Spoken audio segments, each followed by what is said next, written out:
Hello, hello, hello. Hello, good day, everyone.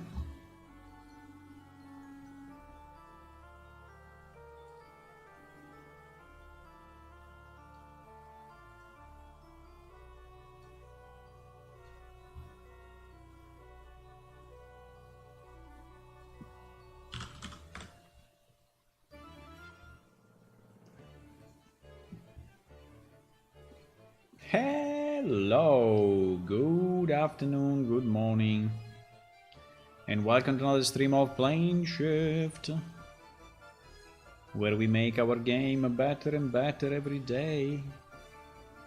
Oh, yes. Oh, yeah. So today I want to continue with the work on the procedural dungeon generation. Hopefully we can integrate it into our game. I think we are pretty close.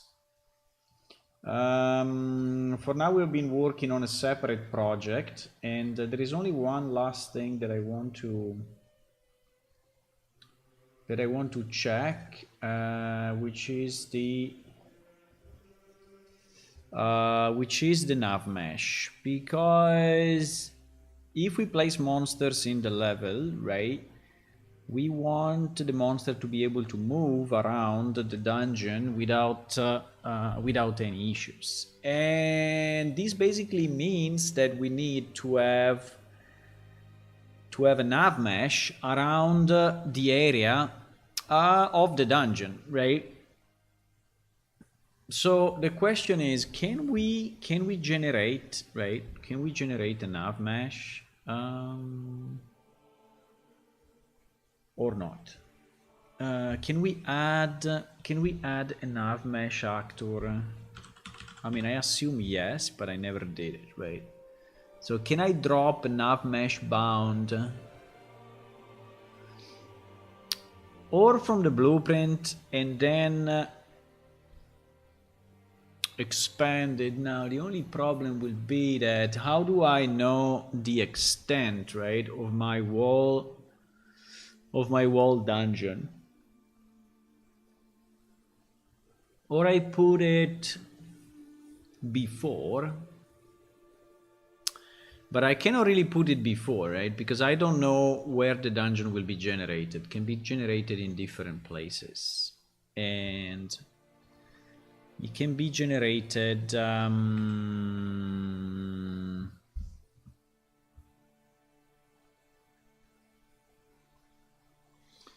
so yeah, I guess the question is,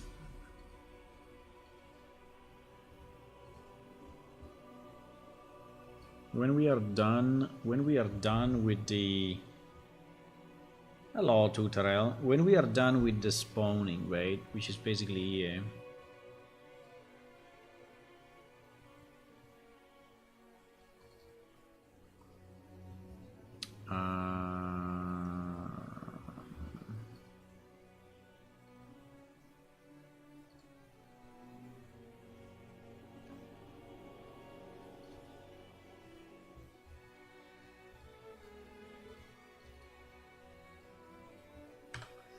when we are here, can I spawn an actor of type nav mesh, or is not possible?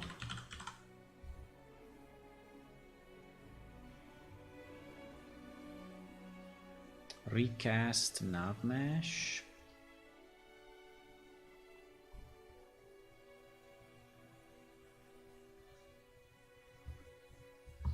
I don't think that recast nav mesh is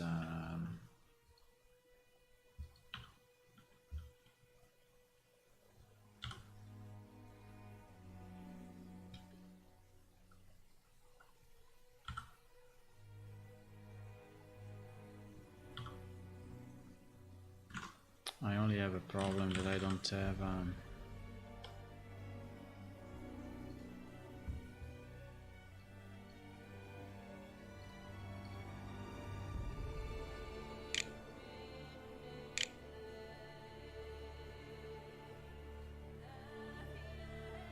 so at the moment obviously there is no nav mesh. as expected.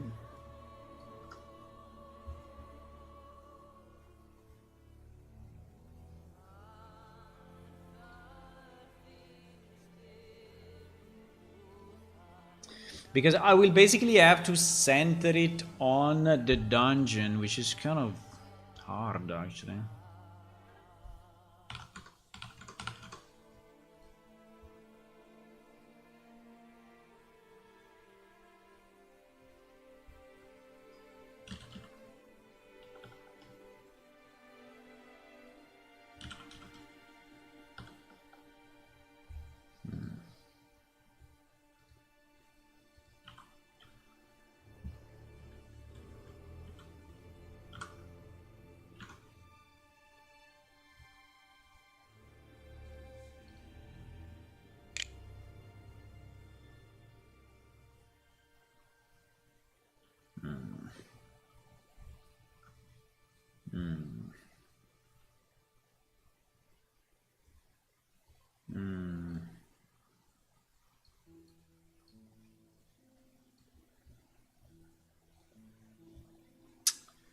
Doesn't seem to do anything.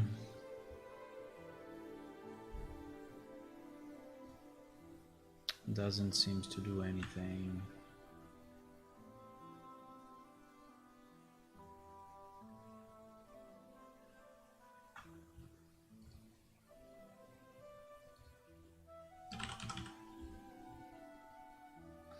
I can put a level bound, but I cannot put a...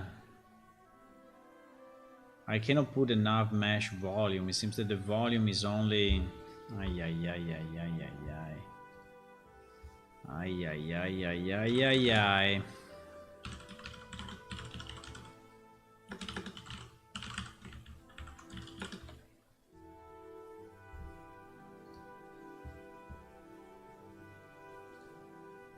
I'm trying to create a large generally processed word and set navigation using nav mesh and nav invoker. The point is when my nav mesh volume is blah blah blah.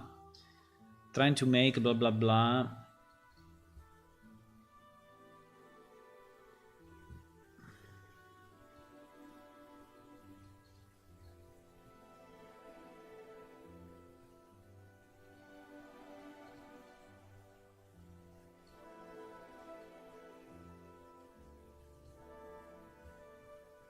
Add a nav mesh to the center of each chunk, generating the area.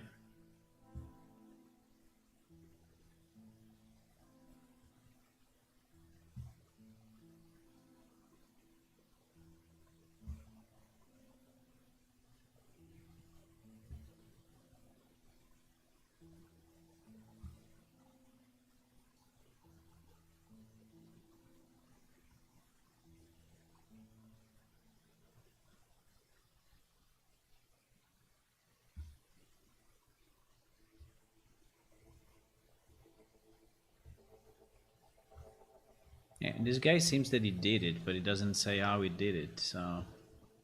I mean, the only link is... The only link is this.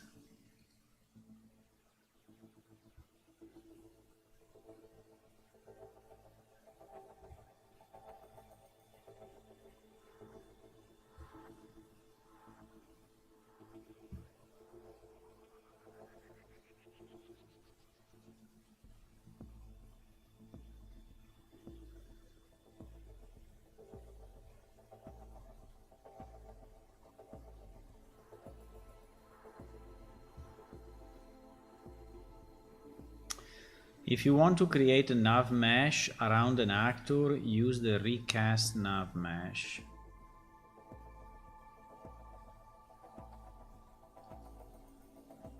But the recast nav mesh, I think, is the one that moves with your character, right?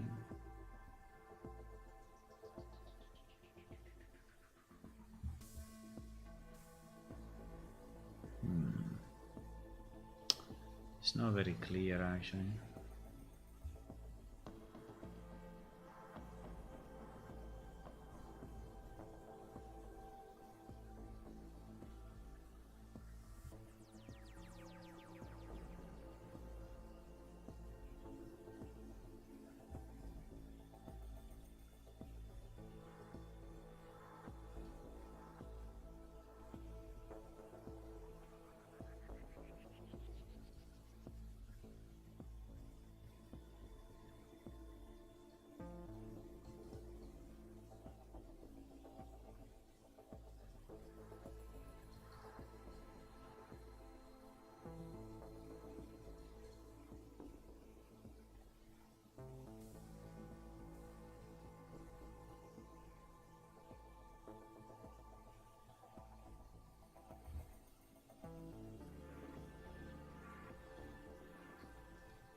So what it's saying is that you just put one, you know. Yeah, it's a bit annoying, but okay, we can. I mean, so what it's saying is that you just put one in the level, right? And then you move it as you need.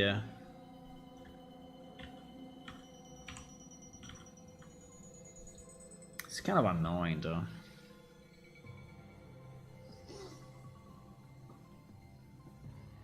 Should we have it together with our object, with our...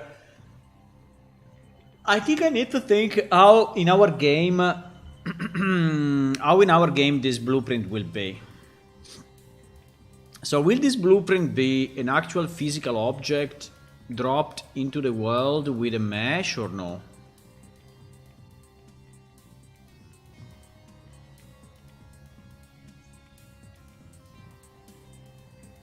Because if yes, then we could have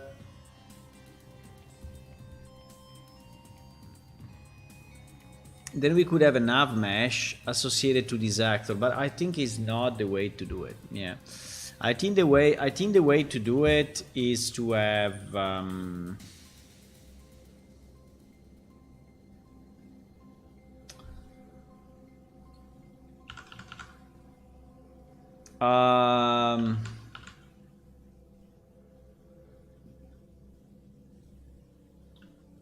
so I think it is a bad idea.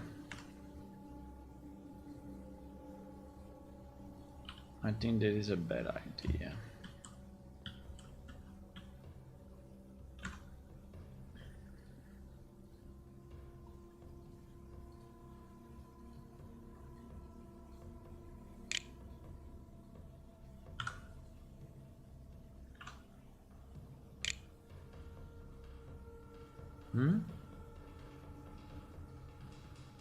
Come on.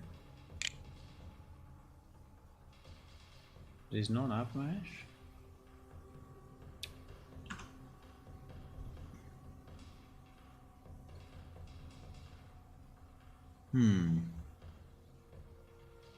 There is no nav mesh.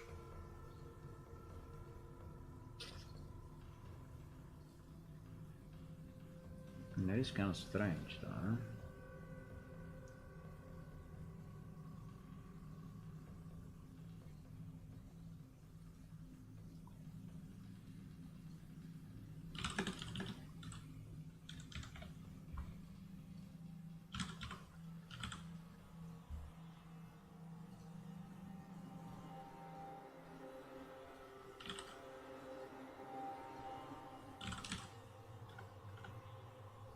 How do I even...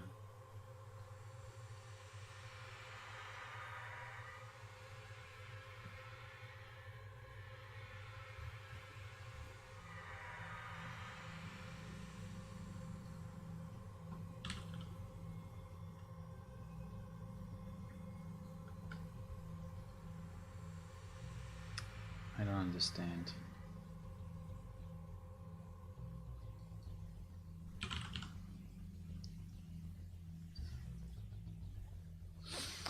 How do I even ask the rebuild?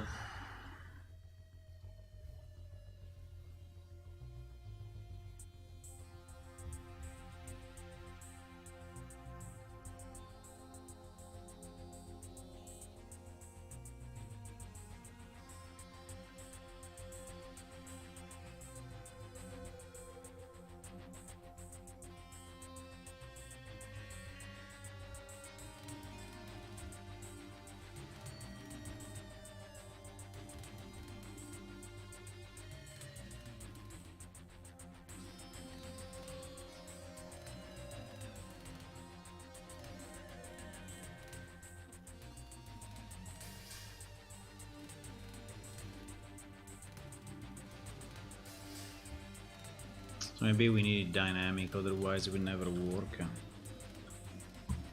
Otherwise it will never work, boys.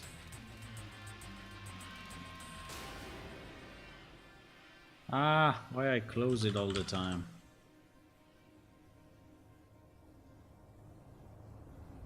I don't see it.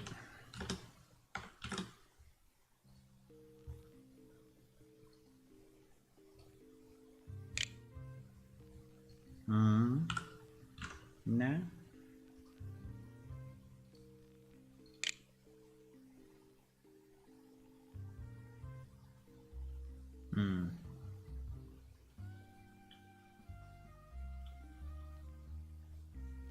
Yeah, if it's dynamic, you see it.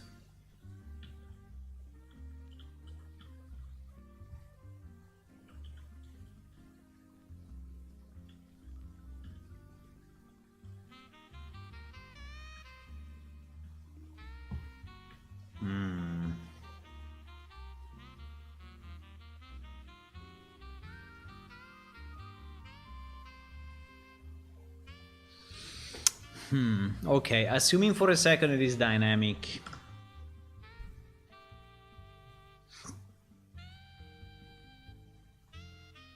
Assuming for a second that that's dynamic.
Yeah, but it is all static, you know. Nothing of this is dynamic.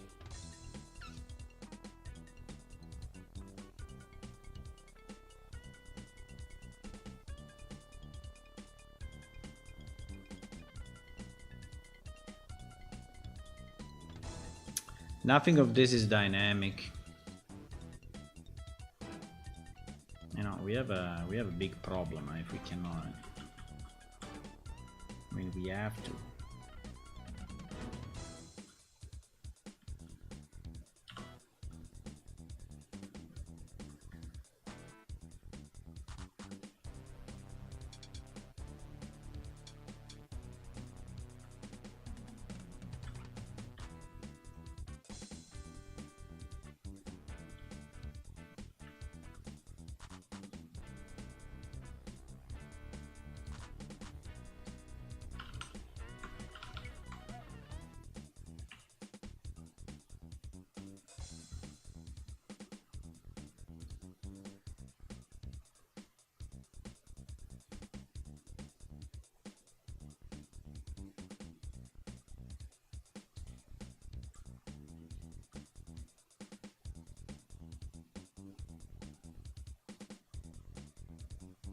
You see that as soon as I'm moving it, right, it's staying red, and as soon as I leave it, is regenerating. But this because it happens in the editor.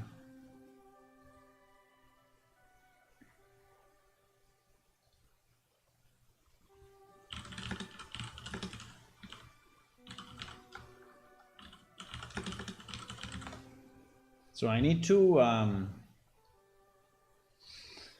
hello, Hula.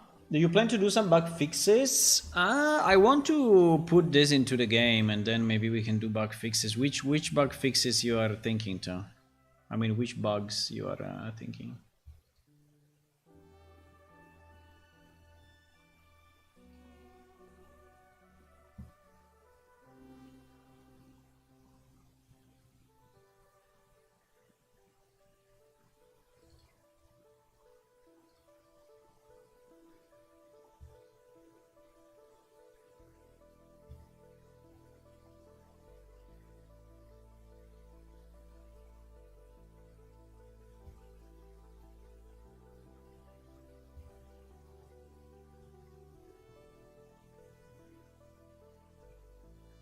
You find a good tutorial here. No link. Fantastic.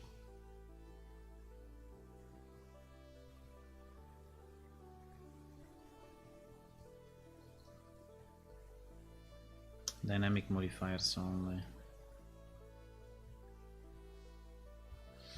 How do we have it set in our project at the moment? Let me see. I don't remember. I don't know if we have a dynamic or if we have a static. I don't remember. I will just open my our project and see how it looks.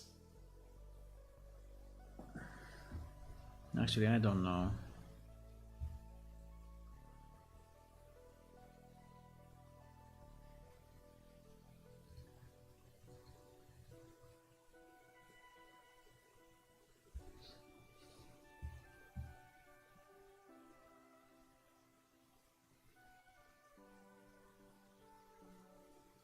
Which kind of bug fixes tutorial? Are there any important bugs?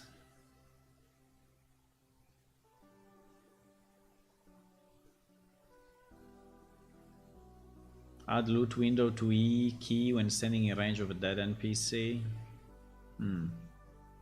Makes sense.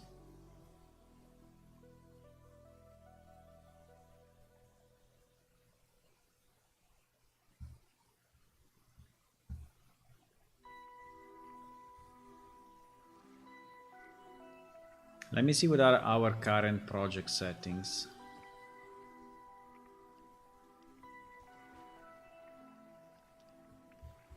For the navigation mesh. Yeah, we have it static.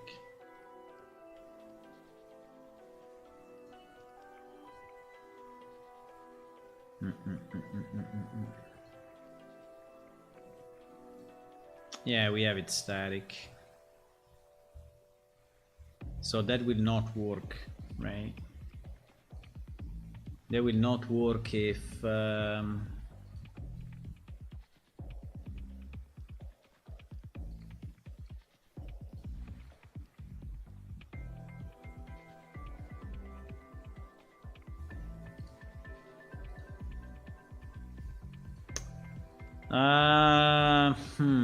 is a problem though. That is really a problem. It is really a problem.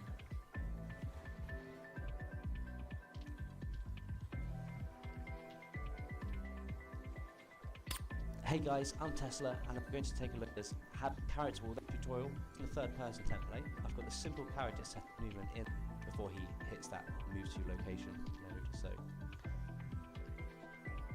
when I click simulate, 0.5 seconds and then he starts to run. Now you see we also have the static mesh. Every time you bring in a static mesh in a navigation volume and drop it in, it automatically updates the boundaries for the navigation volume around your mesh. So we copy and paste this, we place loads of these around, and now our character will not walk through or walk into these boundaries. He's just going to avoid them and automatically update and find a way to end up at this target point. So if I click simulate, he's just going to run around this. So he's gone that way. If I now move this here, click simulate again, he's going to find another way around because he knows he can't get around that way. So we can also make it so when we click simulate, we can move these around. So we just change these to movable. And when we click simulate, he's moving that way, but we can block him off. However, he just runs and stops into it, and he will not move until we move it out of the way again. Or we won't even move it at all. And you can see this boundary is not updating, but we can get it to rebuild at real time. So to do this, we'll come into edit, project settings, navigation mesh. We'll scroll down till we find rebuild at runtime under the runtime tab, and we can just click simulate. And now every time we move but it is again a way to do it at runtime and is not. Okay, so this has just been a very simple way looking at how to update, stay subscribed for my future tutorials. Nah. That is not what we are asking.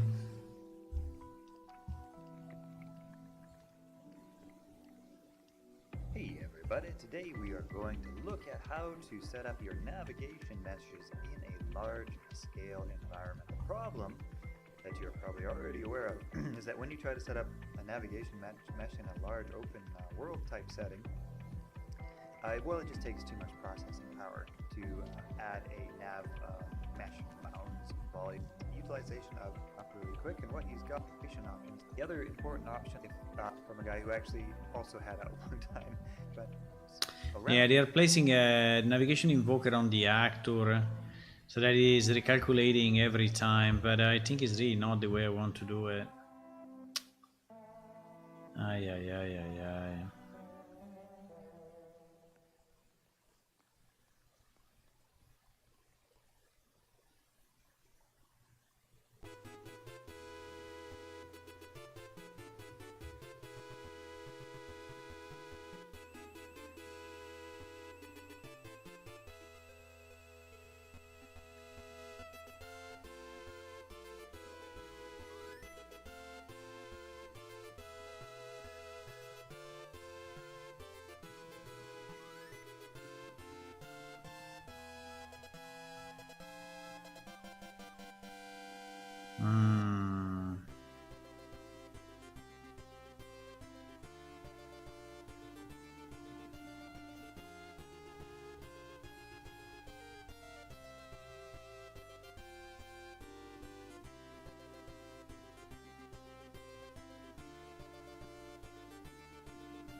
Ba-da-ba-ba-ba-ba-bam. Ba-da-ba-ba-ba-ba-bam. Manually making navigation mesh in a real forum.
When was this article made? There is no date. Huh? So basically, what this guy is doing is creating a new recast mesh derived from the existing one.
This seems to be very complex.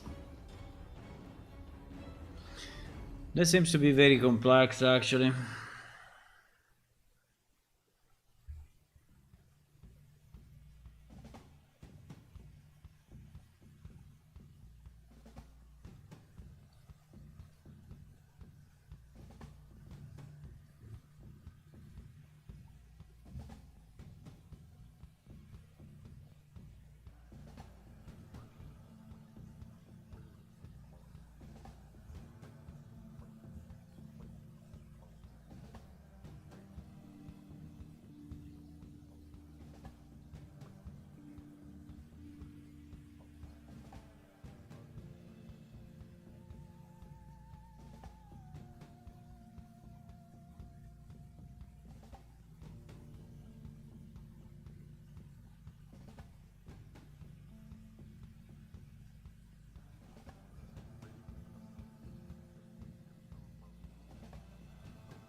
My god.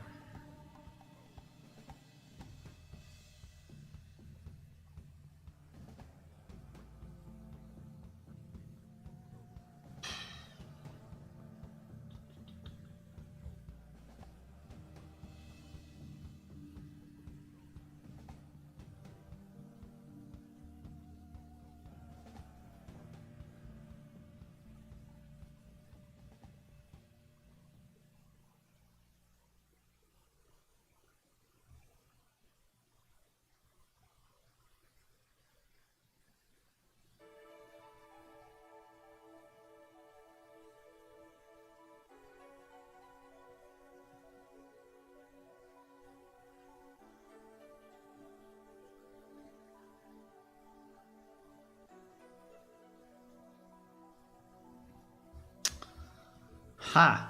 That's tough. It seems there is no easy way to do what we want to do. Unfortunately.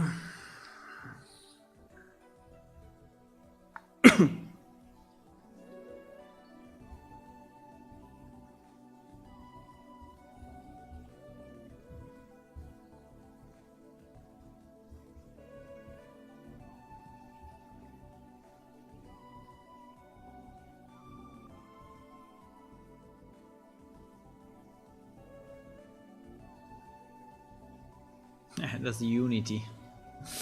That's Unity, not Unreal.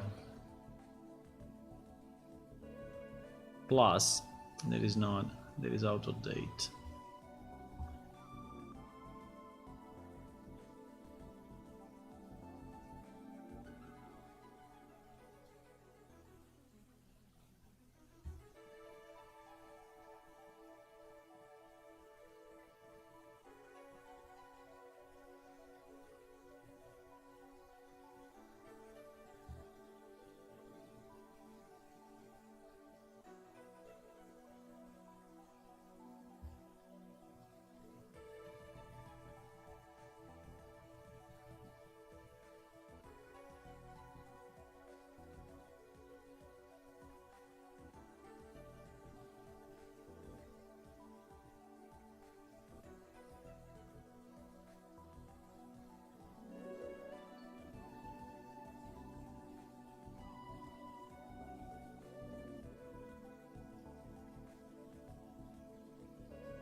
Ay, ay, ay, ay, ay, ay, ay, ay, ay.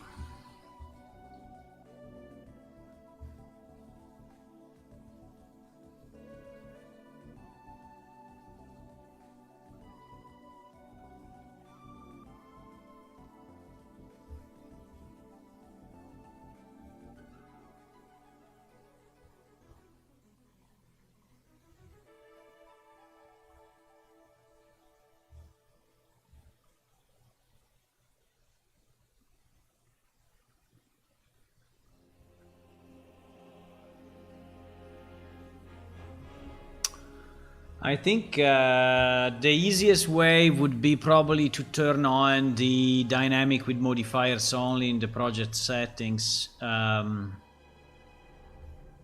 I don't know exactly which kind of impact that will have in our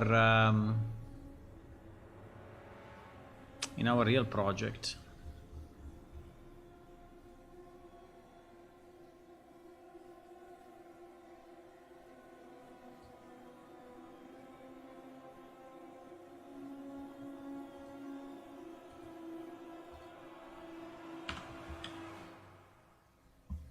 Dynamic modifiers only.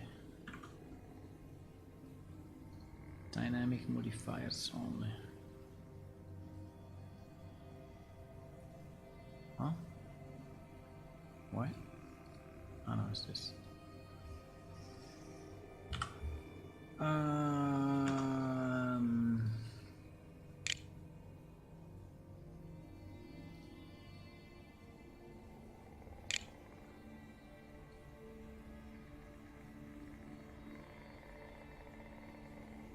Zero nav mesh. Zero nav mesh.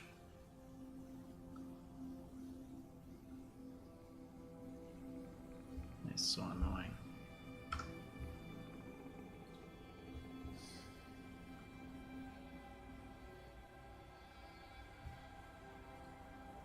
That is so annoying.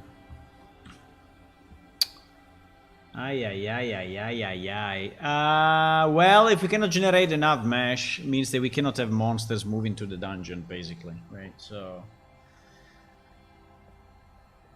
which is a massive problem. Which is a massive problem.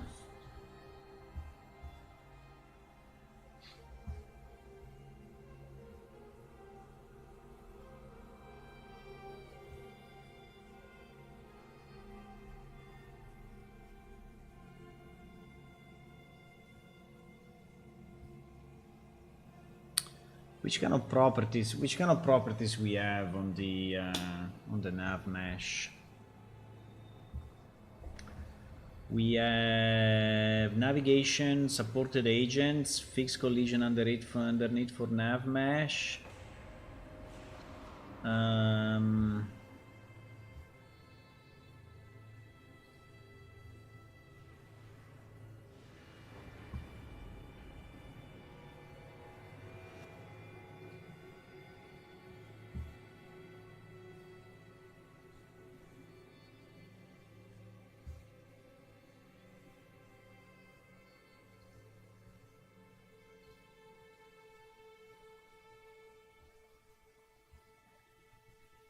I don't understand why. I don't understand why you cannot flag one nav mesh bounce volume as dynamic. I mean, that's so stupid. I mean, you have the project settings, right? You can say dynamic or static, but if you want to have one nav mesh bound as dynamic only, you cannot do it. She's super annoying. She's super annoying.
Hello, Vanguard.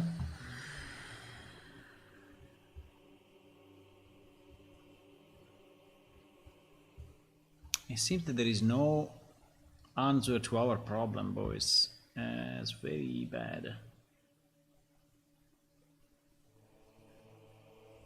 It's very bad. It's very bad.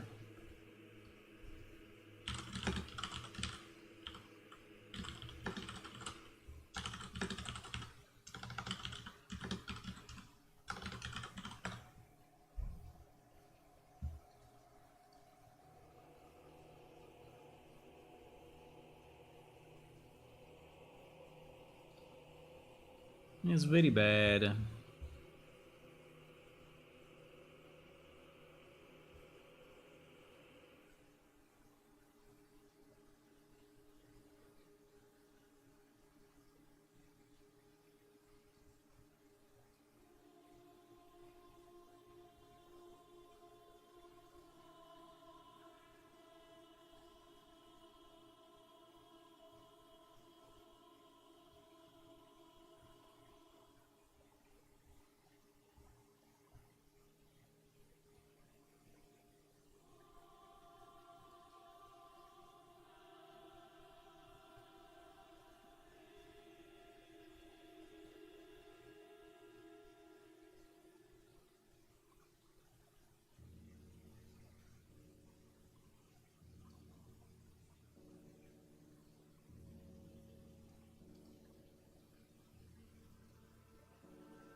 There is a lot of people asking the same thing, but basically no answer.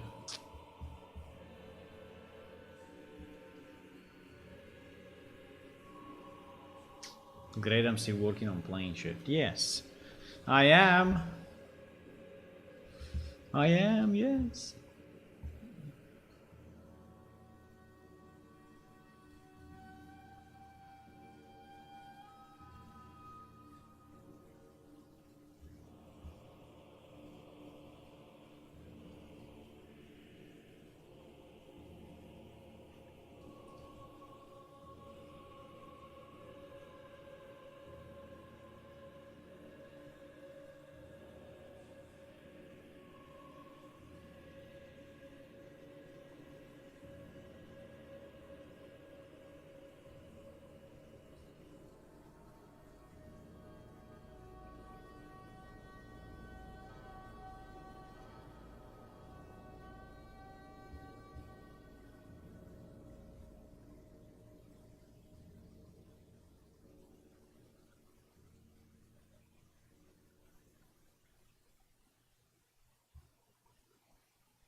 I don't know why these people are answering with text, right? Instead of just answering with the actual code. It's kind of annoying. They say, oh yes, I did it, right? And then they try to explain you how they did it with words instead of just pasting the code. Would be so much easier.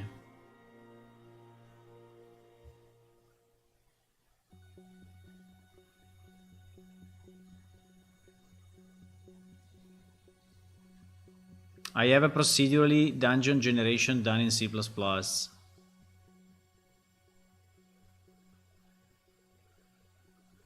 So this guy is basically is having the same issue.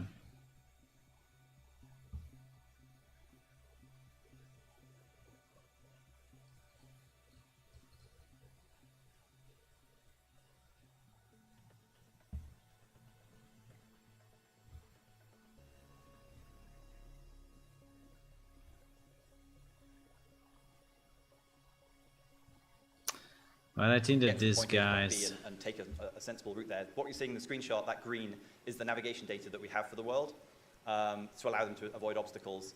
Another nice thing about having this navigation data is we added just recently a movement mode that uses that navigation data. So it's much cheaper than our normal kind of doing collision tests to figure out where I can move to, they can basically just like skate around on that navigation mesh. So the way our deer work is that when they're close to you, they're using our sort of expensive collision-based movement. But as they get further away, they use this navigation mesh movement. So it supports a lot more dynamic creatures in a world, which is cool. The problem with the navigation data is if we tried to pre-calculate it for the whole world, it would be over 5 gigs of data. So that wasn't going to work. So we added a new feature to the engine which allows us to generate small tiles on demand. So as the deer moves through the world, we're basically generating it across multiple cores in the background, and have a video that shows that. So you can see the deer move around, and as they get close to an area where they haven't built the data, you can see the yellow tiles popping up. That's them being worked on, and they navigate around the trees and so forth. So this is a great feature if you're building a very large environment that you can do this sort of thing on the fly. So for the animation side of things, wow, great explanation. Like 2 minutes, no code, no explanation how to do it. GG. GG.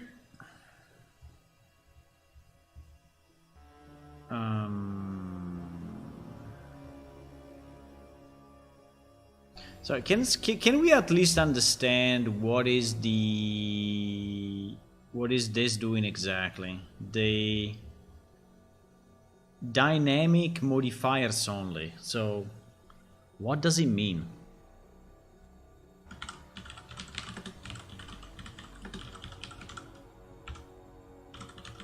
What does dynamic modifiers only mean? Uh-oh, this is in Japanese.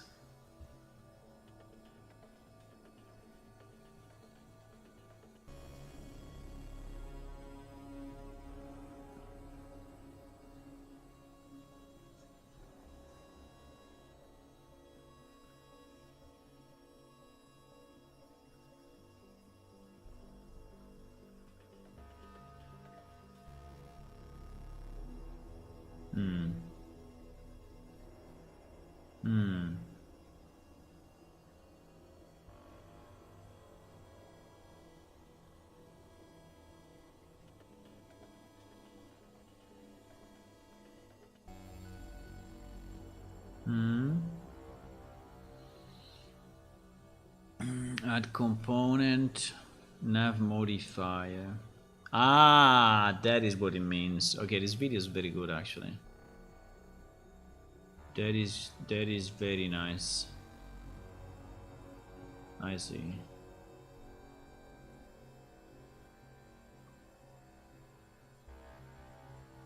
I mean, it's still rebuilding it though.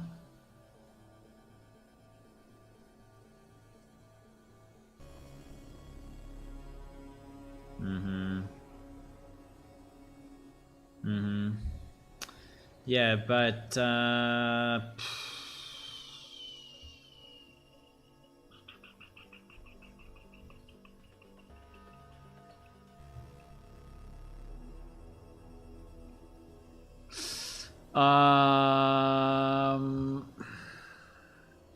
problem of I think the problem of a nav modifier is that is just a square that modifies navigation, right? So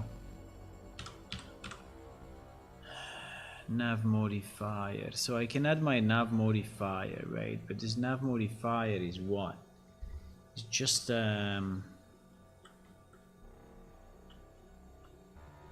is a square or is what? Or is the whole object that becomes a nav modifier?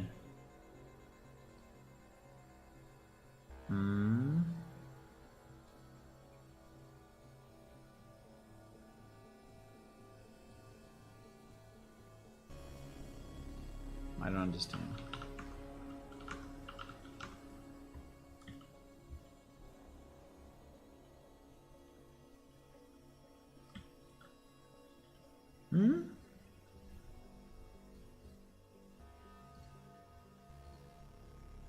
So when you add the nav modifier, does he add it just as so does he set any parameters on it or no? I don't think so. Huh?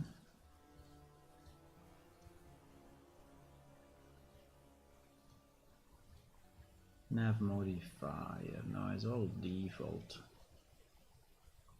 So it doesn't have anything basically.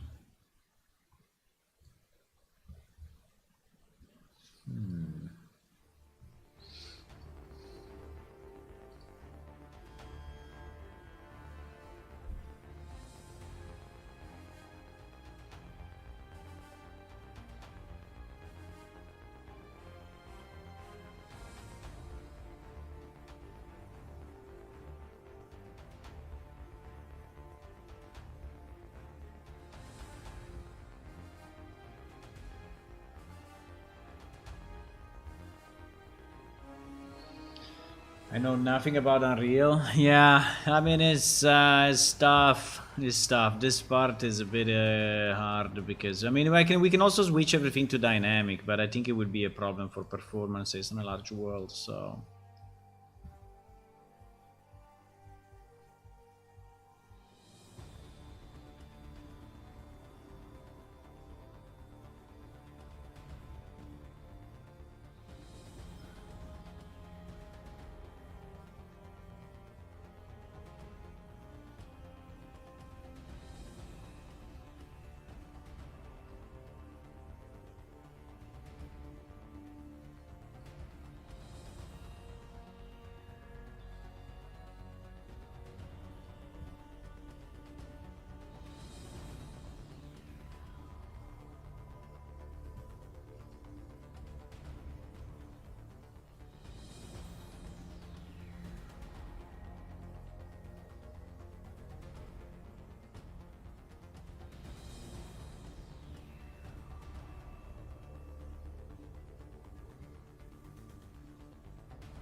ay ay ay ay ay ay ay ay ay ay ay ay ay ay. It seems that there are a lot of problems in this area, and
yeah, because I mean, in the case of this guy, like in the case of many others, right? You have a level that is already generated, and what you want to do, you want just to change the navigation based on some obstacles that are moved in the level. In our case, it's not like that. We are procedurally generating a dungeon from scratch, so we have everything that is, clean and new, and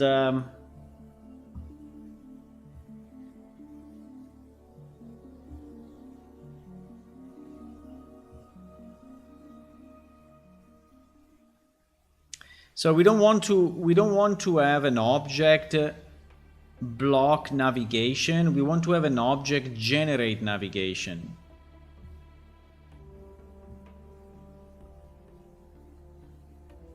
So it's exactly the opposite of this. Ay, ay, ay, ay, ay, ay, ay, ay, ay, ay, ay. I mean, if we cannot do it, is a problem. Means we cannot have monsters that are moving in our dungeon. And that's the real problem, right? It's a real problem.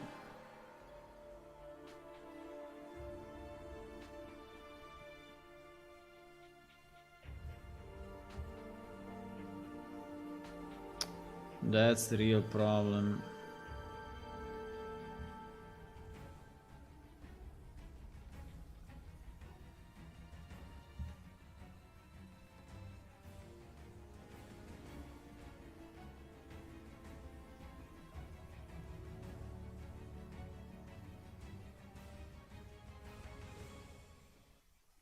What is this?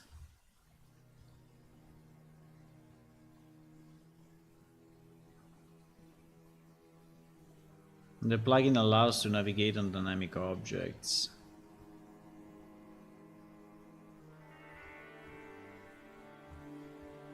Bah. It is what he says, but there is no...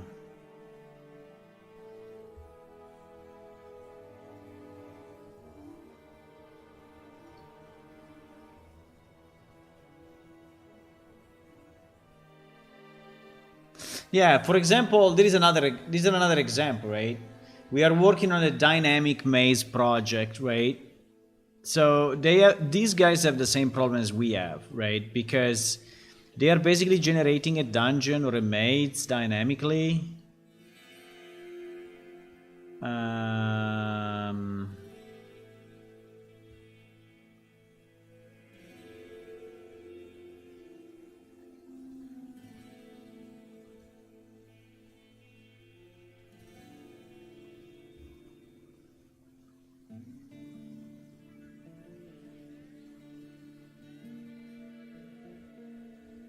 Right.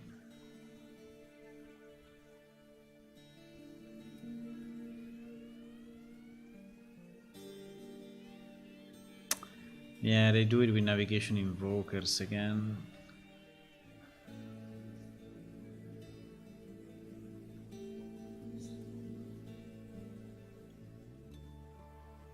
They do it with navigation invokers.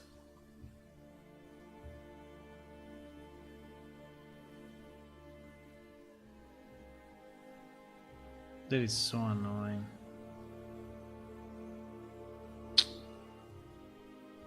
I don't want to switch with navigation invokers because navigation invokers basically means that if you have 1,500 NPC moving in the game like we have, you will have 1,500 navigation invokers continuously generating nav meshes around them, right? So which is completely crazy. I mean, it makes no sense to me.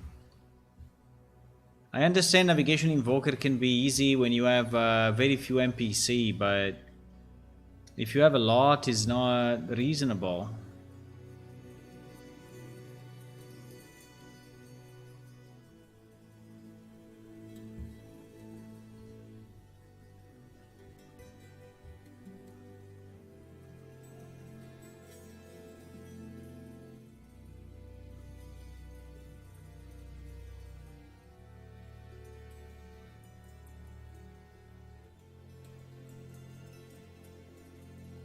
Okay, and so what did it do basically?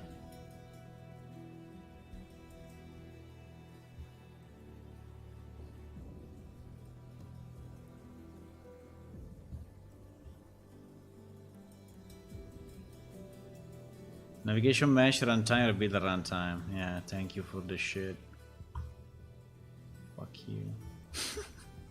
I mean, what a stupid answer is this? This is part of just of the standard documentation. So, what the hell? I mean, yes, thank you. If you put them dynamic, yes, they are dynamic. Nice. I understand that. I understand.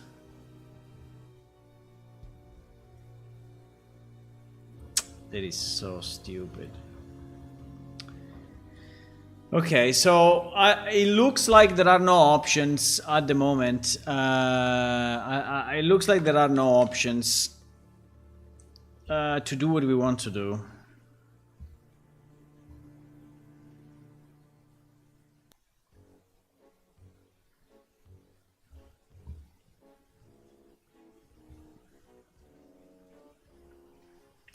I mean, one thing would be, but it would be because then, you know,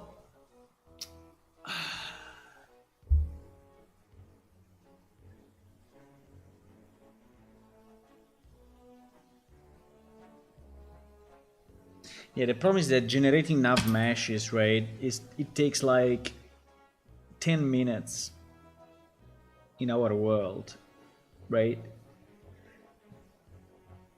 It takes like 10 minutes in our world. So I cannot stop the server 10 minutes, you know, just to regenerate the nav mesh.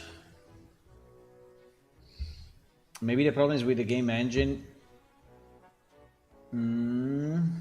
After it's generated, it's just static. Yes, after it's generated, it's static.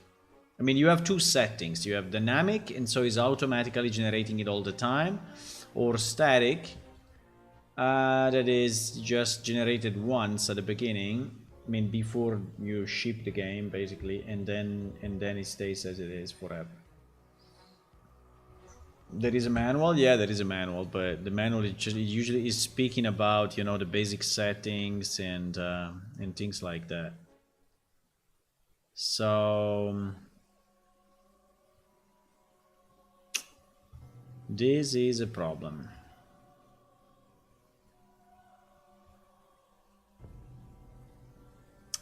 This is a problem.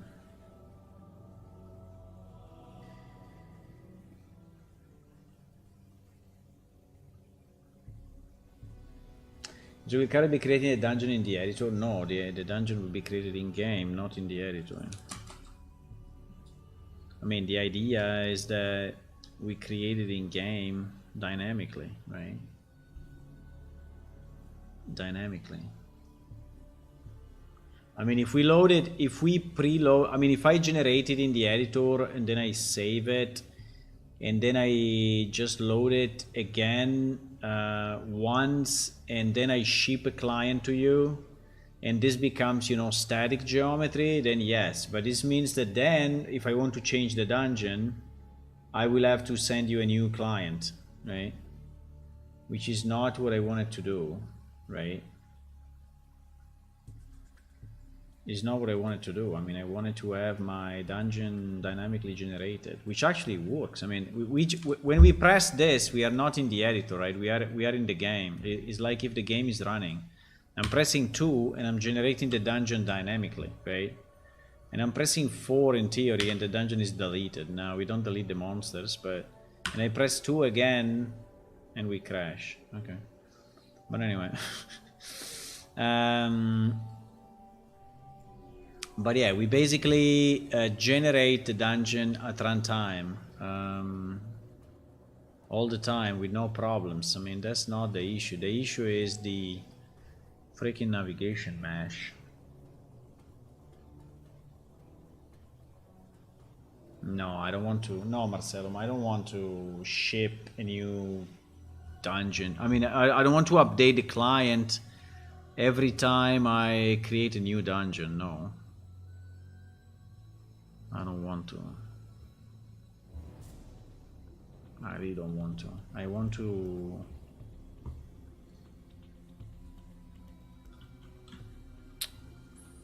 I didn't save the...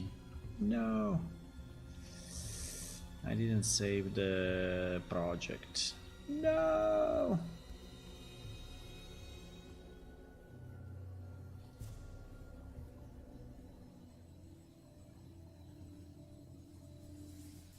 Yeah, but this was saved at least. So only the blade, it seems that only the blade was not saved.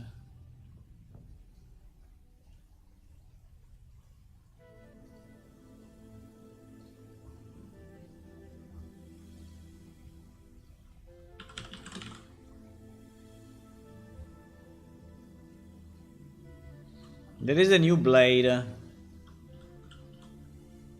Without blood. I think it looks good.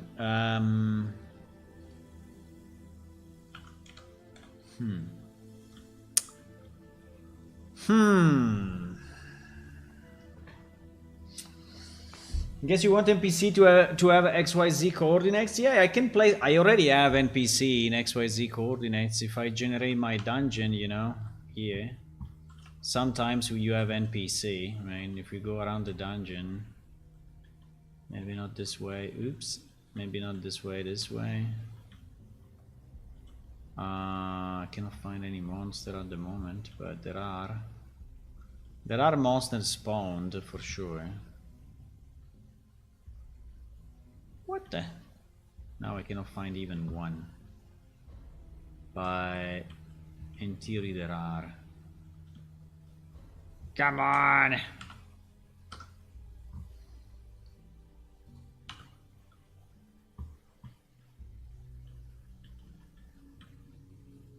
Why there is not a single monster anymore? Ah, okay, here. Yes, like this guy, right? So this guy is there, and I mean, at the moment it's not animating because it's just a static object, but in reality it will animate, and if there is a navigation mesh, it can move. If there is no navigation mesh, it cannot move, right? It cannot go around.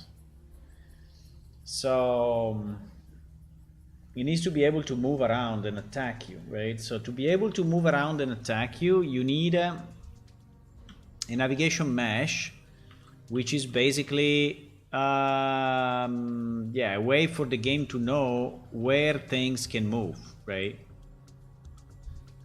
And that is the one that I'm discussing. So that is dynamically generated or statically generated. And if you do dynamic, you can do dynamic, but if you do dynamic, that is gonna take a lot of time and a lot of resources, because every time something moves is regenerated, and it is not what we want. So I cannot understand why I cannot just call on my, I mean, this could even be a separate level, right? Why I cannot call on a level the I think that the problem is that the nav mesh is a single object in Unreal. So Unreal can only digest one nav mesh, I think, for your game. And so it cannot think of having a separate nav mesh.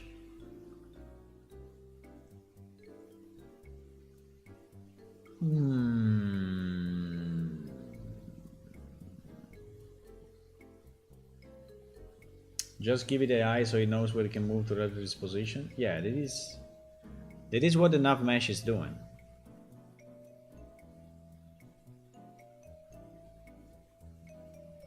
That is exactly what the nav mesh is doing.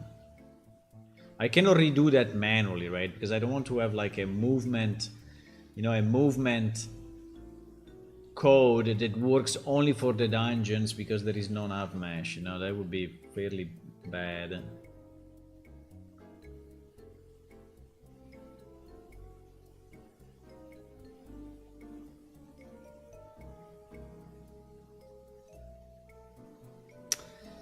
I'm thinking, but I don't know if there is a solution to this.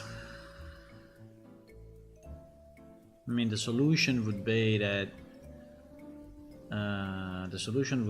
we try to understand how the build path works, right?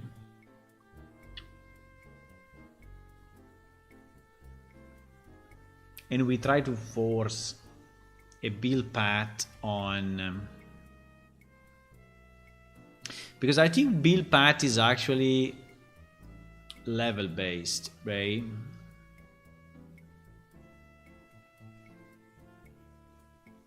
So if I have all my dungeon inside a level,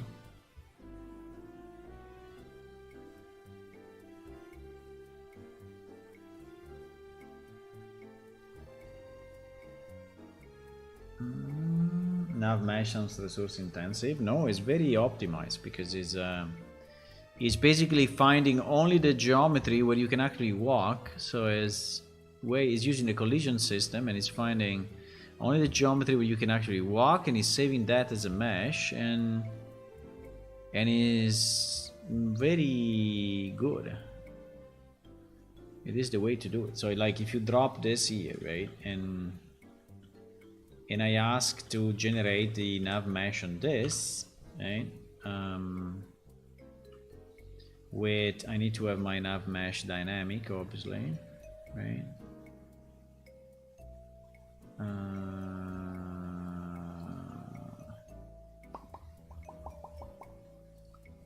Need to have my nav mesh dynamic, right?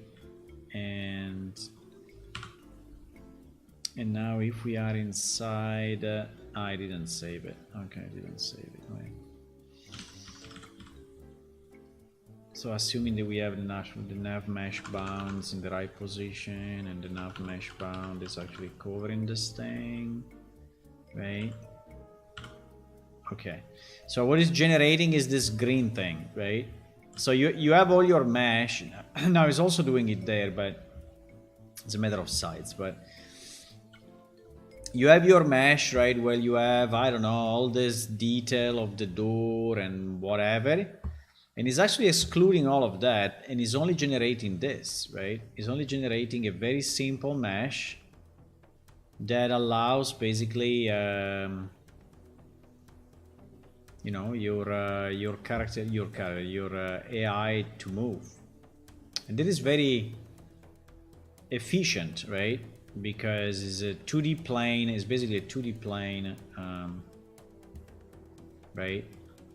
So it's very efficient. Now, what we will have to understand is what happens like in cases like this, right? So if you have to attach one room to the other, will the nav mesh actually continue or not? Well, I think it continues if you have, you know, this room duplicated. It will not be calculated immediately, but if you have this room properly attached, right, it will be able, you see, it will be able to attach the nav mesh, right? So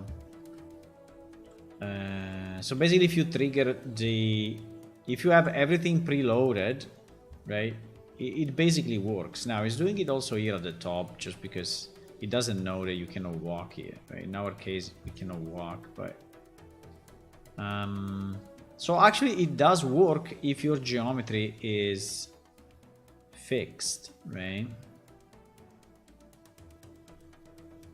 It does work pretty well if your geometry is fixed, and it works pretty well also if your geometry is dynamic, as long as you have the dynamic setting on, right? That basically is always recalculating stuff on the fly. But recalculating stuff on the fly all the time in such a small level is okay. Calculating it in our game is impossible, right? Because it's hundreds of thousands of meshes, so it doesn't make any sense. So you have to pre-calculate it, and when I pre-calculate it, it takes about 10 minutes, I think, or something like that, right? And that is saved into the client, is saved into the server, and then we ship the client, ship the server, and it's staying as that, right? So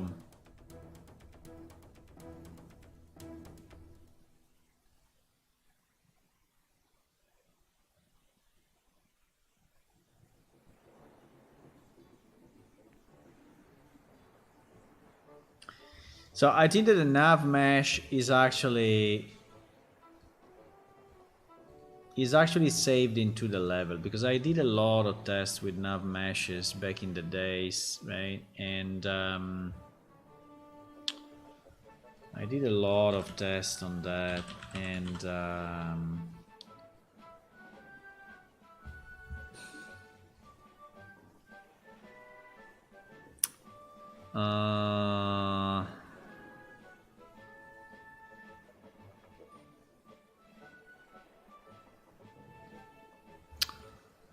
has nothing to do with that.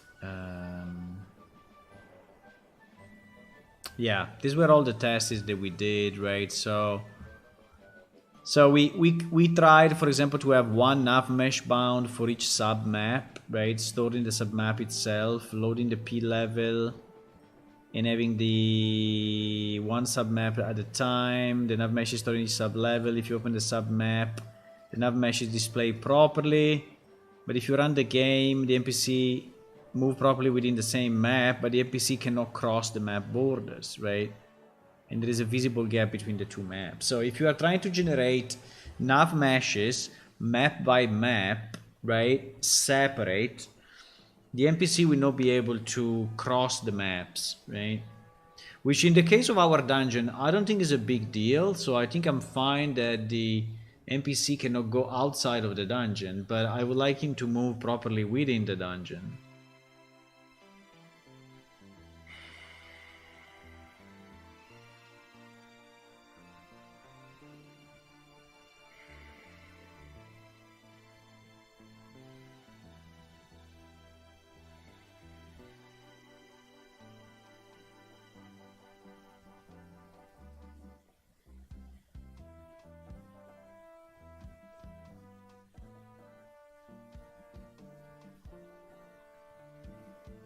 So at the end, the way we do it this way, right? So we have one navmesh bundle volume for each of the submaps stored in the submap itself, and then we load the P level and we rebuild the paths, but we load all the submaps in one time, right?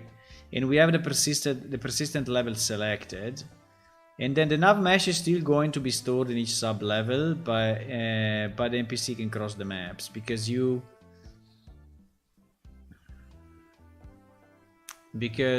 have built it with everything open at the same time.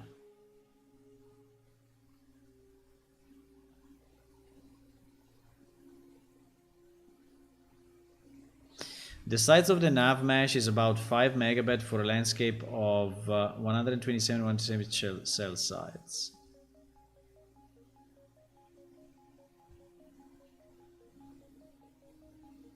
Which is our 1.2 kilometer by 1.2 kilometer map, right?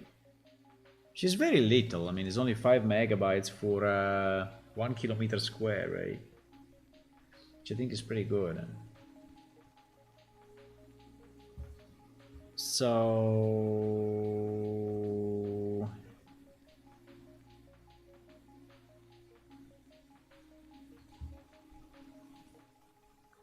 So what I'm thinking is that if there is a way out, the only way out would be, first of all, to have a level, right? A level which is representing your dungeon generated, right? So it must be a level because the level is what is owning the recast nav mesh object, which is related, yes, to that particular level, right? So it must be. So at the moment we only have this level, which is a persistent level, but in reality we will have to create a sub level dedicated to our dungeon generation, but that's not a big deal, right? That's okay. That's okay. So we can, in our world is already like this, so I can have a level called generated dungeon or something, and the problem will be where that level is located in the world, right? Because in theory that could change.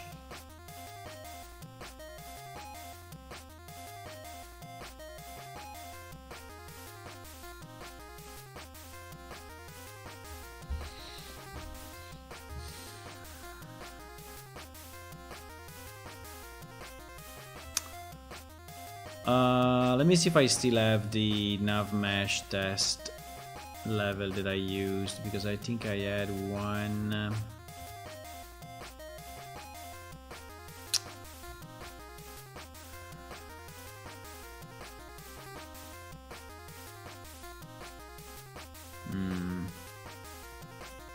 I can recreate it if I don't have it, but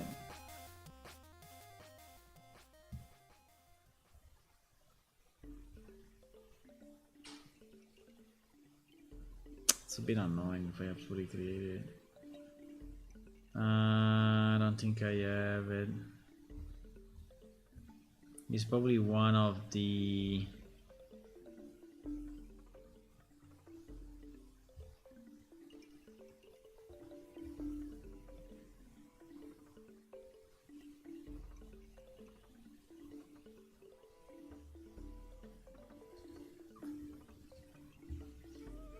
I have a war composition one, but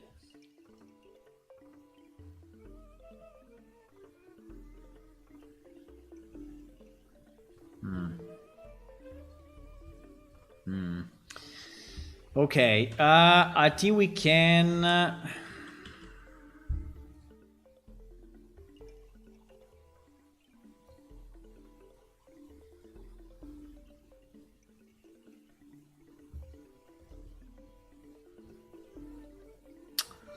Annoying.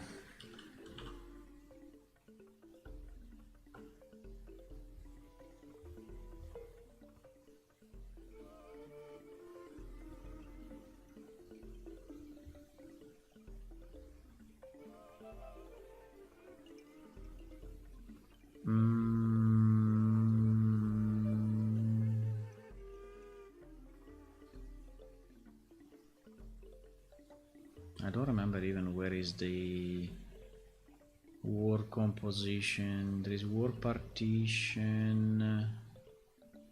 War partition.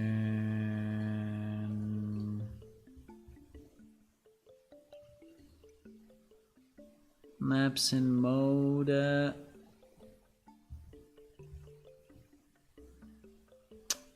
Wait a sec, let me just I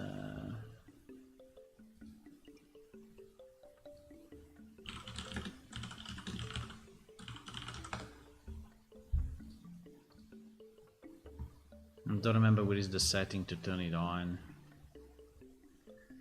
War setting, enable war compositions. Okay, so it's on the map here. Enable war composition.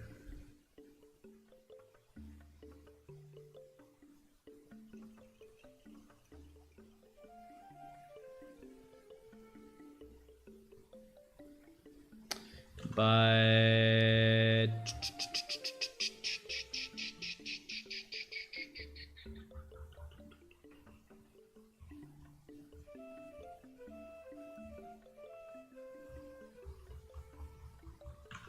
I mean, I can do it with this. Maybe we can do it with this particular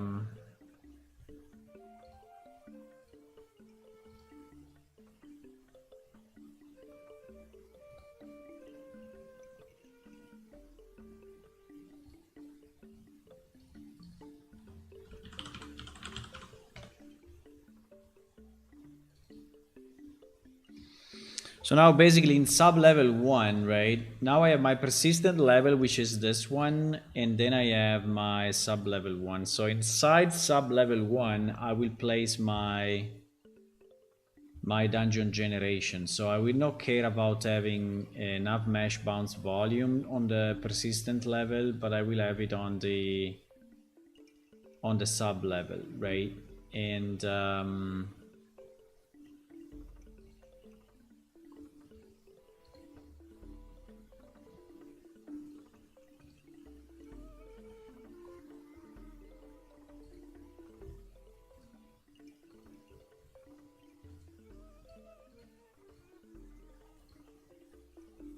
so you see that as soon as I hide the sub level, the navigation map is going away, right? You know, as soon as I enable it again, it appears because the nav mesh is in the sub level map, right? Which I think is fine.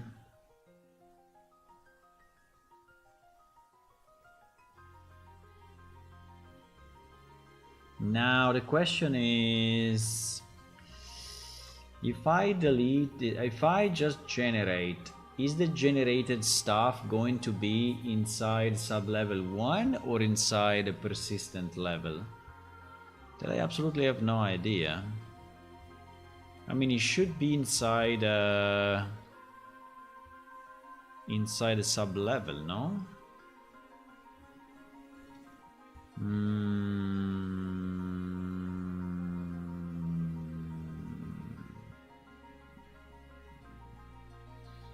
This is when we spawn the room.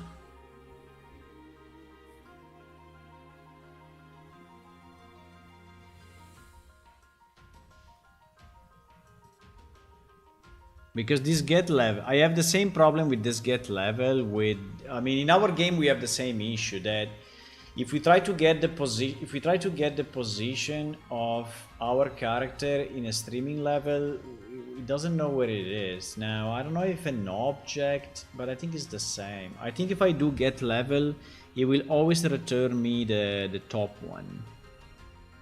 The top one loaded, right? I think it will.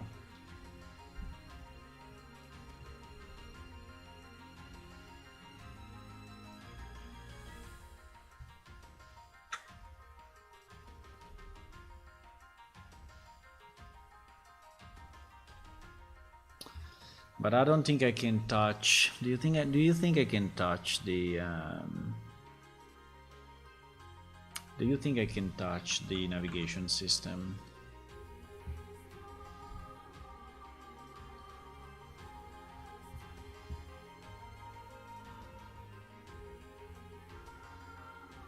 There are two modules in Unreal Engine. One is navigation system and the other is actually the nav mesh itself, right?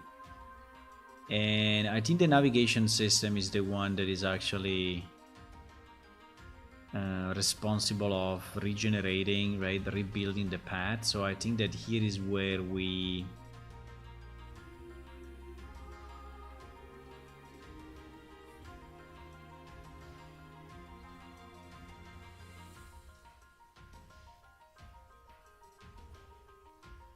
navigation system 1, yeah, it's this guy. Is this guy.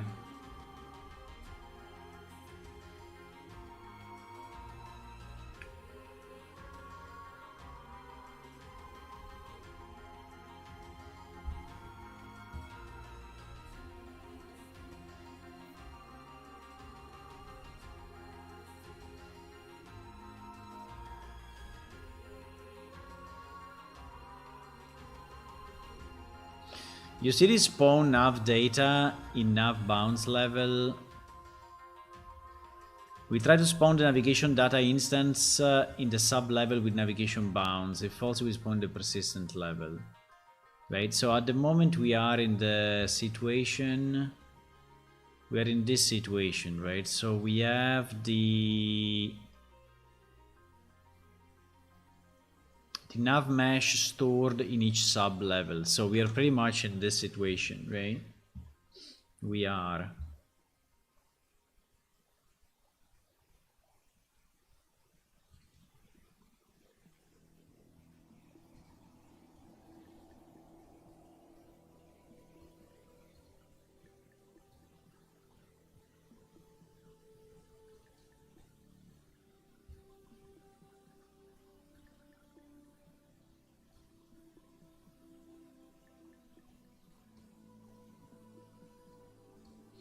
Get to set to true if gathering navigation data is required due to the need of navigation generation.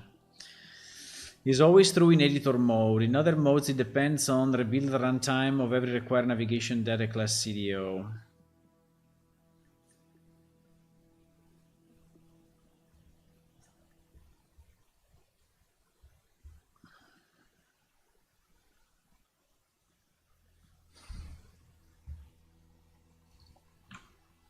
I don't know if I can read this property. I mean, they are U properties, but I don't think that these U properties are actually...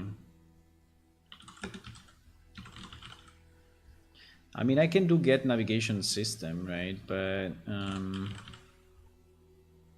then what can I access into this thing? Very little, it looks like. Get crowd manager class, get default agent name. So like this tick while paused, why I cannot get it? Because it's inside in theory, it's in our navigation system, because maybe the class is not that.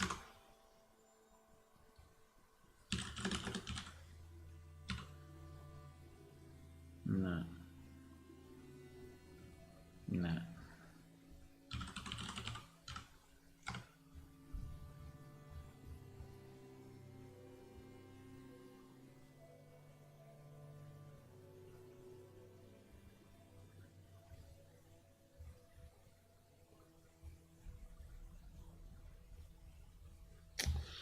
Because we are doing some stuff with the navigation system in our existing code. Let me just check 1 second. Navigation. We are doing something with the navigation system in our current code, right? But not much.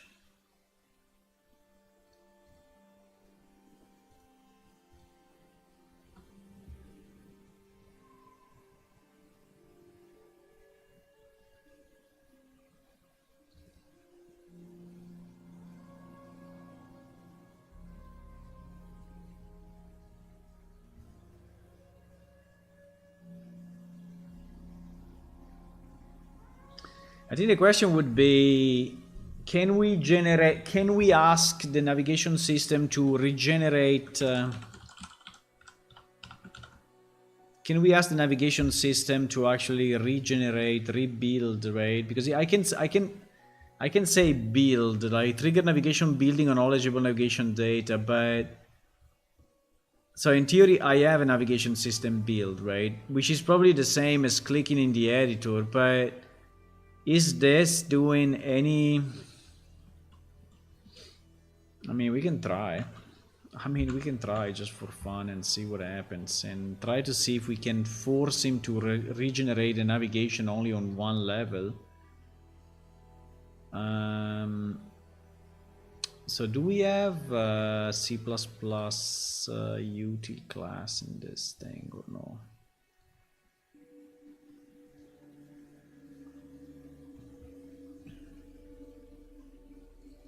We have it on dungeon start. Okay, we can add a new function here. It's not a problem. We can add it in this because when we are here,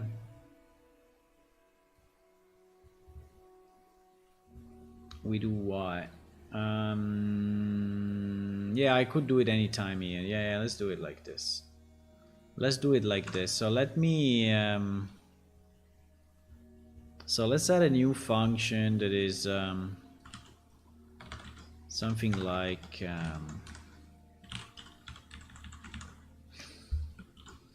navigation build, right?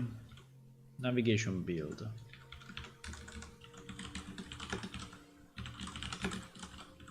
Right, test with navigation system. So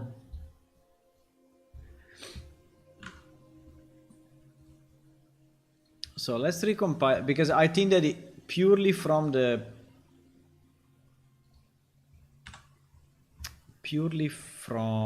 blueprint, I don't think we can do much.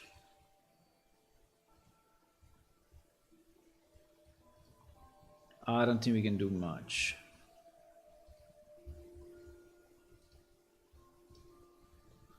Okay, so here we will do yeah, we need a current world though. We need at least an actor. Well, we are inside an actor there, which is actually placed in the world. So I think if we just do a get world of that, it will actually work, right? Because we are inside an actor. So I think I can just do get world from here. Now I think we have to include the navigation thingies like this, right? We need to include navigation system, navigation path, which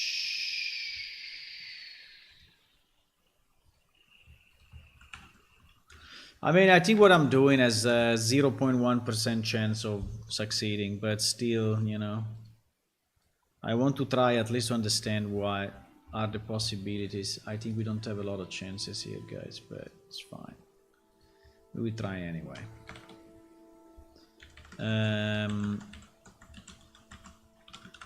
So this nav system build, right, for example. Now, I don't think we want to use build because build will probably rebuild it overall, but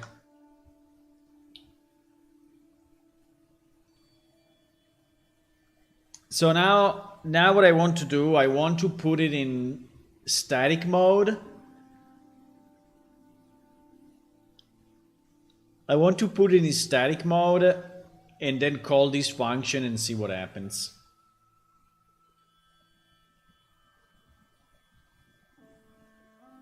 Right?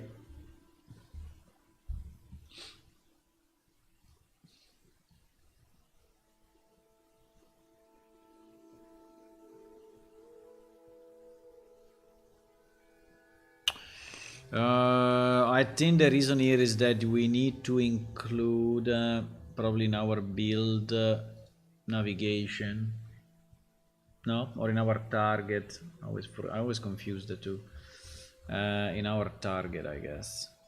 No, in our is it? Navigation system. I think we need to add in the module dependencies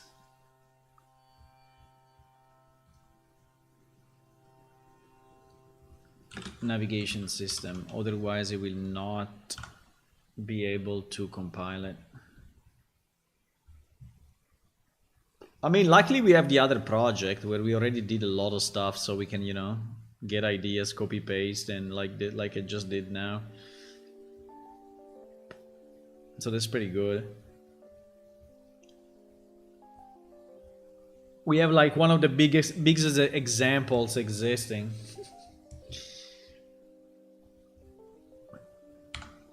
$200,000 lines of code of Unreal.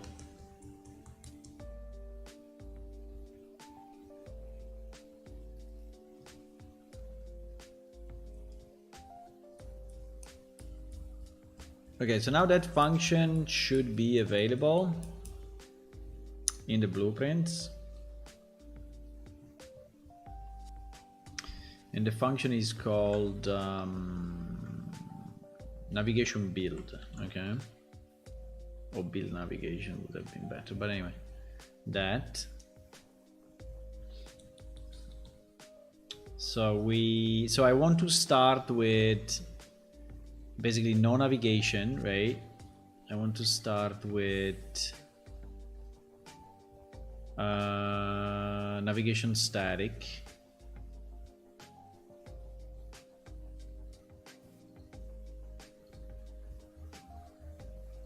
Static, so not dynamic.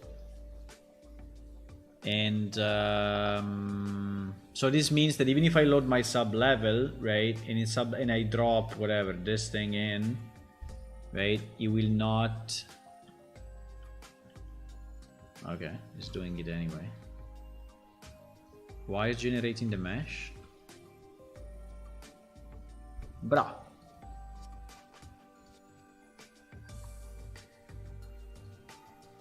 I have runtime generation of nav mesh static, right?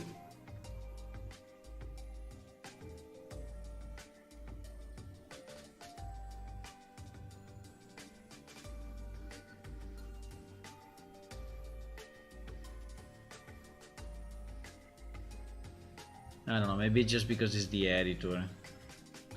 But in theory, should not do it.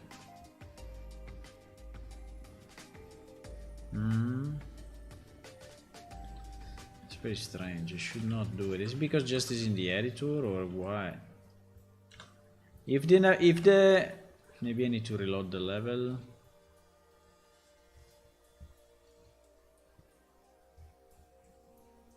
That is a bit strange, huh? I understand I have my nav mesh bound volume there, right? So you can say, oh, you have the nav mesh, and so that's why. Yeah, but it is doing it anyway. But I think this will not work at runtime though, right?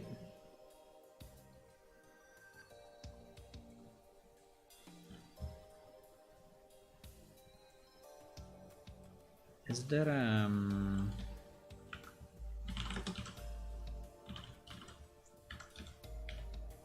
yeah, exactly. It doesn't work at runtime. So it's just the editor that is visualizing it, but actually at runtime there is nothing, right? Because the generation is static. Okay, fine. If I put it to dynamic, I mean, just to be sure, if I put it to dynamic,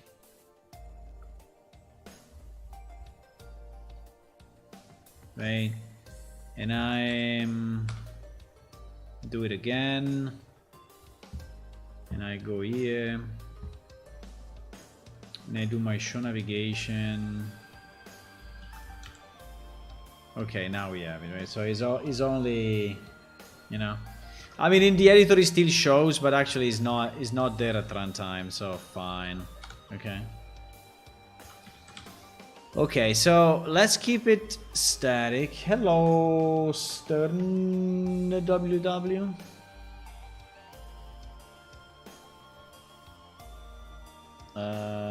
So let's do static, right? Let's do static. Let's see first of all if our generation still works. Yes, our generation still works. Okay, so that's fine. So now it's static, so it's not regenerating the mesh, but here at the end we are gonna call, right, navigation build, right? We're gonna call this and see what happens, right? So if I do 2 and then I do show navigation, nothing is here. So it didn't do anything.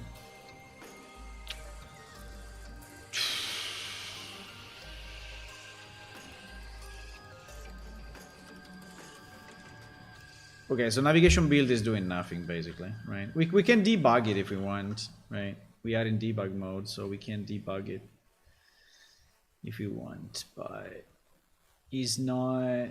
So this build is actually not doing anything.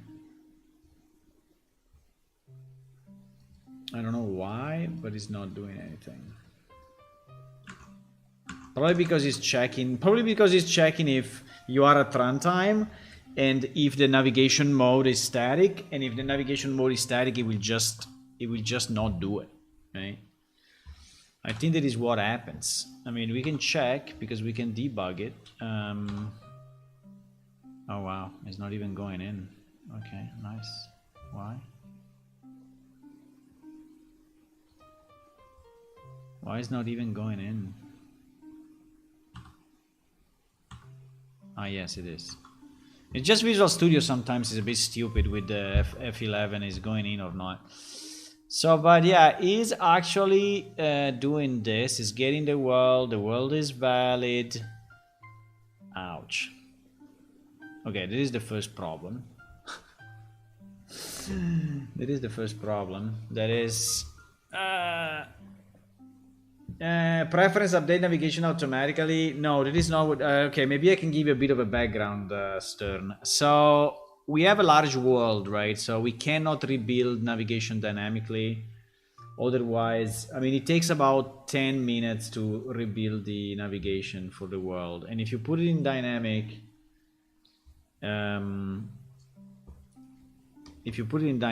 every time something changes, the engine is trying to regenerate it, and basically the whole game locks up, right? So at least it is what I tested, you know, in long time ago in 4, right, in Unreal Engine 4, and then I never changed it again. So our main project as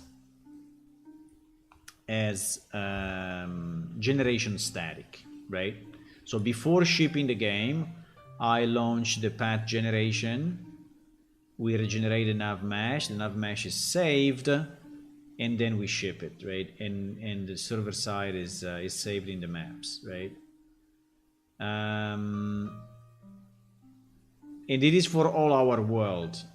Now, in the dungeon generation, though, I'm generating items at runtime, right? So all the rooms that you saw there are.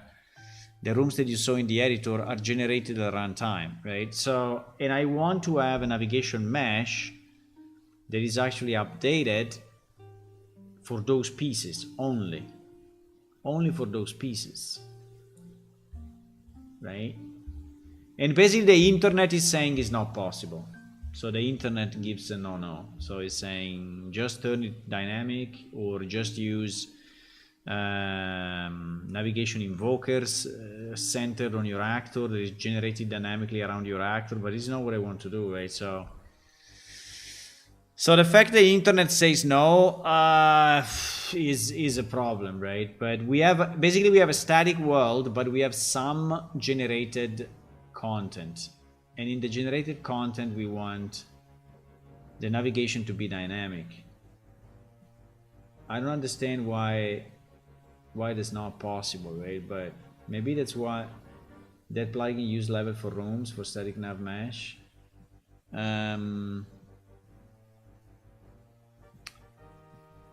That plugin is using dynamic generation, so it's not my case. It makes no difference if it's a level or if it's not a level, right? Is that plugin is using dynamic generation, and so easy, right? You turn dynamic on and done. So what I'm trying to do now is to say, well, if I ask my navigation system to actually rebuild, what is this guy doing? But for what I see, right, the first thing that he does is basically deleting completely the previous navigation. And this is already a problem, because if he's completely deleting the navigation that we have, then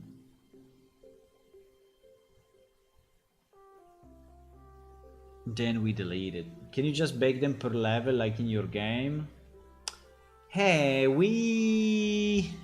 this is what I'm trying to see, right? If world, right? If world can be level, but for what I see, world is world, right? It's not level. So which is a problem, boys. Which is a problem. Actually, it is identifying that it needs to. So basically, at the moment, Unreal Engine is thinking to the nav mesh as one single thing, right? I mean, even if you go to this navigation system declaration,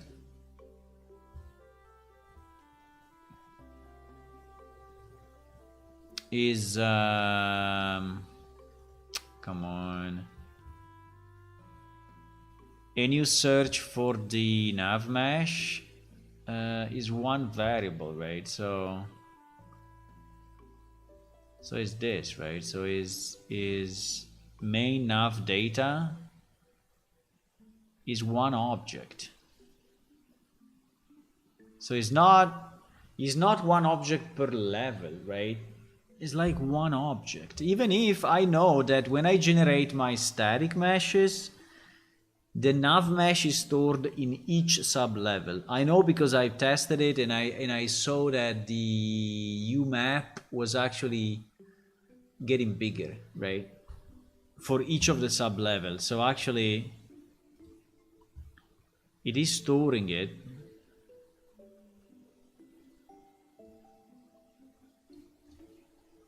So I don't know if maybe inside of this, then is splitting by level. I don't have a lot of knowledge of this nav mesh, so I'm just reading it with you now, so.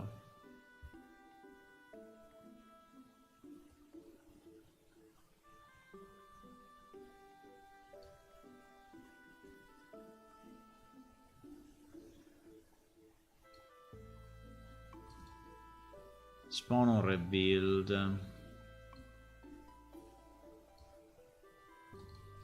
Can be rebuild at runtime, right? So it is runtime generation options, yeah.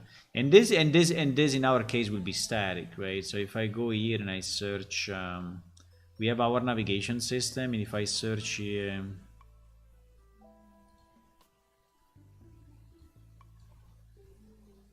these are all the properties that we have, right? So I assume that it's not very easy to find in here. What was the name of that thingy? It was runtime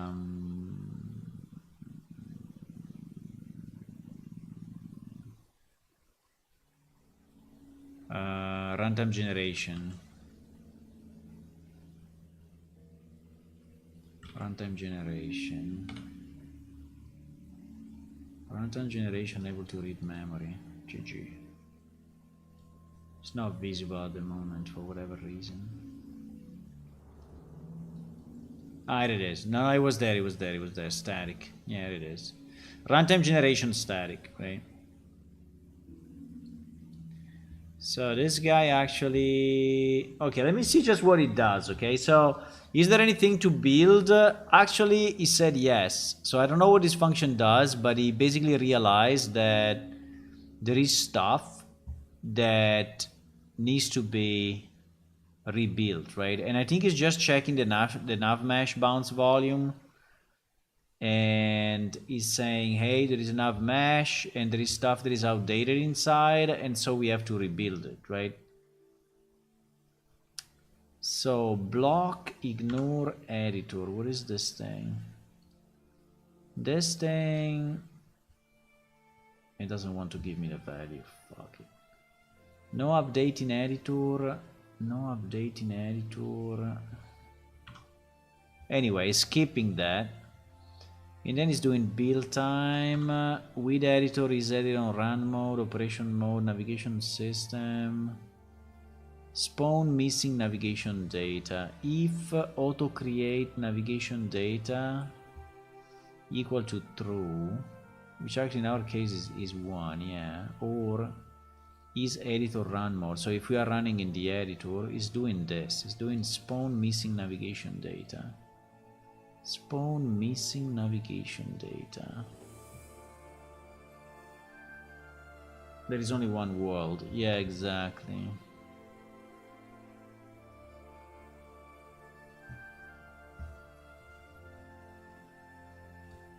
So I should go through this, right?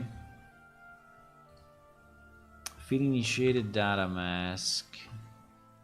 Spawn missing navigation data in level, right?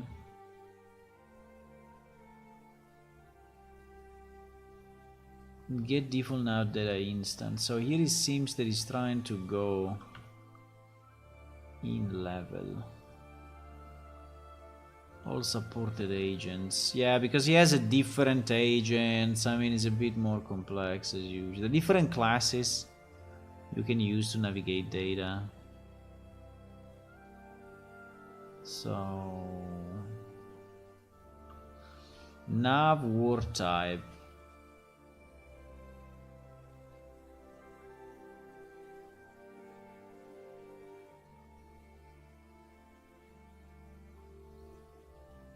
I think we will hit this probably.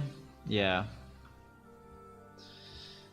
So in this part of the code, it's just saying, hey, if we are not in the editor, because we saw that in the editor it's generated dynamically anyway. If you are not in the editor and the generation is static, just don't do it, right? Just don't do it. So basically this build is doing nothing due to this. I think it's just going out now. Yeah, it's just going out. I mean, in theory we can force it to go in, but... right? I could do this. I can do this and force it to do it. And we can see what it does. No. What do you mean?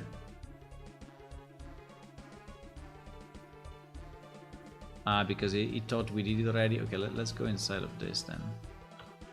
I can force him to do it, right? I can say, well, instead of going here, just go here.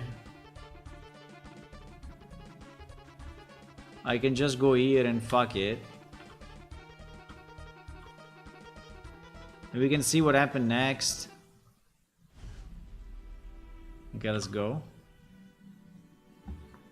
Do you think we will have navigation? Do you think we will have navigation? No, we don't.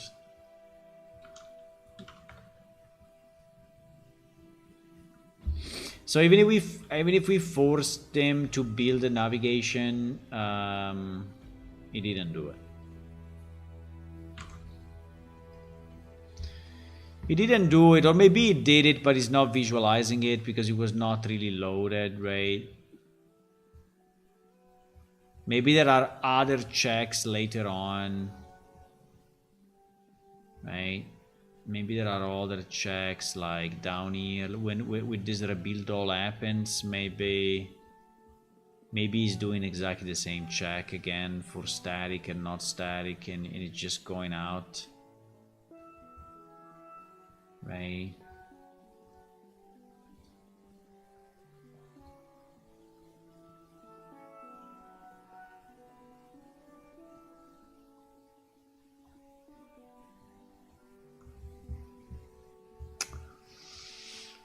That is actually very annoying.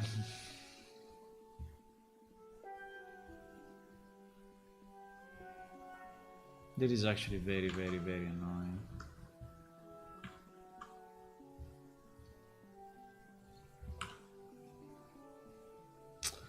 So this basically means that we cannot have monsters in the dungeon that are moving. Which is actually super bad.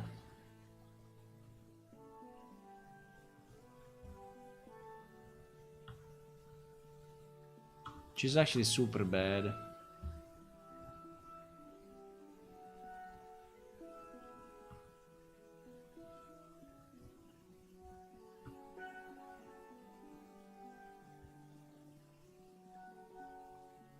Yeah, you see, he gets an empty data set here, so I don't know exactly where he's getting this data set, but there is something else going on probably here.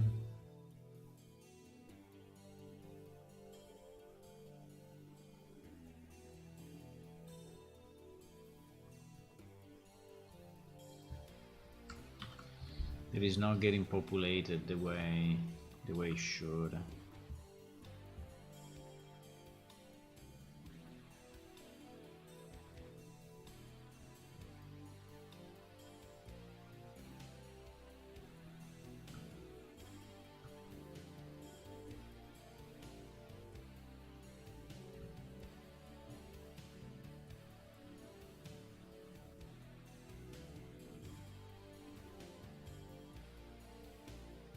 Hacks.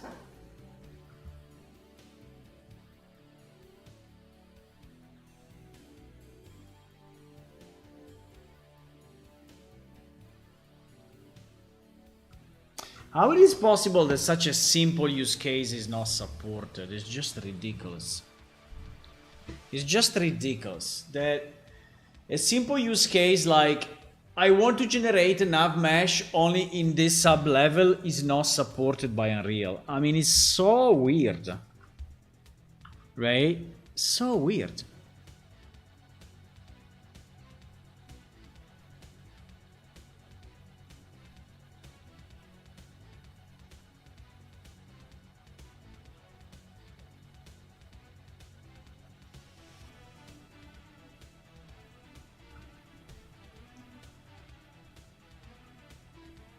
You think it is supported? Well,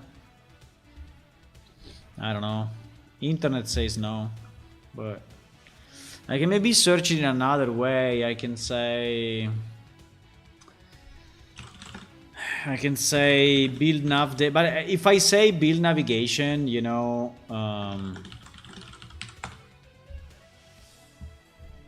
I always get to the same results, which are basically saying,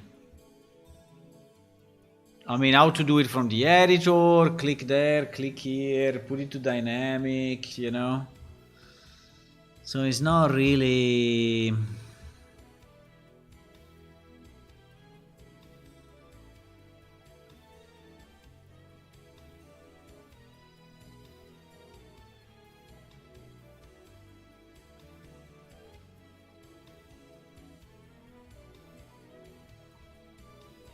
Yeah, that is the basic.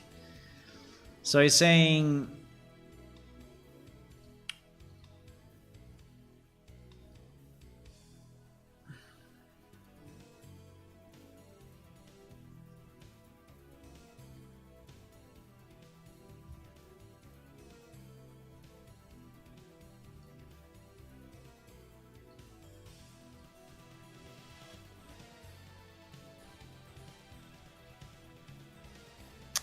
and it's just explaining you the modifiers, you know, to say that like in this place you don't want the navigation to happen.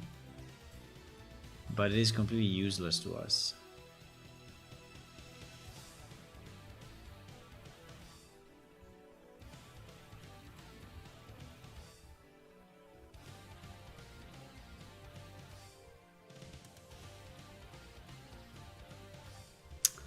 It is completely... I read this guide already in the past. It's completely useless to us.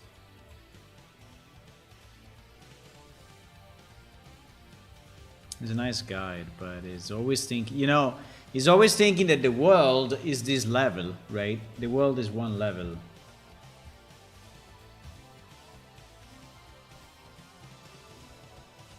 I saw a long time ago. Static nav mesh and level linked with dynamic link proxy thing at runtime let you work between levels as a separate nav stack mesh data. Yeah, but my problem is not to link levels, right? I don't need that. My problem is to generate nav mesh in one level only at runtime with my static generation turned on, right? Because I have static generation. I mean, you see, this is explaining everything, and this is, but all of this, you know, as dynamic, right? Dynamic runtime generation. So yes, you can say, please stop here, don't do it there, link from this place to this other place, and I mean, it's very nice. That is, I mean, I'm not saying it is not nice, but it's not what I need. Rebuild navigation on open level.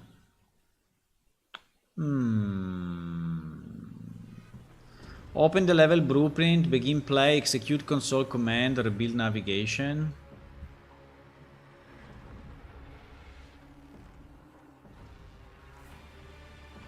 Execute console command, rebuild navigation.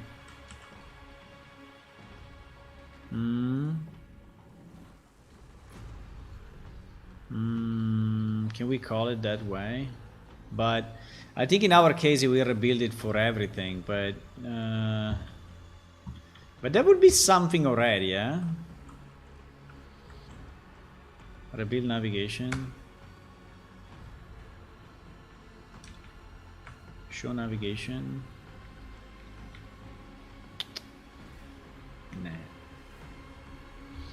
Rebuild navigation is doing nothing. I mean, it's probably doing nothing because we still have the static on, right? If I move it, if I change it and I put it to dynamic, probably will actually do it, but you still need the dynamic on. That's the problem. I think it still needs the dynamic on.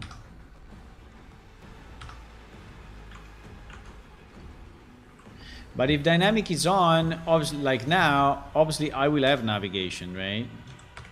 Yeah, I have navigation. Now if I say rebuild, yeah, I rebuilt it actually, because I seen that there was a small, you know, if you look here, when I do rebuild navigation, is actually, that thing is flickering for a second, you see? So it's actually, rebuild navigation is actually rebuilding it, but it's rebuilding it for you want to hack the static system to generate dynamically your nav data for a specific level. Yes, or even better, you know, would be if, I mean, I think that the best thing in the world would be that Unreal Engine as a setting, right, that is not on the whole project but is per level, right? So that you can say, instead of saying navigation mesh dynamic here,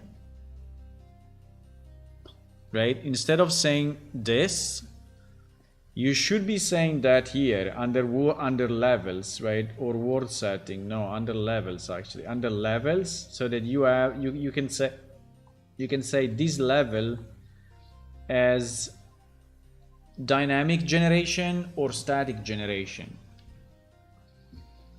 because I mean, video games tends to be, you know, small, except the really big MMO. But you know, you may have a procedural game, and then okay, you go full dynamic, or you may have a non-procedural game, and then you go full static, right? In our case, we wanted to do a mix, So we have a static game with 1 or 2 or 3 generated dungeons, right? So it's kind of a mix.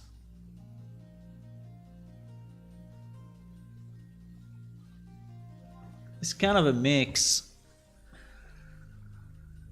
So this answer about rebuild.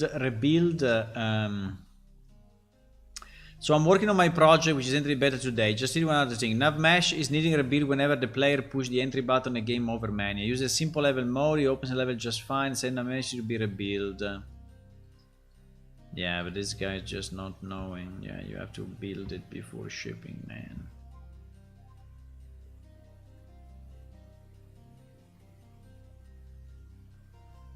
Yeah, you just didn't click on the freaking rebuild. You just didn't click on the rebuild, bro.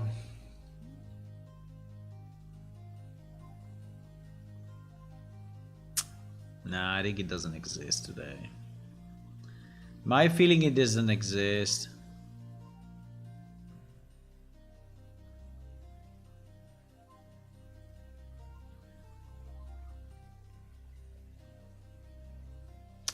Navigation not being generated for spawned instances. That is interesting. I currently have an actor that procedurally generates instant static meshes to create a dungeon as part of a construction script. Yeah, you see, this guy has the same problem, right? Calls a custom event in the graph. If I place the actor in a level, the navigation mesh volume will generate navigation of the instant static mesh. However, if I spawn the actor into the level, it does not.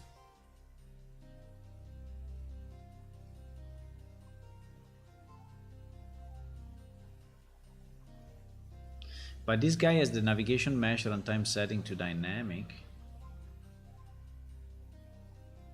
So let me check 1 second in the plugin, that we bought, right? Again, I just want to see what kind of, I mean, I don't know, maybe we get some ideas. That plugin was what? Was Dungeon Generation 3, I think was this guy? Probably.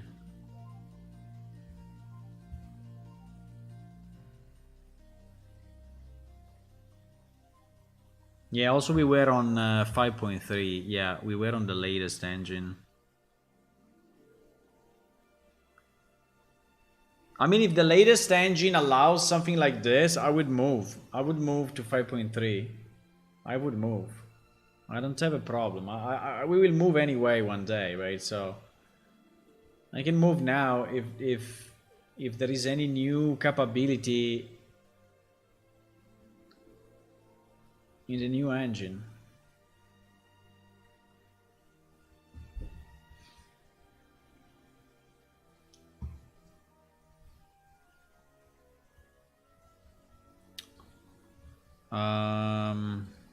Demo map.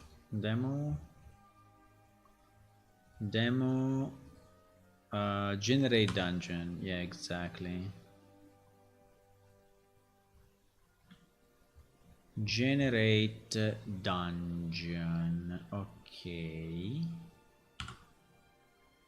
So if I press P, nothing happens. So it looks like the navigation mesh is not here. Do the rooms. Let me see this project setting. Navigation mesh, static. It's set as static, eh? Okay, but in fact it's not there. Because I remember there was a question, right? There was we read that question in the marketplace. Where is it? Let me read it. Let me read that question again.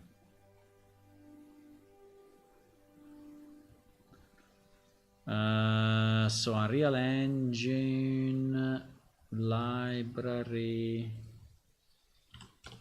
dungeon. No. Dungeon semi-procedural dungeon generation, right? It's been updated, by the way. I don't know what happened in the update, but Has been updated in the last few days. So there was a question, right? It was saying,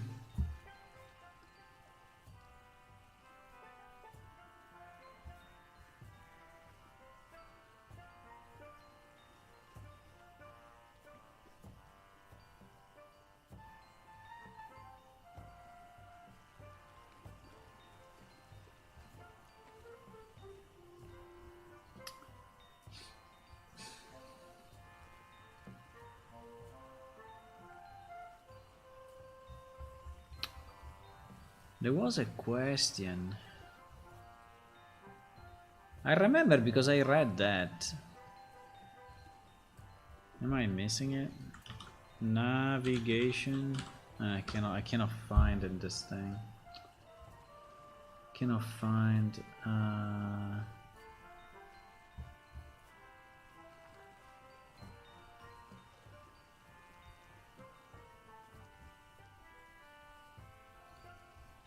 Nah, these are all the questions. Maybe it was not on this plugin then. Maybe it was not on this plugin.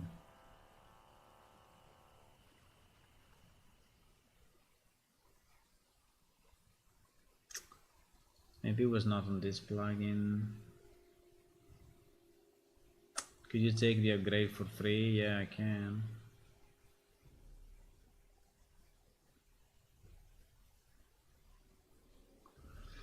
I can.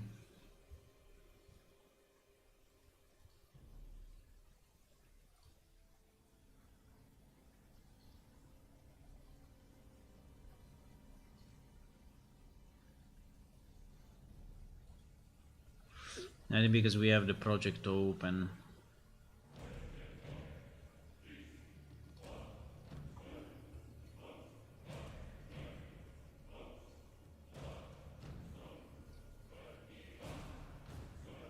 Done. But anyway, I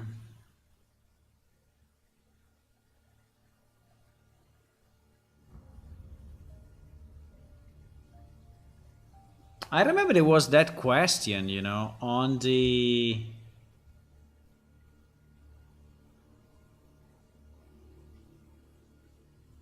No? Was another one?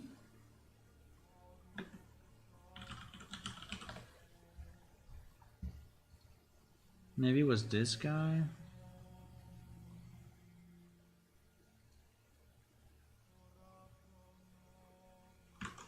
What happened? Fuck. This thing that the launcher is closing every time you open the editor is so annoying. It's so annoying.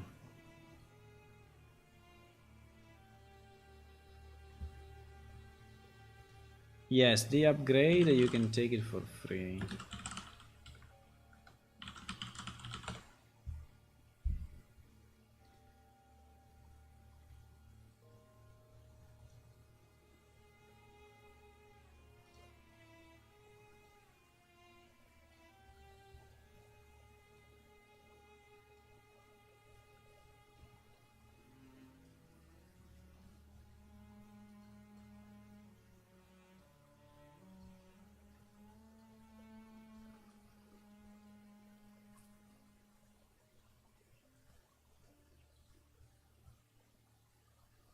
I remember that question.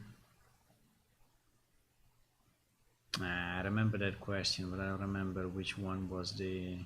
But someone said, I mean, I remember that the answer was yes. Yes, I have enough mesh in each of the sub levels, and it kind of works, right? So that I think that was the answer. But do we have in these sub levels the nav mesh or not? We don't, you see. So here we don't have any nav mesh.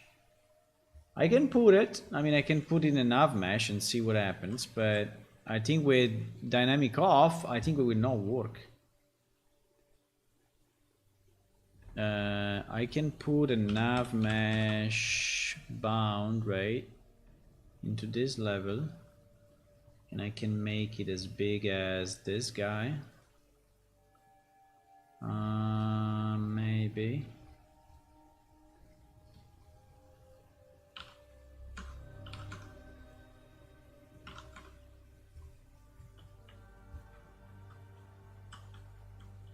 Can make it as big as that. Right? So in our large chamber, we have the nav mesh, right? We still have the automatic generation static. So uh-oh. No, wait a second, I need to launch this demo map.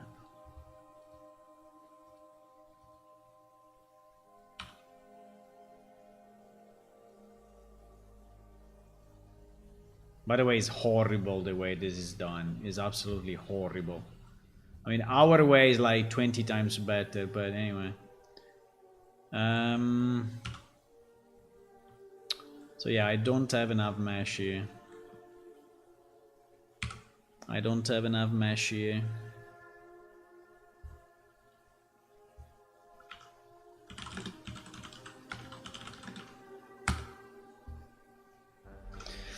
I don't have enough mesh there, and if I obviously if I enable if I enable nav mesh through, then we do, right? If I go dynamic, I launch it again.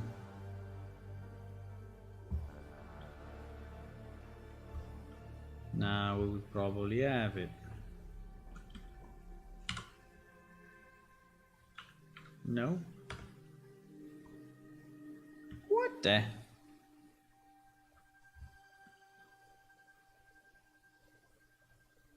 We don't have it anyway.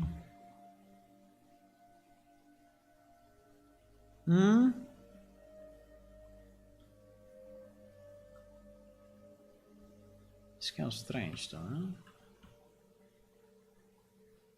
Let me try the rebuild navigation.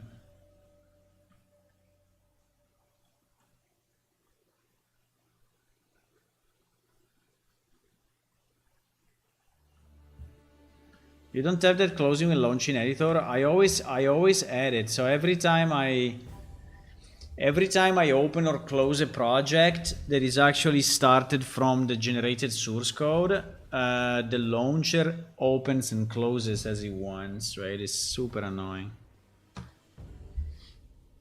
Super annoying.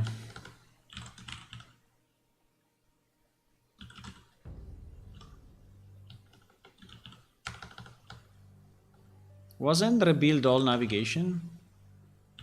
Rebuild? No? Was navigation rebuild? Navigation? No? What the fuck?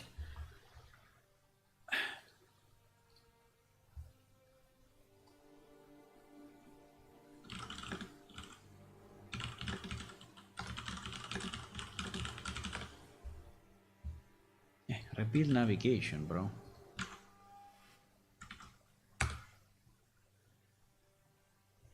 It's not doing anything. So in this case, we cannot even see the nav. Now, the fact that we don't see it doesn't mean that it's not there, right? Because maybe, I don't know exactly how this guy did it, but these are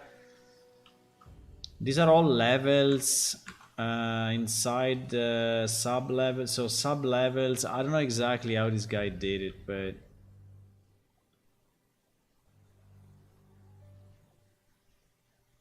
ask him to give you that project since you bought this plugin. The project is this one. This is the project. It's this one. The project is shipped together with the plugin.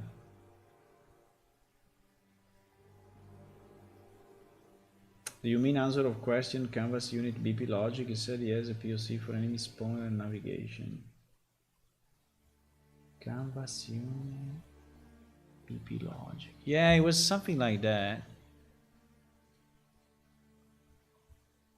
Okay, now I closed it in my head. No, my launcher is still here. Was something like that, yes.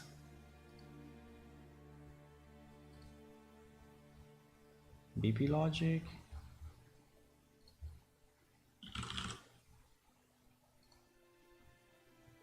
Under questions or under canvas units? Canvas units. Canvas units. Your canvas units, the old BP logic, such a room manager or naming spawner or something like the sort, is purely static mesh aggregation. I use the sub-levels, and sub-level needs to generate new room and a new dungeon. You can place a BP you like in your sub-level and work in POC with enemy spawn and interactable chest and navigation mesh volume for the NPC. Yeah, I think it was another question, but anyway, it's similar, yeah.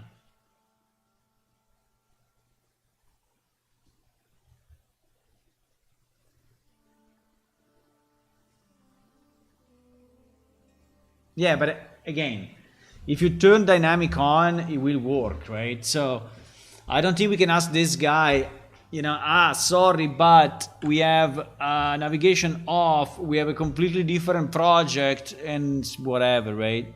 We build a completely different system now, so we have nothing to do with him anymore, right? I mean, we can also turn dynamic on in our project and see what happens. Let's do it. Let's do it.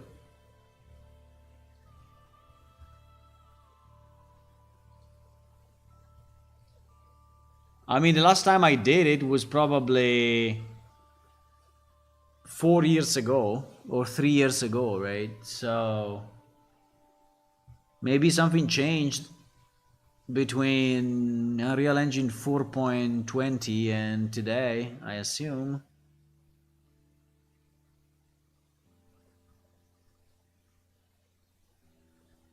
But I think it will break the game.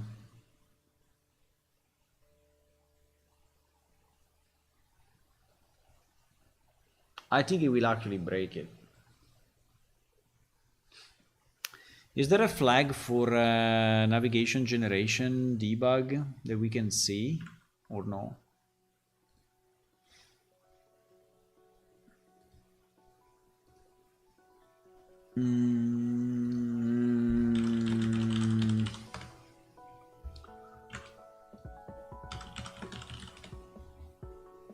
Unreal Engine logs, no.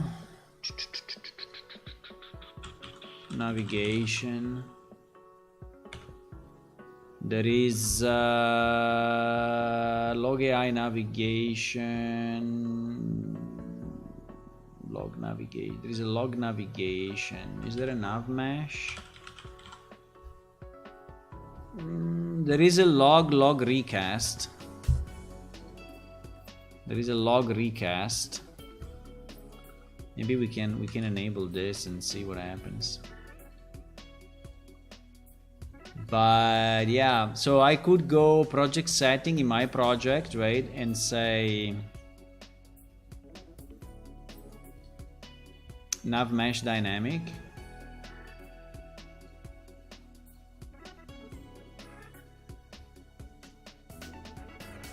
And I don't know why it's asking me to save the main level after I did that change, which is a bit scary, but fine. I mean, we can save it.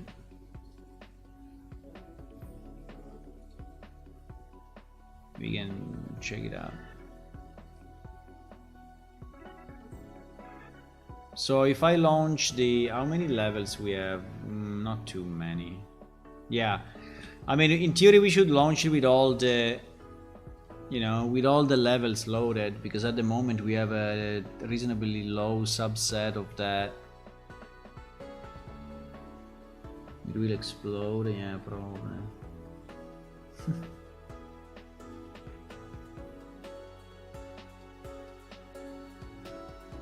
I think it may just lock in trying to rebuild the nav mesh, and I think when things move, it will try to rebuild it again. And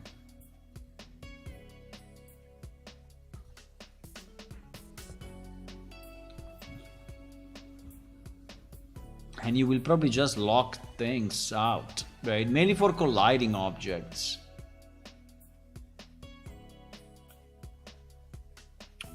I mean, for all the objects that are not collision, I think it's okay. But for all the ones that are collision...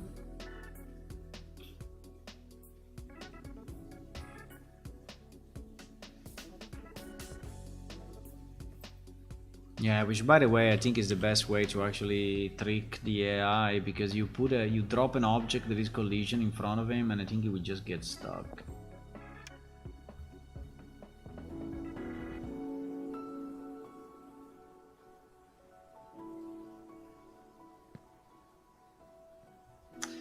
But I don't know, how do we know if he's building something, right? I mean, I can show navigation. By the way, there is no navigation here at the moment, or anyway, nothing that I can see.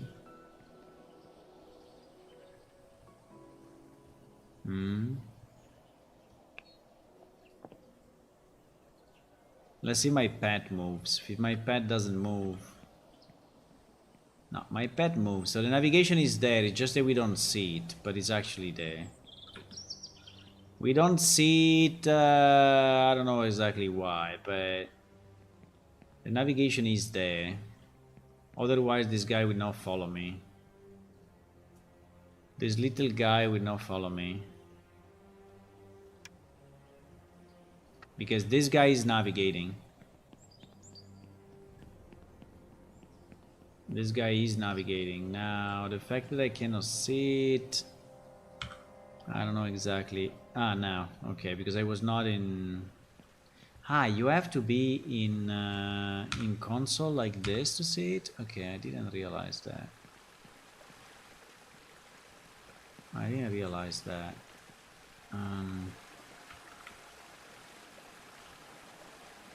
You have to be in console?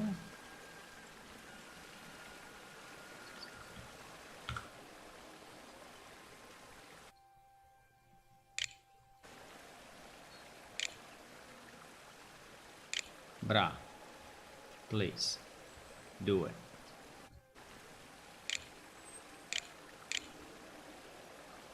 Why is not turning on the nav mesh? Why?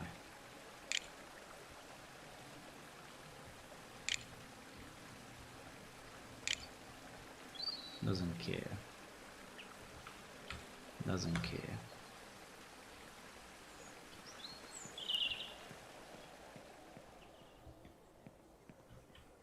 He's turning it on only when this guy is moving?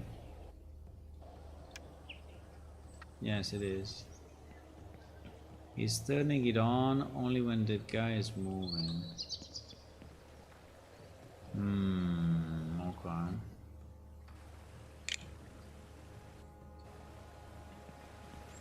So maybe we have it and we don't know. I don't know.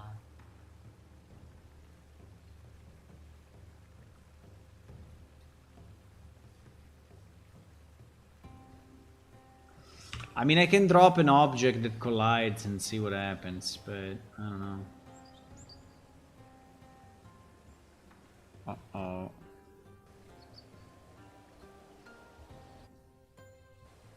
This thing does not collide, but I can make it collide. Collision detection true. Now it does collide. So if I ask this guy to follow me, then what happens? Follow me, man! Follow me! Come here! Yeah, he actually did it right. He actually did it right. So he went around the chest. He's going around the chest. So you see that he's generating it dynamically. I mean, if the project does not explode, I can... If the project does not explode, I can turn it on. I can turn it on and we can see if it doesn't explode.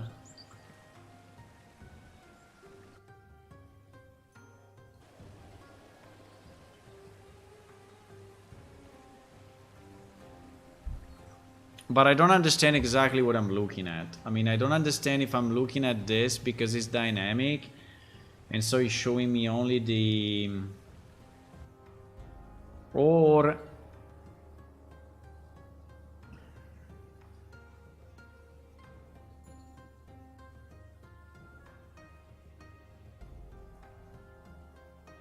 I mean, it's true that our geometry is fairly simple. So to calculate the nav mesh is not... But I tell you, it takes 10 minutes. It takes 10 minutes when I do it before release.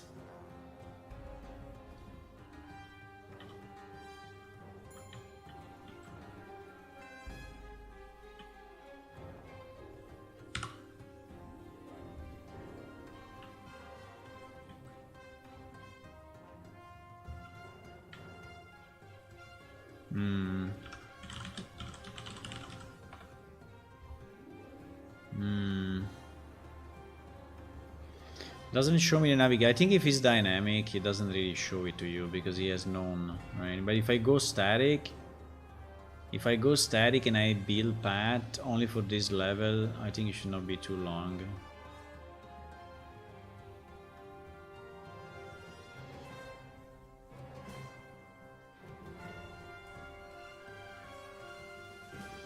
Yeah, but you see, it takes time anyway. Yeah? There is one level. It is one level. So now we have it. Now we have it static. They can turn it on and off. And now... Hey, okay, check out. And now if I restart my everything, right, probably I will see it permanently because now it's statically loaded.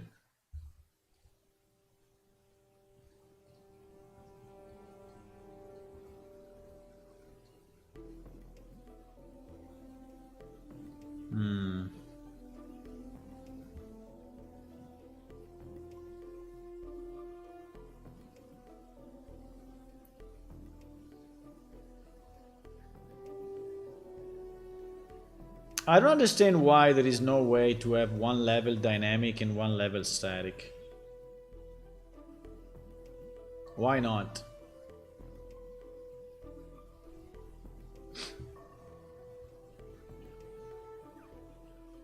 I think at the moment Unreal Engine invalidates everything, so...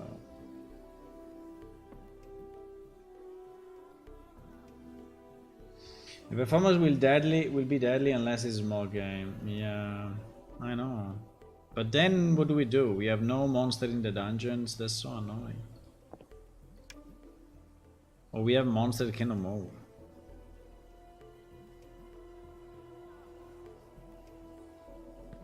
Which is super annoying.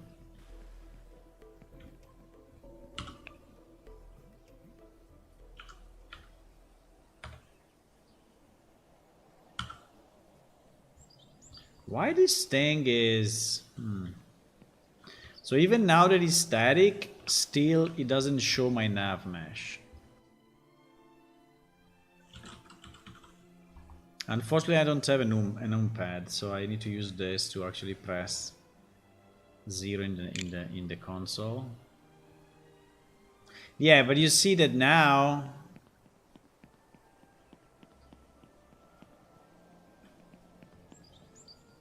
Yeah, it takes a bit to load in, but...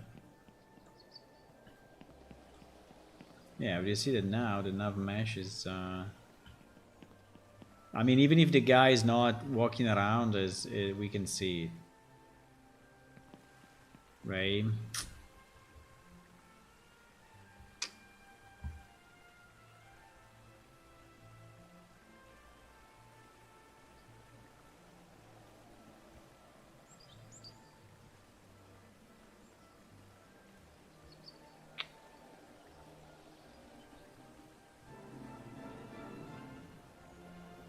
It is so annoying.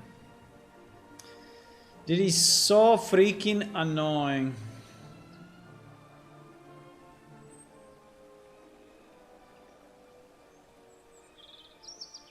That is so freaking annoying, guys. Ay, ay, ay, ay, ay, ay, ay, ay, ay, ay, ay. Ay, ay, ay, ay, ay, ay, ay, ay, ay. Ay, ay, ay, ay, ay, ay, ay. Ay, ay, ay, ay, ay, ay, ay, ay, ay.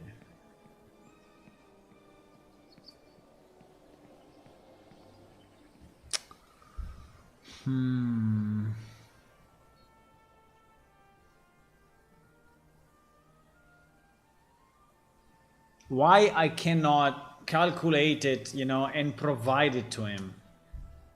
Why I cannot pre-calculate it somehow or calculate it at a certain point and just provide it to him is so stupid.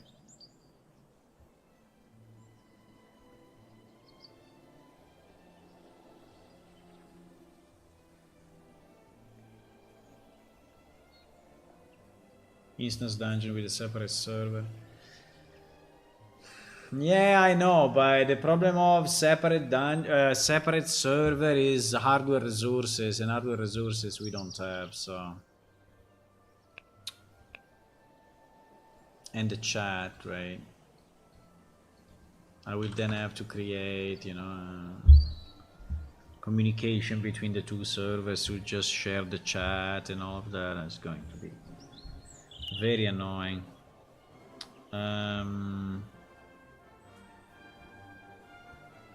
But yeah, that's a possibility, right? That's a possibility because you can say you run a separate, but you know, a separate server, you know, in the same DB, I don't know, bit of a mess.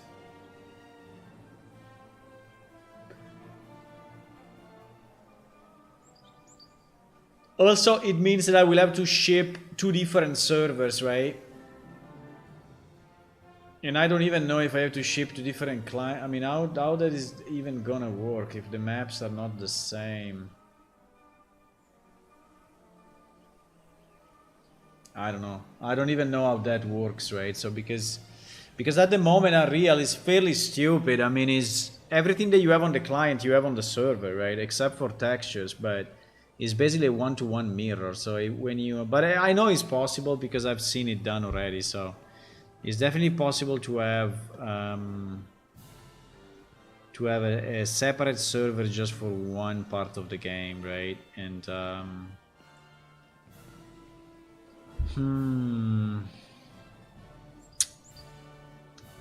I think we are a bit stuck. I mean, we can still generate our dungeon, right? We can still generate a dungeon, but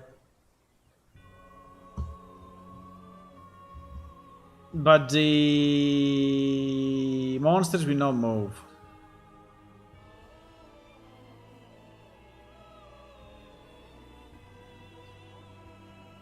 They will fight in place, right?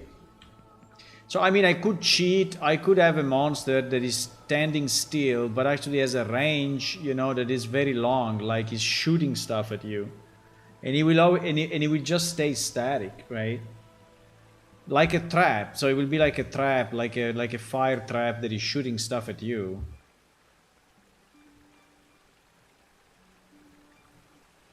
Is the same server file, just starting map? Ah, you change only the starting map? Okay. I see. Yeah, that's a good idea. And so in that server we could have the dynamic generation.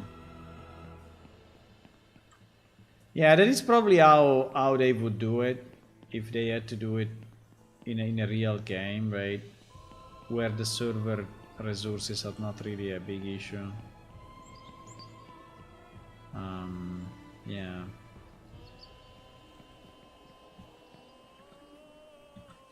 I mean, our concept is still valid. It's just not powerful enough because you don't have monsters. But It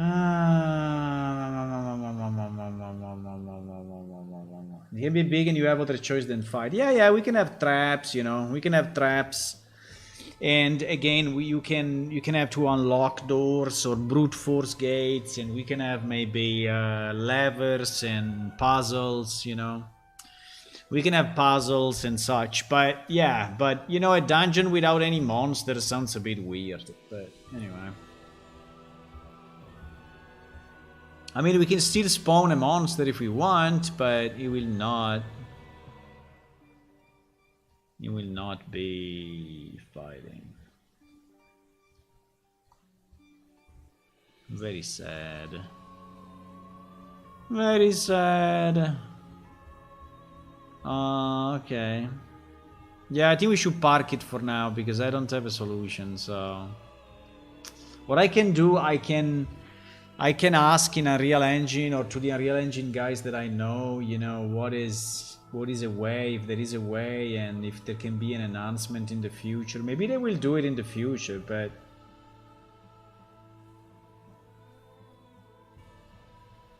I'm sure you can do it. I can try to type. I mean, if in the whole internet, you know, there is no answer for that. I can ask the AI. Should I ask the AI? I can ask the AI. New chat. Hello, AI. So I have a project made with Unreal Engine, and I have what is the right name of the option? The right name of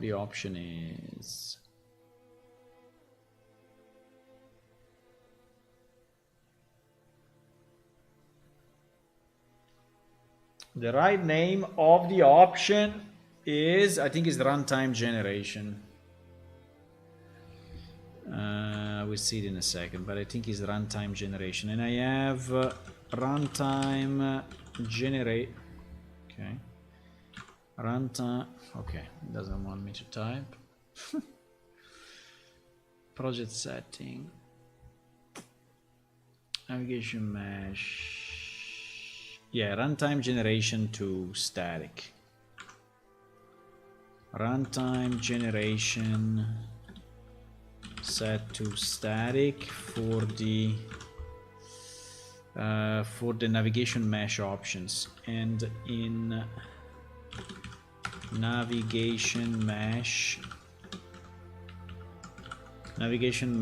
options I have runtime generation set to static. I need this to stay static because obviously what it will answer, oh, put it dynamic, right? I need this to stay static as I have a very large world.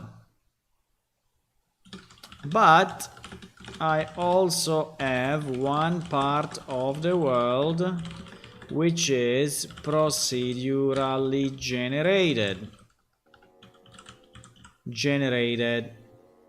How can I generate the nav mesh just for this, just for one part of the world at runtime? Okay, let's see what the AI says.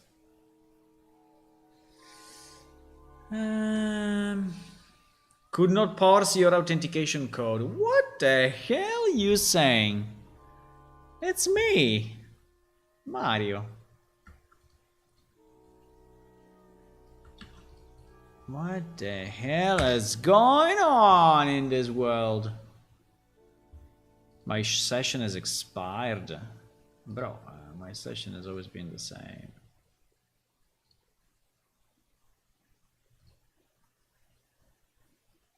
I never relogged like in the last 5 months, but fine. Okay, but I copied the question. In Unreal Engine, you have a large world with static navigation mesh, but you need to generate the nav mesh dynamically for a specific part of the world. You can use the following approach. Okay. Enable runtime generation for specific areas. So keep the overall runtime generation setting to static for your entire world to maintain performance for the majority of the space. Okay, good. For the procedurally generated part, you need to enable runtime dynamic generation. Okay, this is what I told you, but okay, you're just telling me again what I told you. Fine. Modify the navigation system at runtime. When you generate the procedural part of the world, you can use a blueprint or C++ script to dynamically modify the navigation settings. What? Dynamic nav mesh generation. In the procedural generation script, you can use function like get navigation system to access your navigation system. Holy shit. I mean, this one is the one that we did already in our example, right? I have it here, right? I have it here for just for the record. You right? Get current navigation system, right? Then it's saying, wait a second, because it's saying something interesting. To access the navigation system, that you can use function like update component in navigation octree or navigation system build. And navigation system build is exactly the one that I called, by the way. Why I continue to go on the wrong project? You say navigation system build is exactly the one that I called, my friend. To update or rebuild navigation data for a specific area. Conditional generation. Ensure that you only generate the nav mesh for procedural generated part when needed. For example, trigger the generation process when procedural part is created or modified. This is an example of pseudocode to give you an idea. Update component in nav octree. Update or build navigation data for the specified area. Update component in nav octree. Update component in nav octree. Real octree dynamic mesh component. Apart that this function does not exist.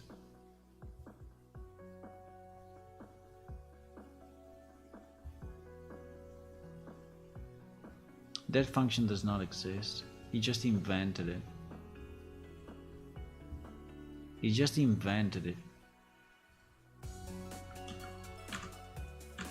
He just invented this freaking you know, AI is just giving you answer that you want to listen to.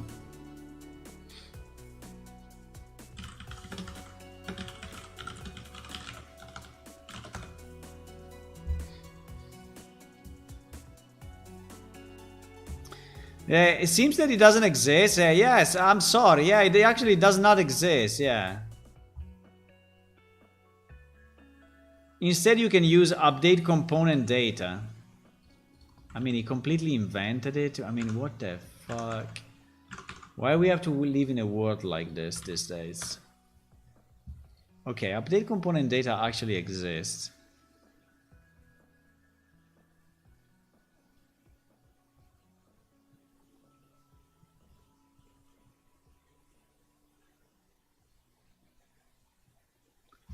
Basically, after updating your mesh, you may need to call update component data on your mesh component. You may also want to have an unbounded navigation volume and probably want to use navigation invokers and navigation in the entire world all the time.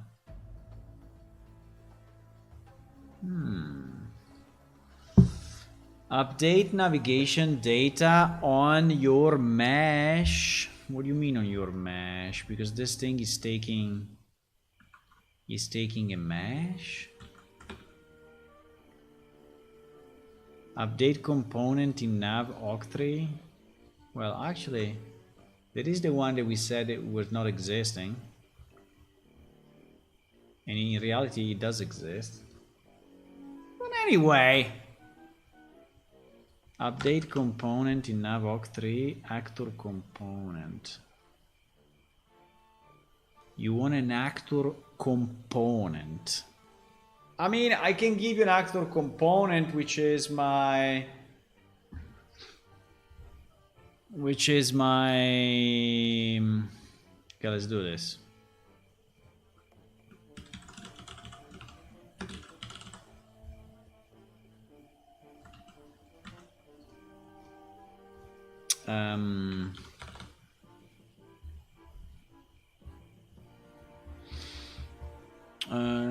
it already. We do it already here somewhere.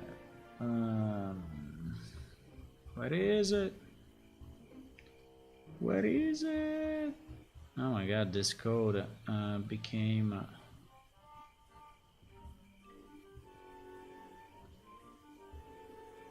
oh my god. Components. Come on. Come on. Not inside navigation system, please. Just inside my stuff. No, inside my stuff.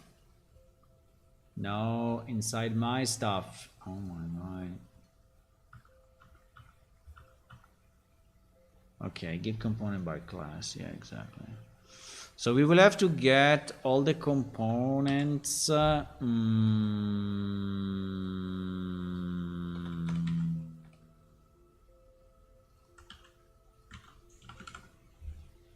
Of now.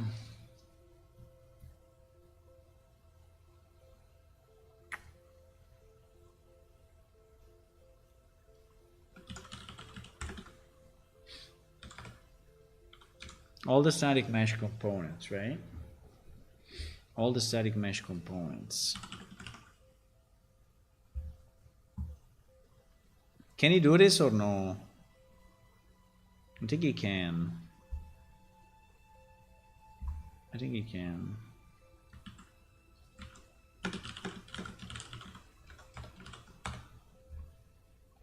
But we have to cast it. I mean, we did it already. There's no way. You have to cast it, otherwise he's not gonna do it.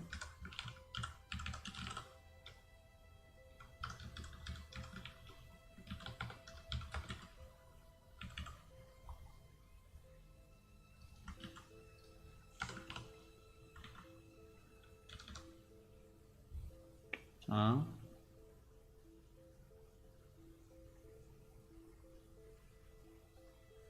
Ah, he wants it an actor component. Okay, fuck it. Even better. Huh?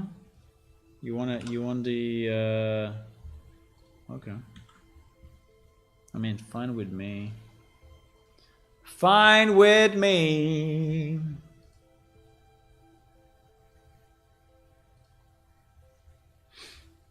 Fine with me.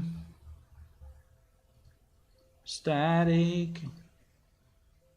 Static. Static. Static. Static. Wait, I need to precompile. I mean, we can pass in the first room and see what happens. There are a bunch of monsters in the Draken plane again. I don't know why that happens. I think there are monsters that cannot find their region or something. You have to do... I can remove them. You have to kill them. If you kill them, they go back to where they came from.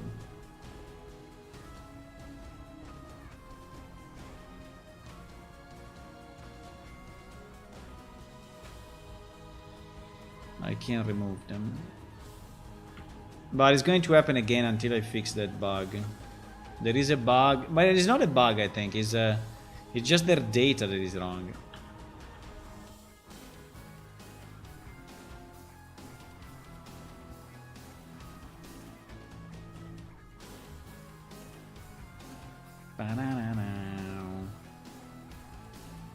What did I launch? Wait, sorry, I launched the wrong project. No!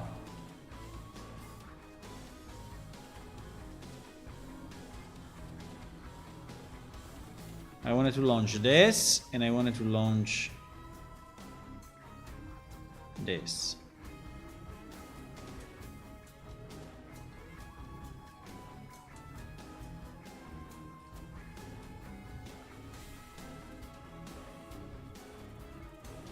Okay.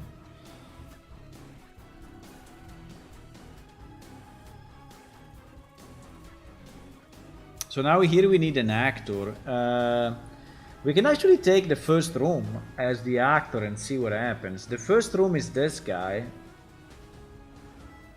And I can just save it temporarily to a variable, and we call it first room, and that's it. First room. Right?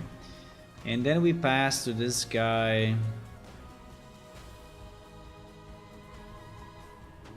the first room, right? And then we will see if that does something. But meanwhile, let me just remove the crazy monster. Crazy monsters. Bunch of monsters in the dragon plane. No, I don't have the dragon plane. No, I should have it though. Wait. What? Yeah, I have it. Oh my god! Why that many? What the hell is going on here? What the fuck? How do they come here?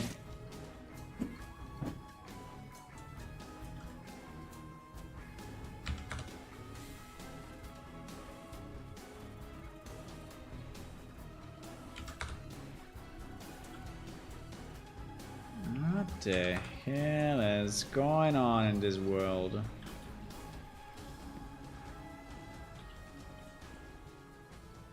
This guy is dead. How did you come here? New player, eh? Look at that beautiful planet.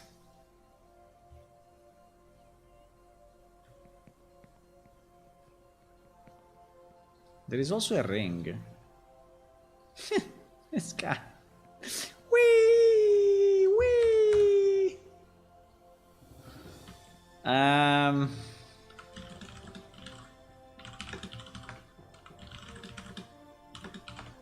There seems to be a ring of some kind. What is this ring?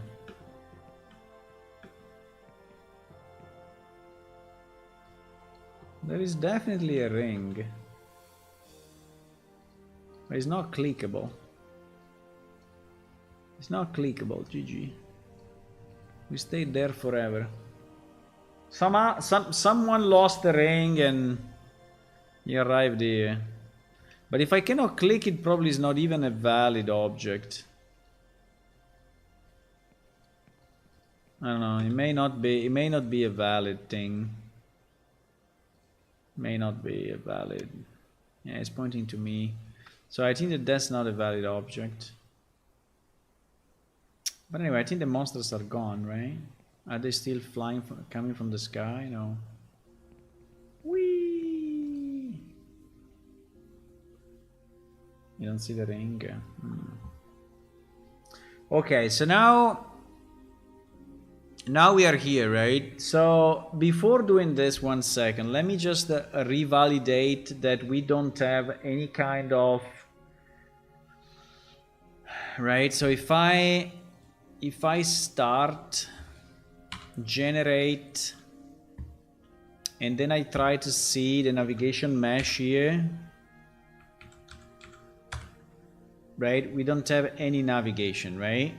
We don't have any navigation. I don't know if you just don't see it or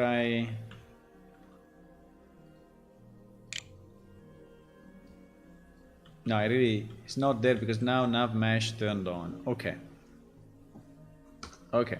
So if now I call this passing in the first room, do you think it will do anything? I mean, that would be fantastic, but I don't know. So if I do show navigation, nah. Nav mesh.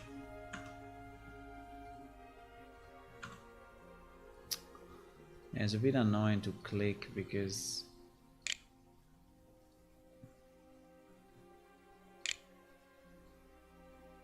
nothing.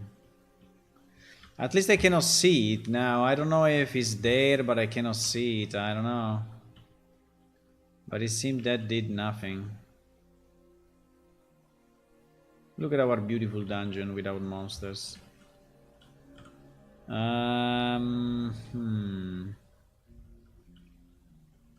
So it did absolutely nothing.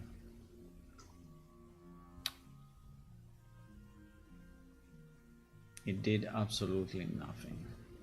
Hey, bro, I don't know. We can debug it and see what it does, but I don't even know how we can do it without saving it. Well, probably saving it temporarily like it does with dynamic, right?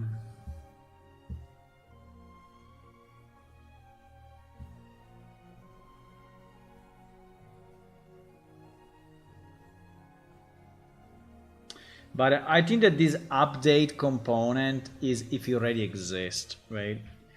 If the component does not exist, I think it will say just like I cannot update it because there is it is not present. I mean, update is not add, right? Update is update. So let's see. Do I get a valid component?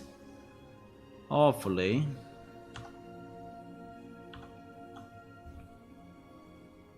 Yeah, I have a component, which is actually the floor, exactly, which is actually the floor of my room, right?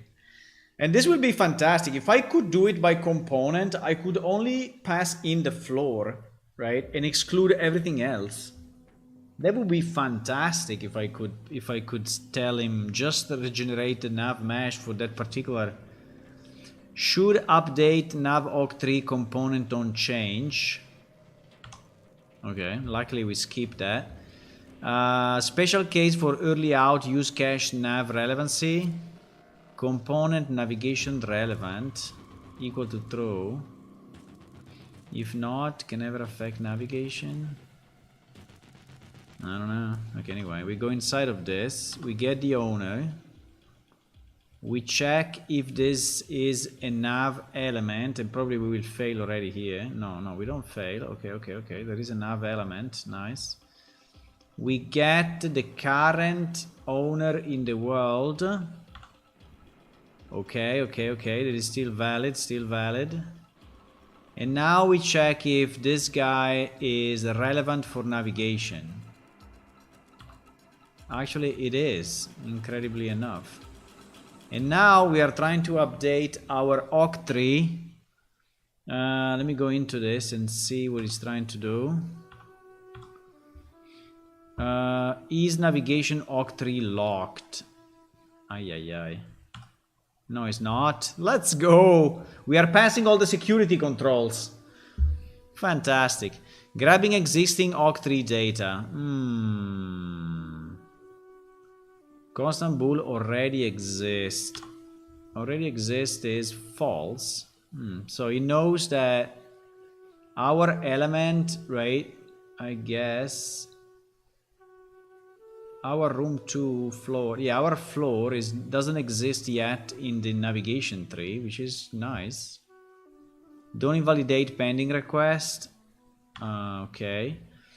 Always try to unregister even if the element doesn't exist. Okay, we try to unregister. Fine. Register element.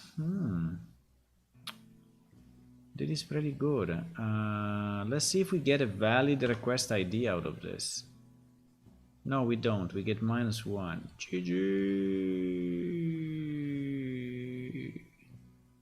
So this will not be valid, and we will go GG, right?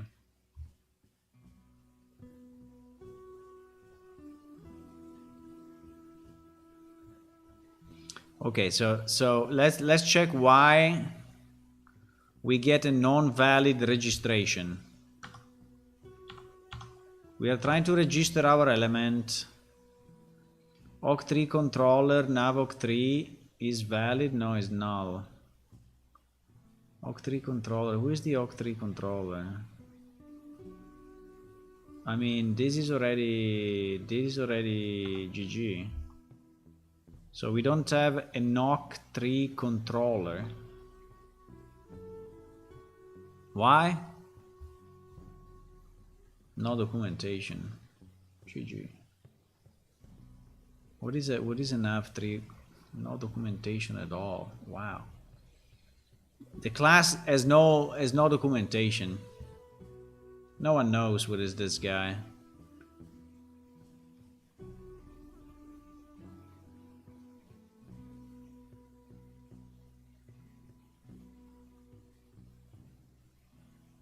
We don't have an OC3 controller.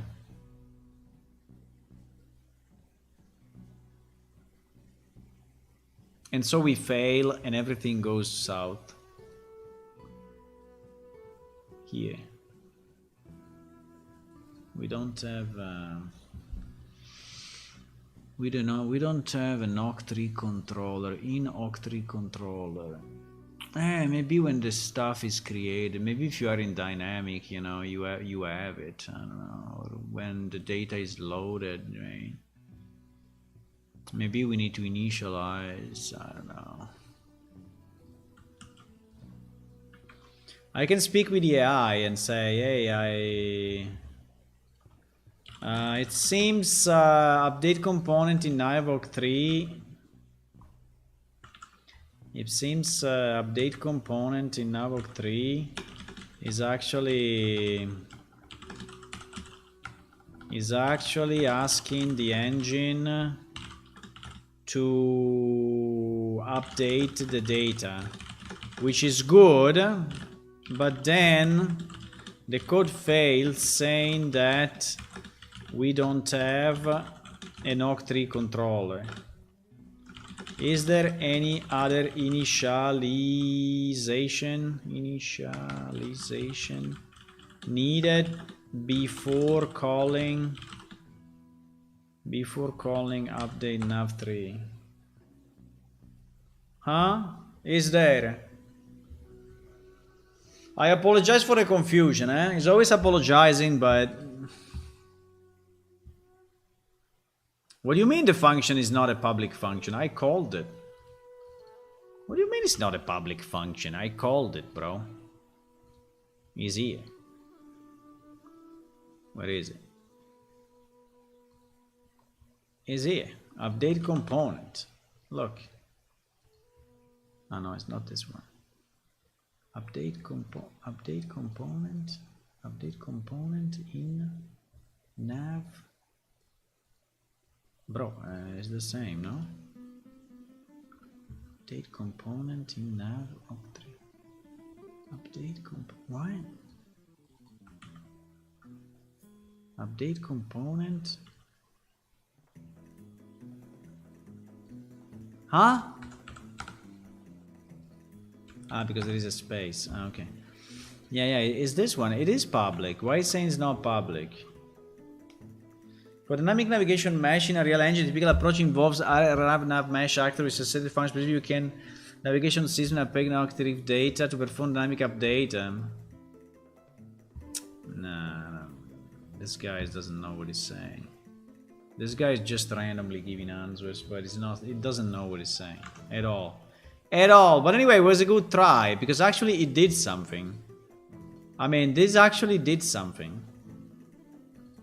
Should we just search the whole internet for this function and see if someone ever used it? The function is this. If you want to search your site as well. Maybe I need to say Unreal Engine though.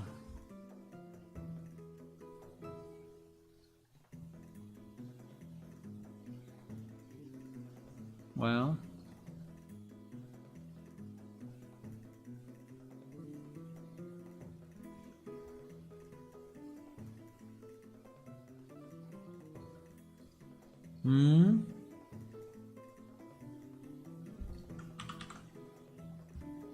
Wow.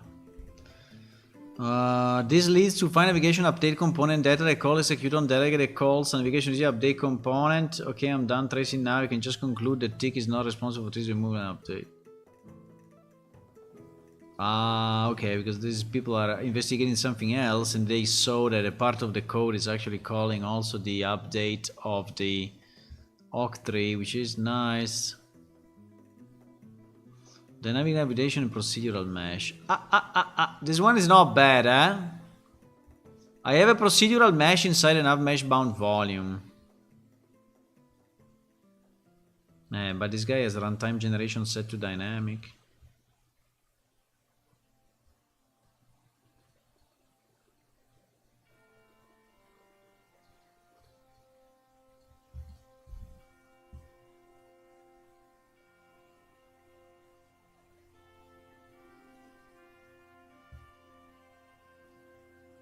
Instead of jittering your object location to force an update, you can do this.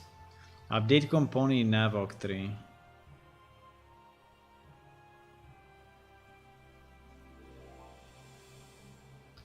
The previous is deprecated, and is asking to use update component data. I mean, we can use them both. I mean, I don't have a problem with that. Oh my god, I'm always in the wrong project.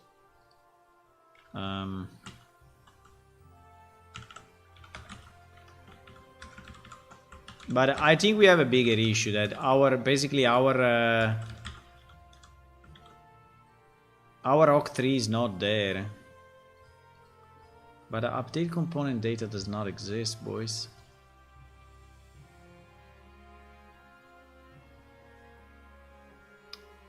Does not exist. You are telling me something that is impossible.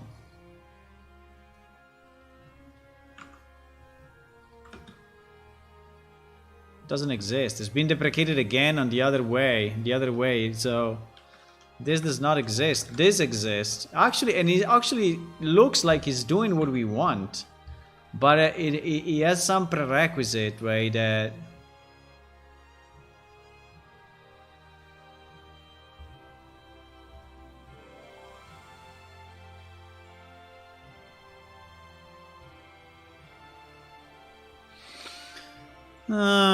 I think we are in an impossible place, by the way. Update actor in...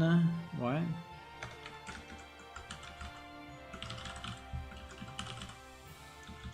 There is also update actor. That would be nicer, though. So instead of doing the for loop, instead of doing all of this, maybe we can just... update the actor and it's better. I don't know. Which actually makes more sense to me, because I think it was a bit weird to update a component of the actor instead of updating the whole actor. Right? I mean, why we should update a component?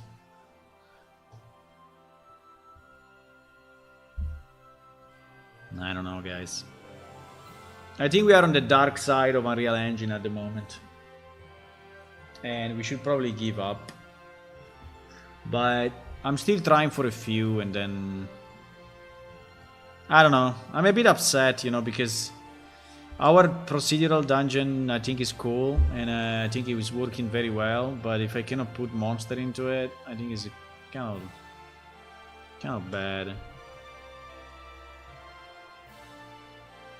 I mean, I can still generate dynamically and then save and make it a static map, you know, and ship it to you with the client. And but I mean, that was not the idea, right?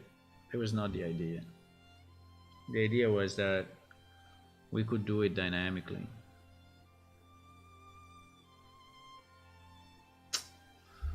Bah, bah, bah, bah, bah. Bah.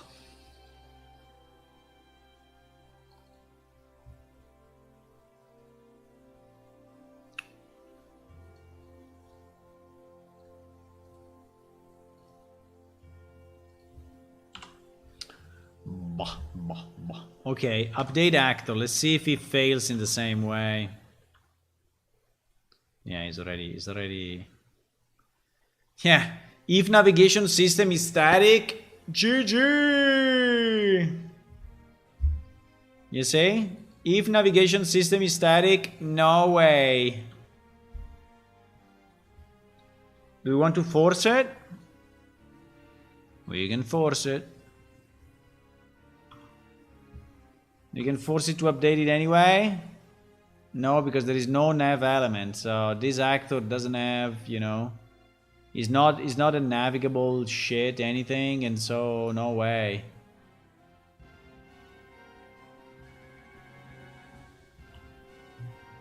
So it's just not working. Who is calling me at this time? Wait a second. Pronto? Obviously the fake numbers. Fake numbers calling in.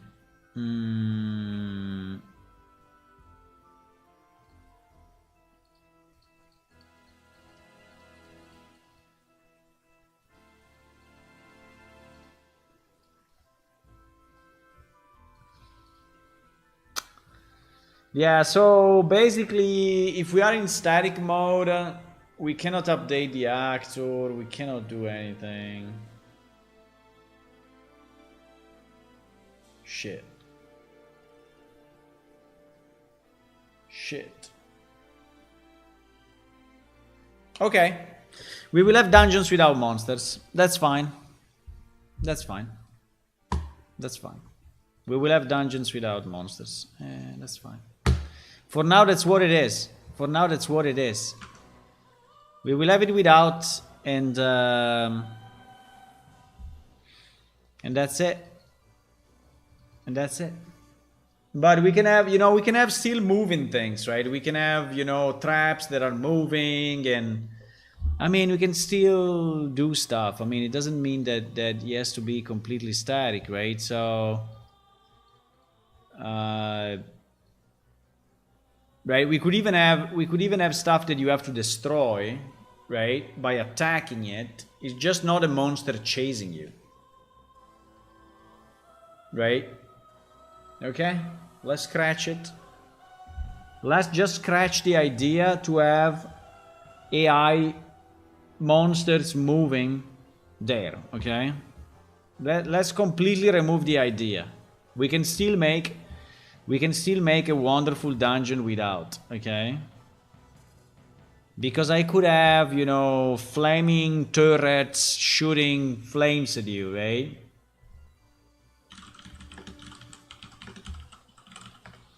A fantasy flaming turret that is shooting stuff at you, right? That is rotating and shooting. I can have arrows coming from the top. I can have, you know, whatever we want. So, okay, fine. We tried.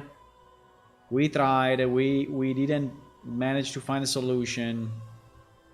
Fine. Fine. GG. GG!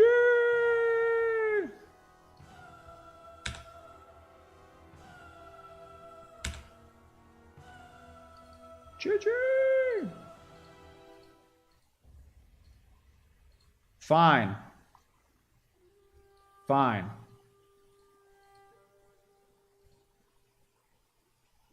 What is this shit?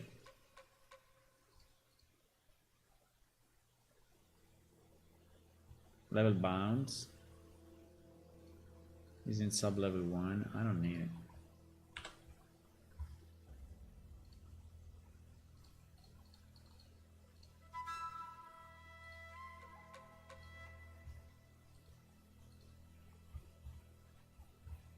Fine. We can still do a million things, guys. We can still do a million things. Don't worry. Don't worry. There will be a solution for everything. Don't worry. Ah, I'm gonna cry. No, I'm not gonna cry. Are you able to manually place monsters? Yeah, I can place them manually, but they don't move. The problem is that they don't move. They don't freaking move because there is no nav mesh. Which is so annoying. But it's okay, let's get over this. Maybe in the future it will be possible. At the moment it's not. Let's get over this thing. Okay? No! No, I'm gonna cry. No. We are getting over this. Okay, so we have this beautiful rotating thingy. Right? They can actually save our life. So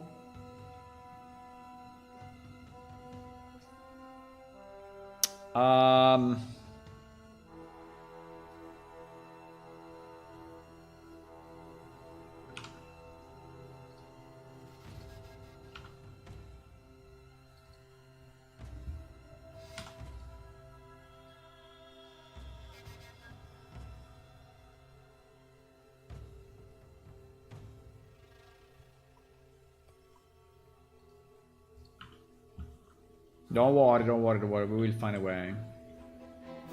We will find a way. Fuck you, monster.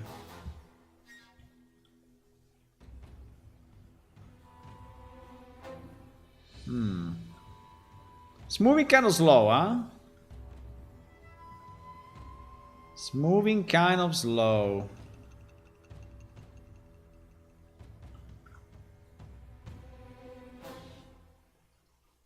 Why?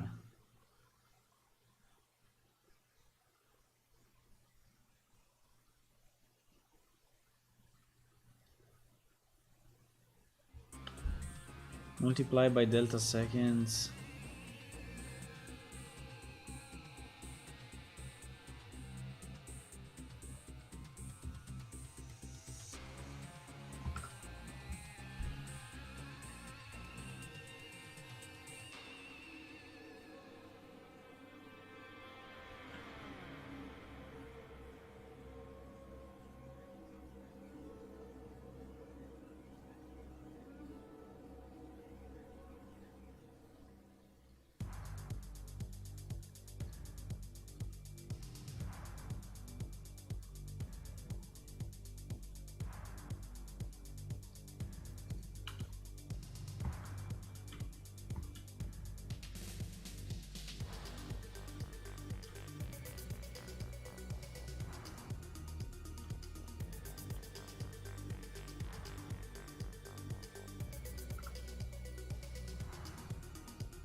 I mean, the wrong side, but anyway.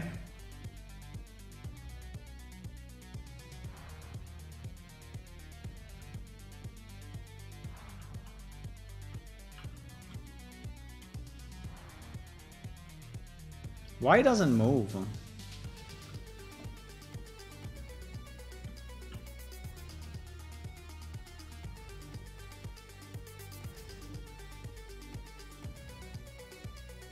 It doesn't move at all. It doesn't move at all.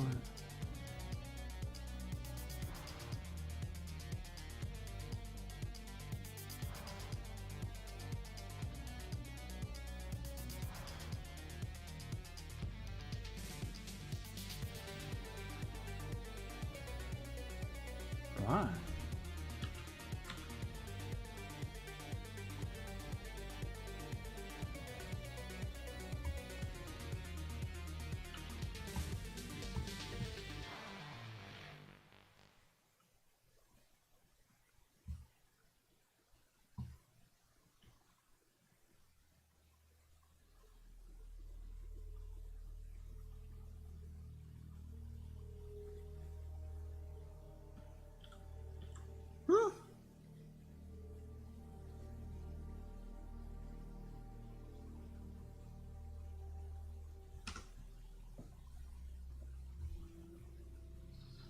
I mean, before I was multiplying by delta second, was actually moving. Like if I do this, I think it will be moving, but it will be moving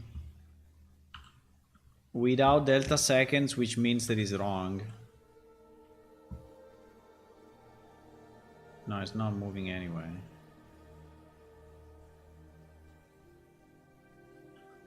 I mean, it's going a bit up and down, but... Huh? What the hell is going on here? Starting location. Starting location is the relative location of the blade. Take the starting location and I add on the Y, right? On the Y. And I add that and I set it as the new relative location. So why?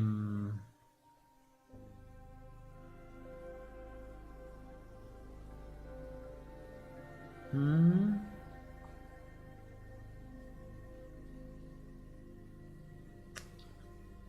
don't understand.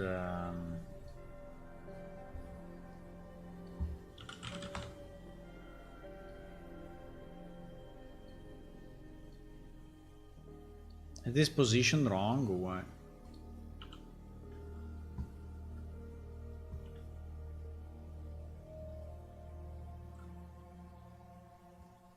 Zero, 0.013. 0.0, 0.1. What the hell?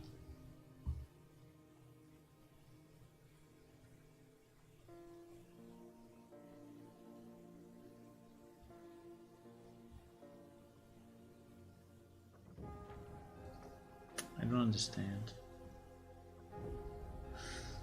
This is moving between 0 and 1 in 2.5 seconds. It is moving between 1 and 0 in the other 2.5 seconds with a total of 5 seconds, right? That is what it's doing. That is my position track, right? It is coming out of this. So this means that this position...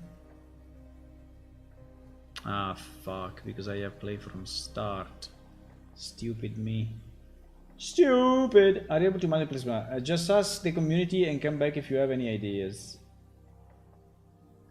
Hey, yeah, we can ask them, but it seems not possible at the moment, is what I'm thinking. I mean, it seems that it's actually not possible.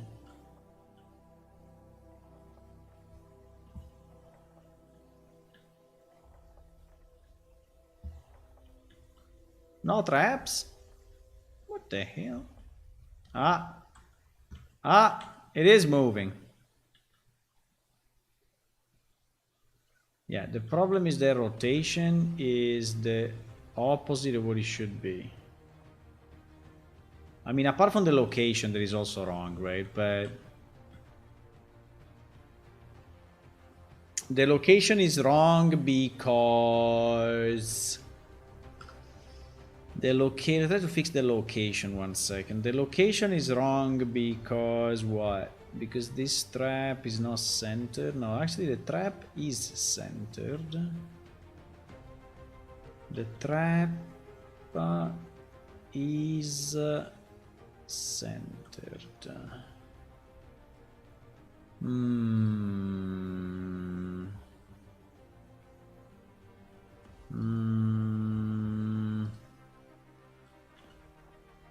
And I assume that our trap is also centered here, right?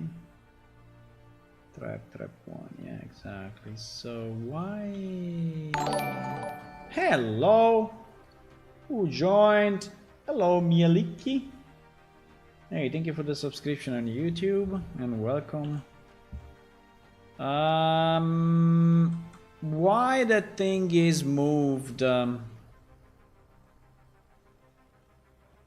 to the left. Because we use the same technique. Yeah. Because exactly. Okay, so that's a good point. So for traps, we should not use the same technique of positioning. So when we are positioning traps,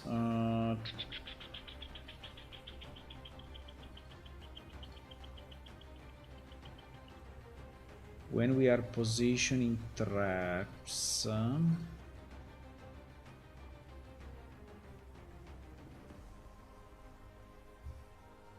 yeah, exactly. The set transform on spawnable.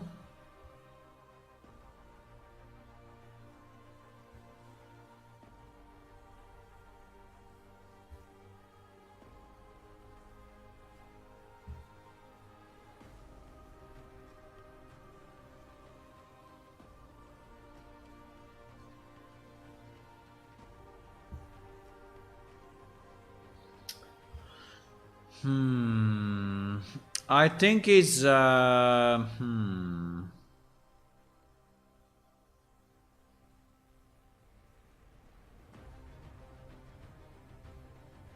think we don't care about this. We don't care about this. The only thing that we care is the rotation.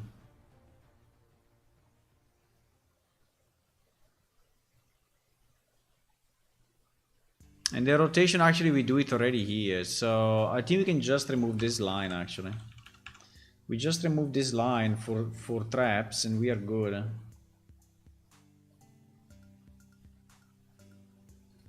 I think so. I think so. Let's try. Is 8:15.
Why?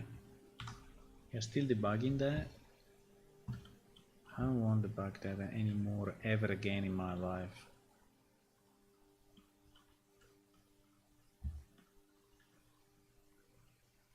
Yeah, that is correct. Now this was actually misplaced from the beginning, but now they are correct. Yeah, yeah. So we have a bit of a problem with this kind of traps because this trap has been designed for the corridor only, right?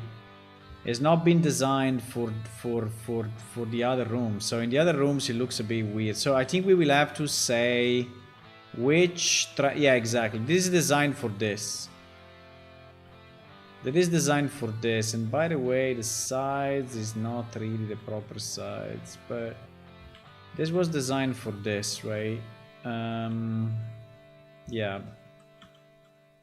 Yeah, but okay, at least now we have it correct. So for traps, we should not do the move based on the extent of the bounding box, right? So, which is nice. But okay, we have a problem with the rotation, which is actually rotating too slow and is rotating wrong. Like it should rotate the other way. Ah no, it's already rotating the other way. It's just rotating too slow compared to the movement, and also the movement is too slow. Okay, but that's easy to fix. So the actual rotation. Okay, we can remove this printout, by the way. It's very spammy.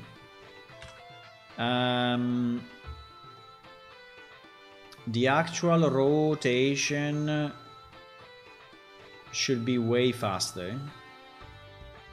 So, but now I remove delta, or I have delta? Oh no, wait, now I remove delta. Now I remove delta. I need delta. I really need delta. I really need delta. So the rotation, we can make it faster just by increasing this value, right? So if I go 150, right? So basically this means 150 degrees in a second. So we should probably do, in a second, we should probably do a full round. So probably will be like 360. Oh wow, we go up. Nice. Why the traps are always so far away? It's not moving anymore. It's not moving anymore. It's rotating a bit quicker, which is nice. But it's not. So as soon as I put in the delta seconds, this thing is not working anymore. Why?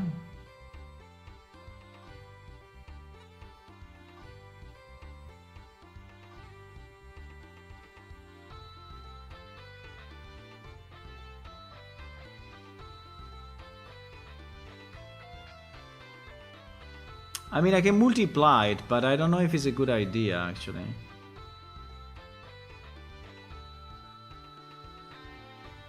Because this is supposed to go from 0 to, always go from 0 to 1, right? This is always supposed to go from 0 to 1. So why it is wrong?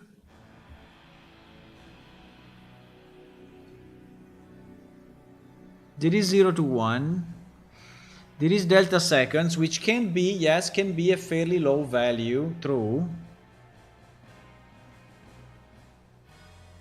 But if between one tick and the other tick you have 1 second, then this is 1. And obviously, that is not always the case, right? But so when this is updating, based on the last time that we updated,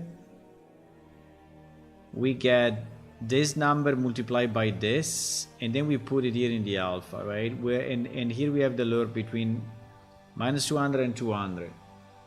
So y is not moving.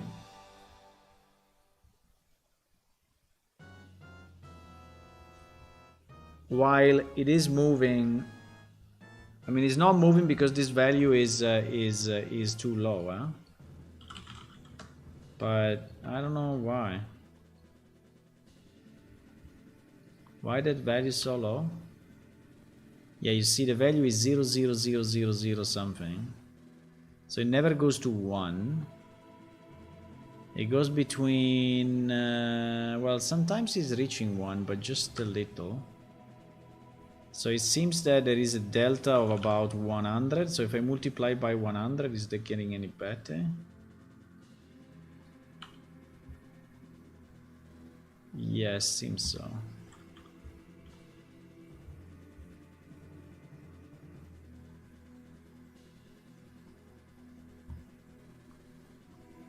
What the hell is going on?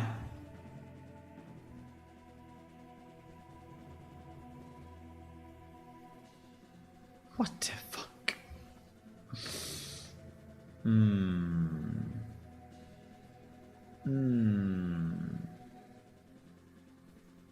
I would say that it is not working as expected.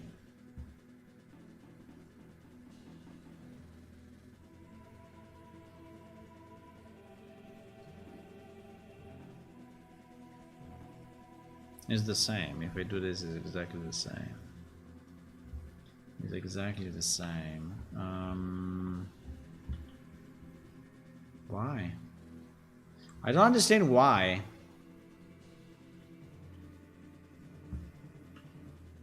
Why is it going so crazy?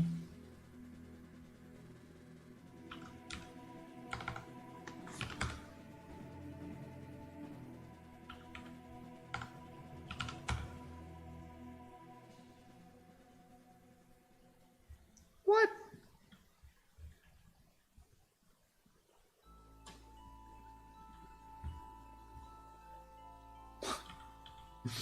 What is going on? Do we have two? No, we don't. What? There is one that is going over the whole dungeon.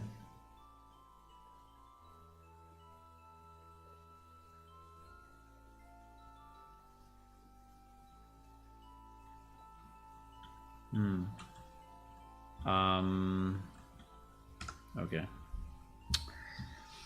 I guess timeline plus delta seconds is not the best way to do this.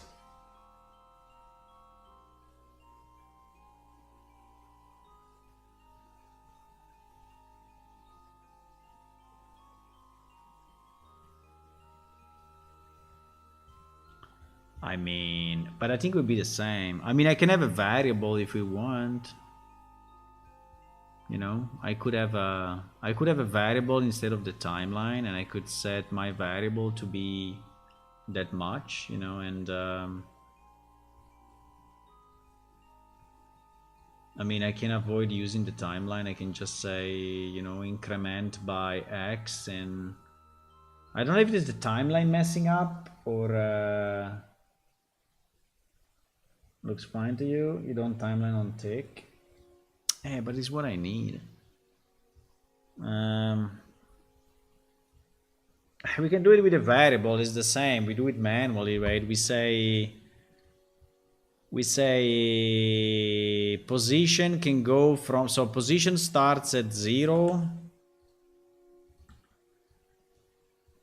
Position starts at 0 when the element is created, and we do position plus whatever.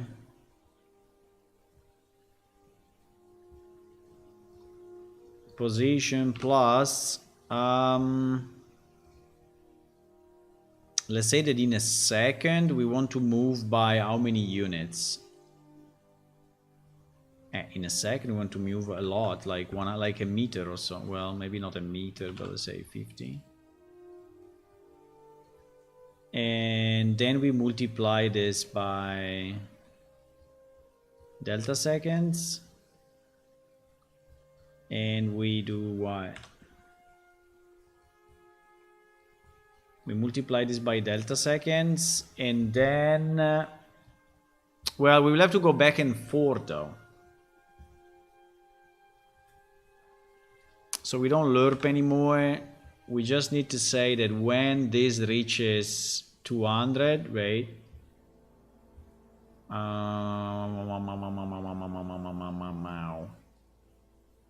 So we set the position to be this, and then we say if my position is greater than 200, then we go backward, right?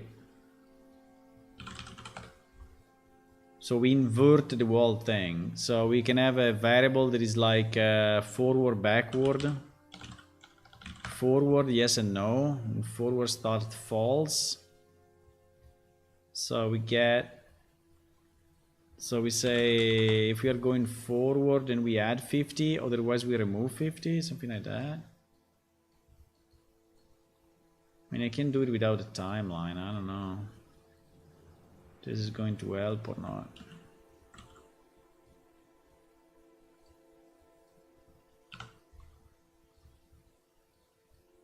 It was working okay for the rotation though.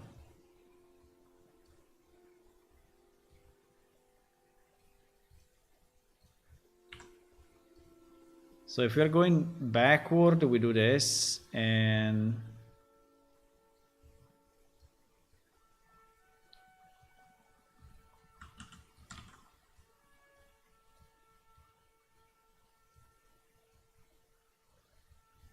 right? And wait a second, it's too busy. It's too busy.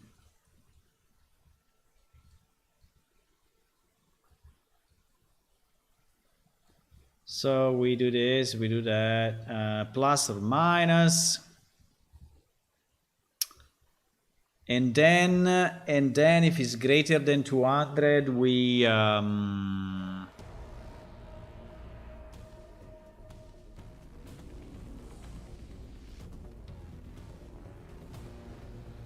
just invert the polarity.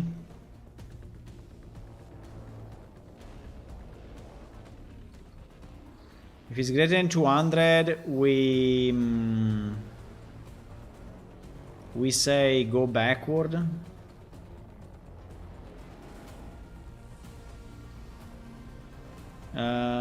If it's less than 200, no, I mean if it's less than minus 200, huh?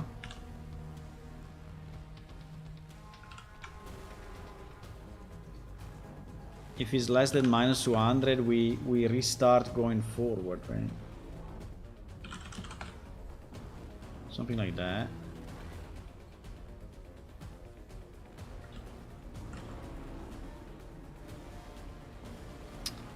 Why the space is never enough. And then in all cases, after this, in all cases, we go here anyway, right?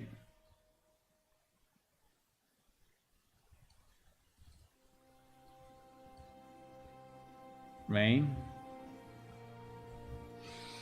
And now we set the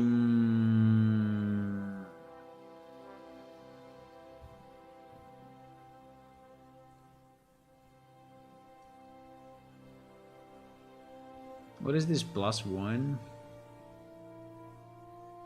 +1. What? No. The y plus this. Yeah, exactly. The y plus this. Okay, something like that. I don't know. I don't know. Mortal Online, full MMO with on-world, but I think it's all static. What? You mean their generation is... the generation of the dungeon is all static?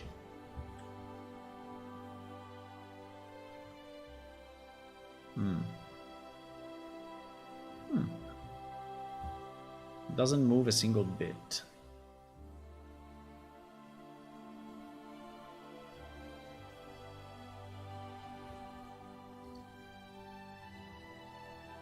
Position -50, multiply by that, set the position. If it falls in +50, set the position. If it's less than 200, if it's greater than 200, go here, change the... Well, actually it's the opposite, because we start with a forward off and we are adding at the beginning. No, we are removing at the beginning. No, so it was actually correct. But why is not setting shit? Position. Ah! Position.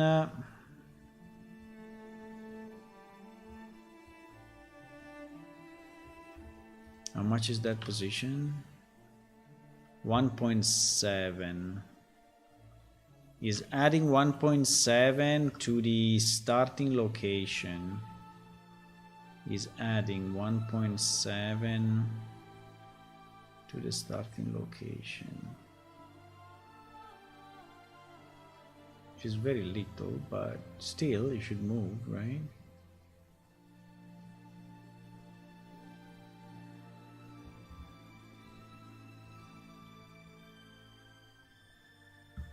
I mean, it should move.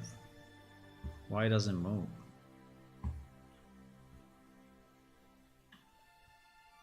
Doesn't move, huh? Doesn't move an inch. Doesn't move at all.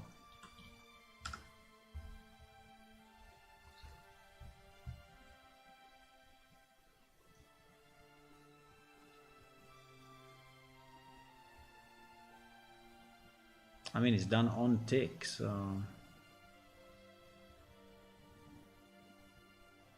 I mean, this do once should not be the problem, I guess. It was not before, so it's not now either.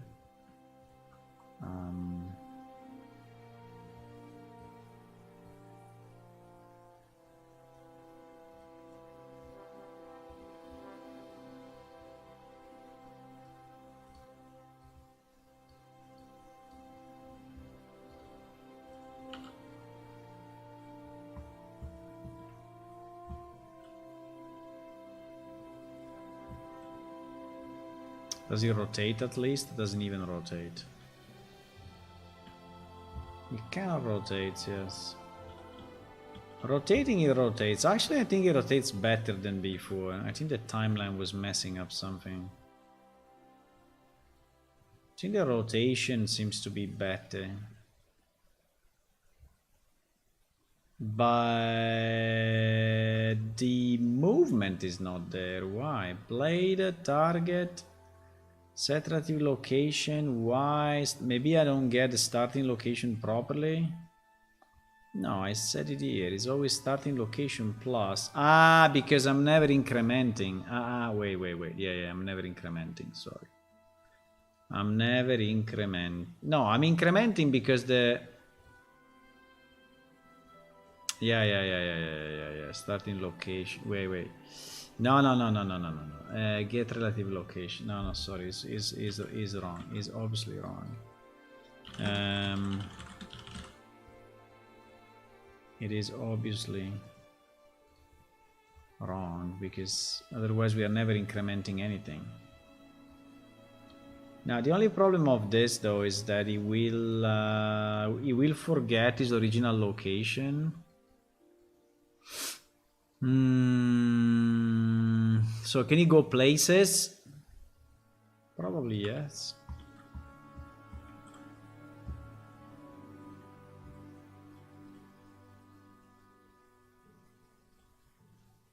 He already went places.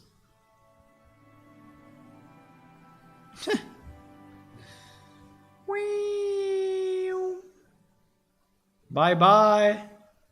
Bye bye, Blades. See you. See you. Bye. Bye.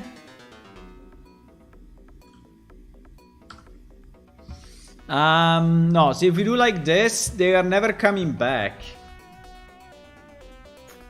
Ah, because we don't have a minus. No, but the position is position minus, right? Position minus. So if I do position minus 50, I mean, assuming that I at a certain point I reach 200, because if I never reach 200, then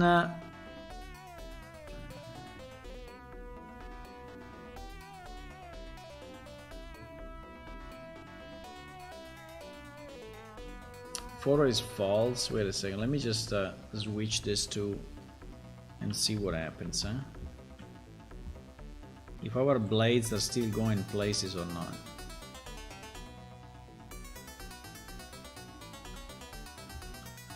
Yes, they are.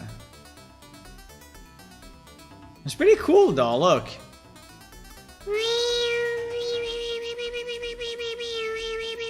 It's actually cutting off this part. And that guy is going places as well.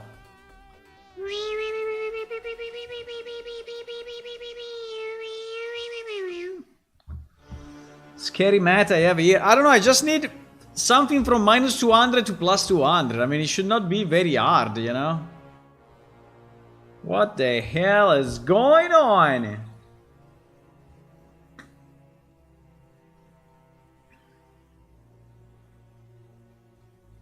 Okay, so if I do like this, it's going places. And so, it's wrong. So if I use my starting location, which is where the blade started, right? And I sum it up with, so I take where it was, and I sum it up with my position, where my position can be minus 50 or plus 50, starting from 0. I'm not resetting the position, yeah, but I mean, it's fine. I'm not resetting the position. So at the beginning I start here, right? Forward is false. So what do? I do this. So I start to add value. My position is 0. So the first time will be position plus 50. So let's say that it's 50, right? I multiply by delta second, which is 0.00 shit. And so it becomes a movement of, I don't know, 1 inch, right? And then I'm checking, oh, is my position more than 200, yes or no? So I go. If it's more than 200, this should be false, by the way. No, if it's more than 200, I reverse my forward, which at the beginning we said that is false, right? So I reverse it. If it's not greater than 200, I'm checking if it's less than minus 200. If it's less than minus 200, I reverse my shit, right? And then I use my position to add it on top of the current Y and set the new relative location, right? So the only thing I don't understand is why position is always the same value, then is impossible. Why the position is always 1.7? What? In the debug on the left, it always says 1.7. Maybe he's doing it not only at the beginning and then it dies. I think so. Because actually there are other numbers at the beginning. But then he enters into a loop and he always stays at plus 200. Should I reset position? I can reset position to 200. Do you think he's going crazy? Huh? I don't know. Yeah, I think that's the problem. That if I don't reset the position as 200, we may be at 250, and so even if we reversed, here we will be above, and so we are going through again, right? While I need to be sure that I am... Yeah, that's the problem. That's the problem, boys. That's the problem, 100%. 100%. That's the problem. I don't know, is there another way that is not using the timeline? It's just doing this normally? So if it falls here, it means that we are in between, right? So we don't have to reset anything. Okay, look, now. No, it's the same. He's doing exactly the same. So he's not moving. What the fuck? Why?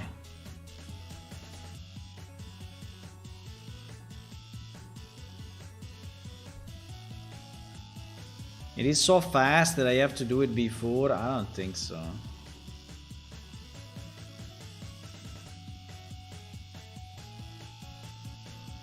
It is so fast that it's going crazy. I don't think so. How did I did it in all the other animations that we have? I think that I did it with timelines. I'm pretty sure I did it with timelines.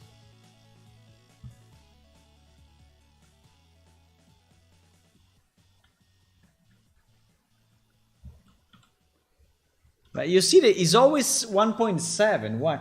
You should multiply speed by tick and then add to current position. Yeah, this is what I'm doing.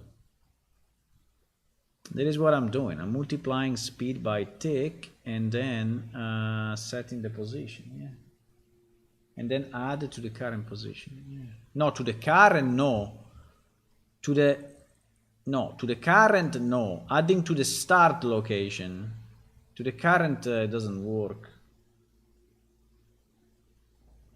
Because if you do current, right, you will exponentially go up, because it is taking position as adding 50. Let me try to add 1, just to understand if it's a matter of speed. No, it's not.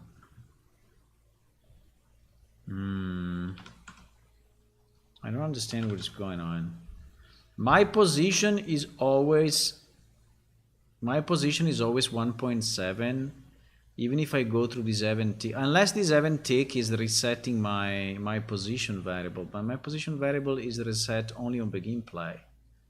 So position should always be valid, no? Position, I mean, I can debug it if you want. I can debug it. I cannot debug that. I can debug this. I mean, it will trigger for like 20 million. Okay, so my position is 0, right?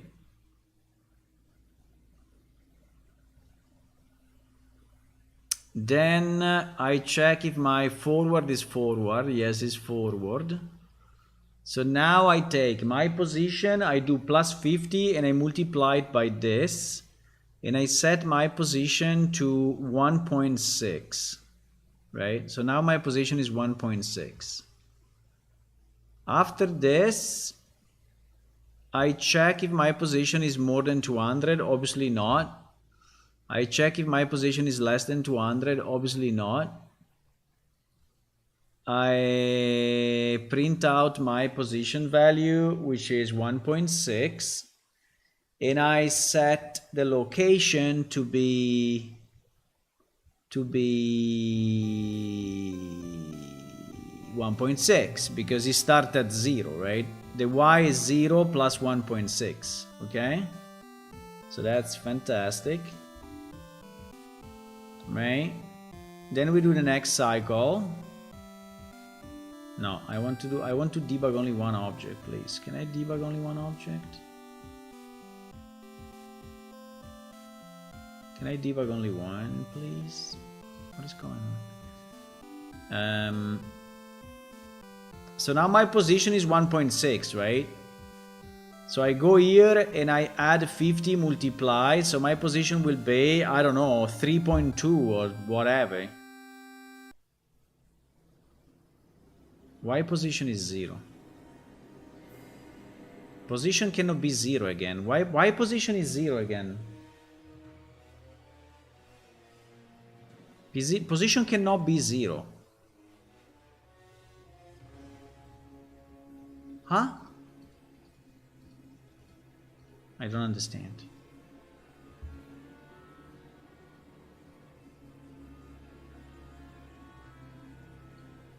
Position is 1.6, okay? Why when I go forward, position becomes... Okay, now is 1.6. Okay. So now is 20. Okay, better. So now is 20.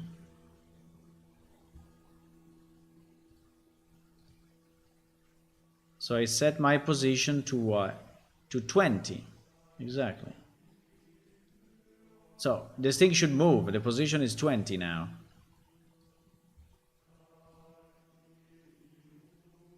Yeah, exactly, 20. Then I do it again. My position is 20. And now it's 28. Right? 28. I go through. Boom, boom, boom. Now I do it again. It's 31. Exactly. So what is the issue then? Then when I arrive to... Wait, maybe it stops when I arrive to 200. 33. Bro, it's always the same value. I have to wait like 1 hour before this becomes a valid value.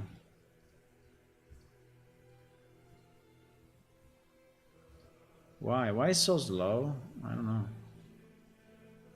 33.31.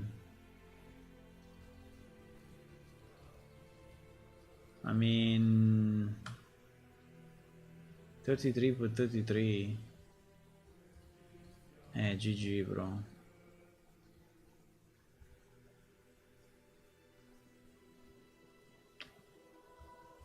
I mean, I can disable the breakpoint 1 second, but I think it will fuck up our testing.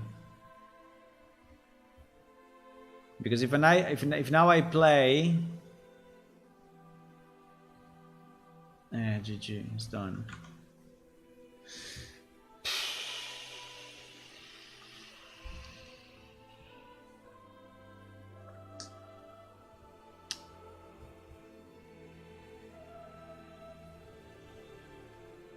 I don't understand what is wrong about this.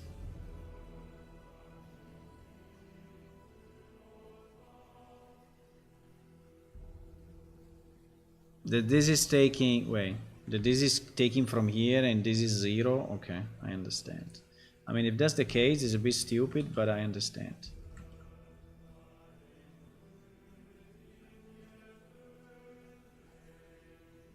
If this was the case, if this is the reason, I mean, it's kind of stupid, but I understand. But no, that's not the reason. That's not the reason. Our thing doesn't move. I would like to know what is the first printout, though. Let me see in the output log. The output log doesn't show up. There's too many numbers. GG! The editor crashed. GG. No, it didn't. It didn't, but he has an infinite list of numbers.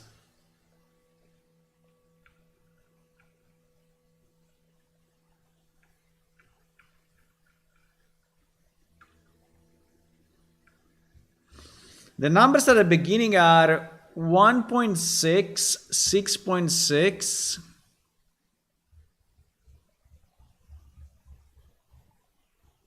Oh my god, why this thing is just not working?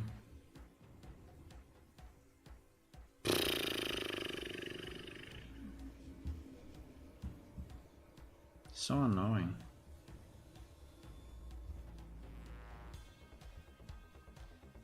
I mean, it looks like my position is reset to 0.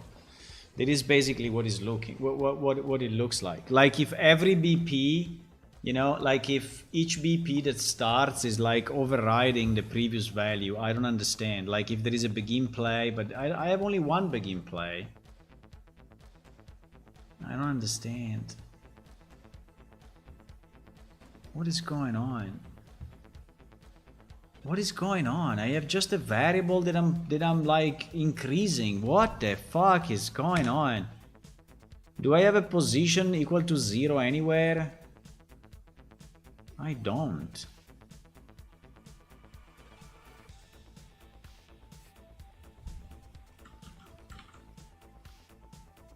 Bro, I don't get what this thing is doing, really.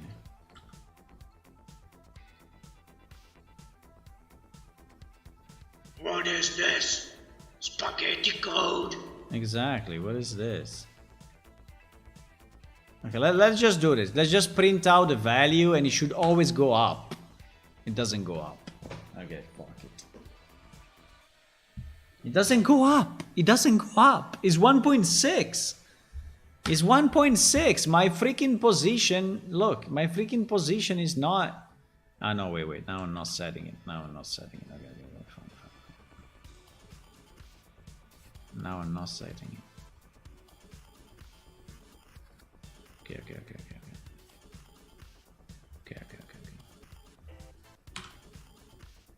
1.7. Now I am setting it, okay? It's always 1.7. So this is generating... So position plus 50 multiplied by delta seconds, setting the position equal to this, is a fixed number. Is a fixed number. Can you believe it? If I don't go through delta seconds, it's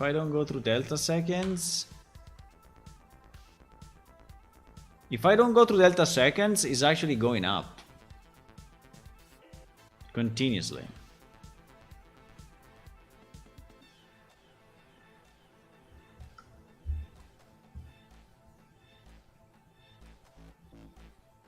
I don't understand. I mean, how it is because sometimes delta second is 0 and I multiply by 0. Oh, fuck. Are you serious? Are you serious?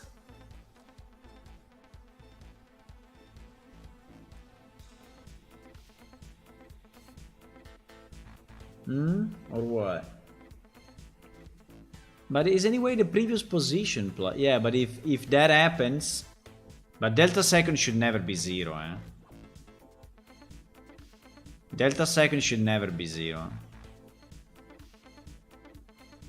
But obviously, if it's 0 at any given point, we reset our position completely.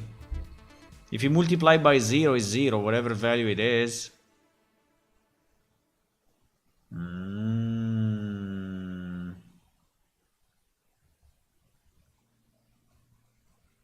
Bro, just look at this. Ignore everything else above. Just look at this, okay? Look. Look at the result. It's a fixed number. It's a fixed number.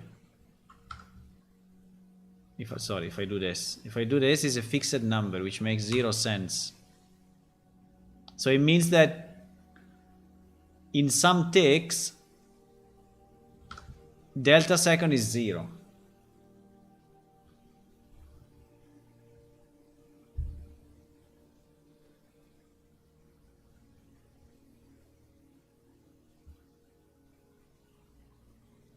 This means that sometimes this guy is 0 because it's the only way he can bring everything to 0, right?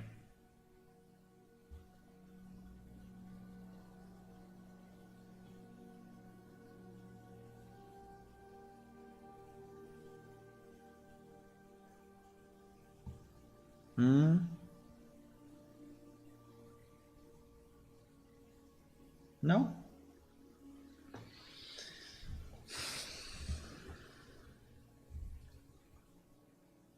Multiply speed first by tick. So I don't fuck up my position with the delta.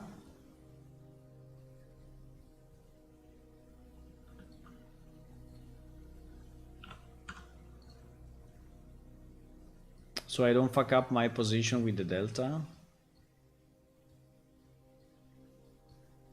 But why it doesn't work? I don't understand.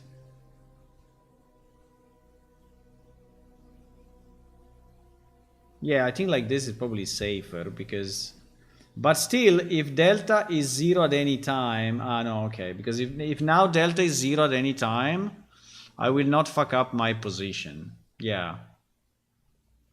Yeah. While in the other way, if delta was 0, I was fucking up my position.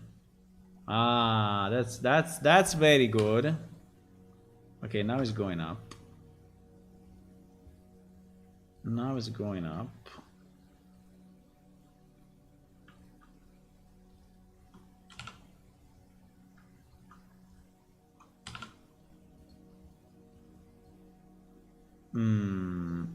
The only problem is the minus, but I can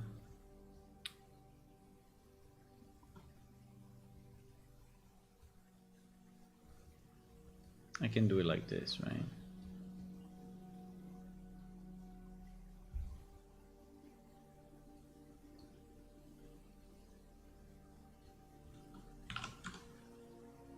Yeah, so actually this is the same for both at this point, just that one is plus and the other is minus. So this 50, this speed is this one, right? I can say plus this, in the other case is minus this. And then I set my position, okay. And then I set my position. The rest should be the same, right? Theory. So sometimes that was going to 0. Okay, now we see the number, but the number is going up like crazy. This thing is not moving at all. Oh, I didn't take into this. I didn't take into this.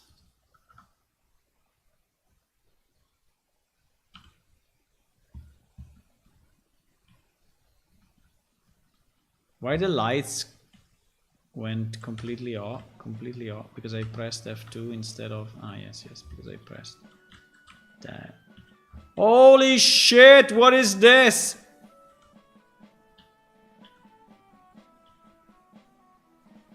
What the fuck? I think the rotation is going a bit crazy. Let me disconnect the rotation 1 second. But yeah, it's moving between the two, but the rotation is going very crazy. A rotation. Okay. The movement seems to be fine. Yeah, so it's 50 every second, which obviously is low because it's half a meter every second, right? It's like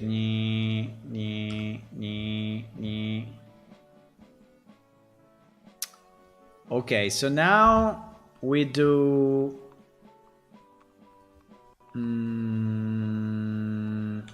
we do what?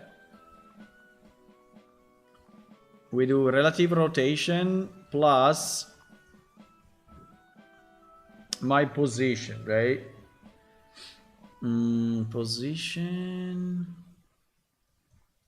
No, here I multiply again. No, that is a shit. No, that is a shit. No, that is a shit. Let me just add position. Can I add a number indefinitely, or at a certain point it will become an impossible rotation because it's like 1,200,000,000 degrees? 1 trillion. Holy shit.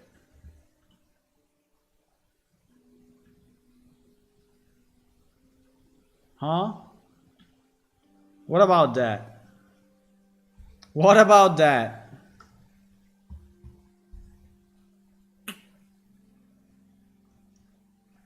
$50, because 50 angle is a lot. Well, we can divide position by...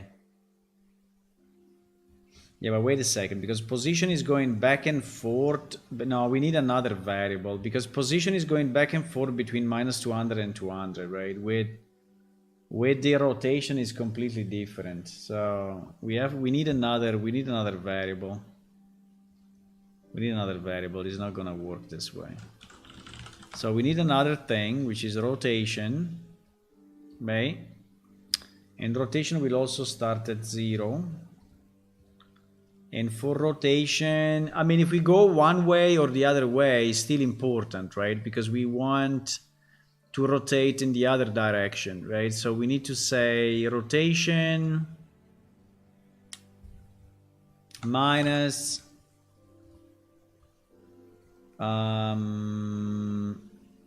yeah, the speed. So the speed will be different for rotation. Will be like 1 degree. No, 1 degree every second. No. Every second. Yeah, it can be 30 or so, no? Why 0.1?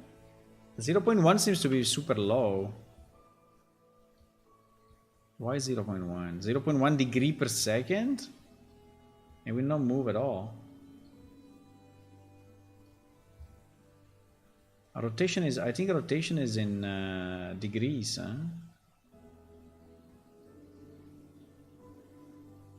Rotation is in degrees, it will never move like that. Yeah, exactly, 10 or more. Yeah, but it was 50, so... It was 50 and it was going super crazy. But anyway, we need another speed anyway, so it's good that we do it this way. So we do rotation here and rotation here. Here the difference that is plus, right? Plus, so this will be plus this and plus that and minus that. And then, okay, when the position, now we need to set the rotation first of all. Let me just move all of this a bit to the side. So when the position,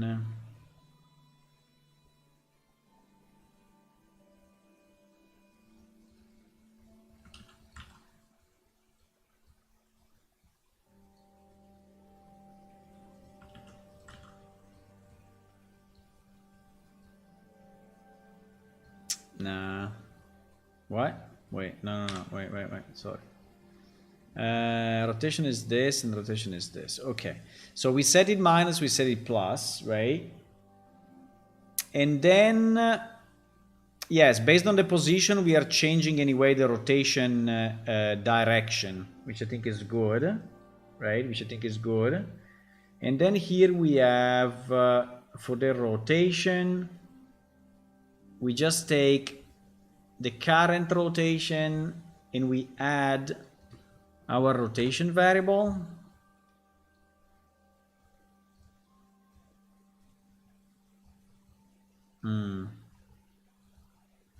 I don't understand why something so simple is so hard actually, but fine. I mean, why you cannot just say freaking spin in one direction?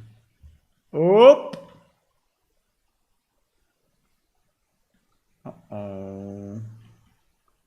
It's like stopping and restarting. It's like going super fast, then when it's in the middle it's stopping, and when it's at the end it's super fast again. So I think we are incrementally adding stuff that we should not. I think we are adding, because we do rotation plus this one already. Should I just do rotation equal rotation? Probably. I should probably just do rotation, eh? Without the plus the existing, probably. Because that number, I think, becomes an insanely high number if I continue to add and remove, add and remove, add and remove.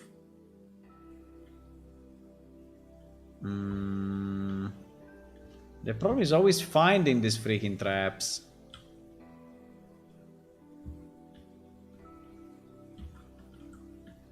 What the?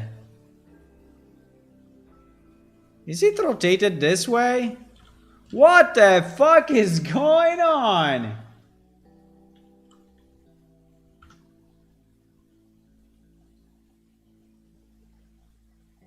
What? No, wait, I did a mess. Wait, I did a mess. Let me delete this. So X, so we only modify the Y, and the Y is the one that we calculated before, right?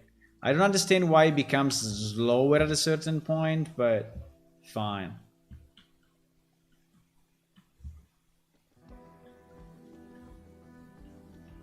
Well, probably it's not the Y. Probably it's not the Y.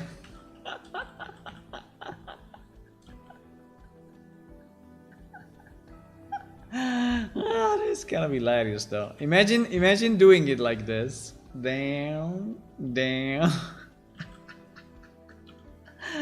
Imagine doing it like this for real in the game. A new player coming here and saying this, saying, this trap has something wrong. Okay, so it's not the Y.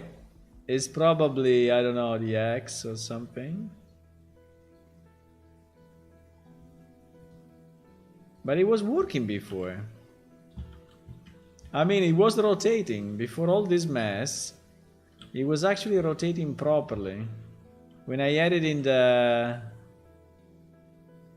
Okay. Does it actually change rotation or no? Yeah, it changes the rotation.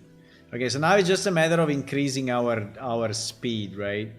So 10 is probably too little. 10 a second. I think we should do, in a second, it should do 360. I don't understand why you said 0.1 or so, but... 0.1, it will never do any damage. Ah, look at this.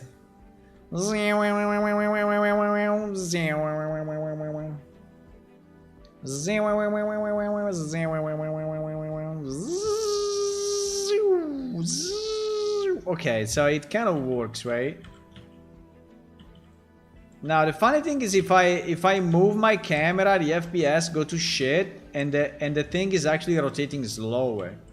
But anyway, I think it's good anyway.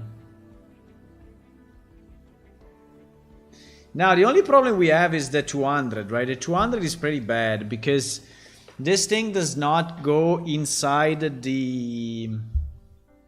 I mean, also the speed is super slow.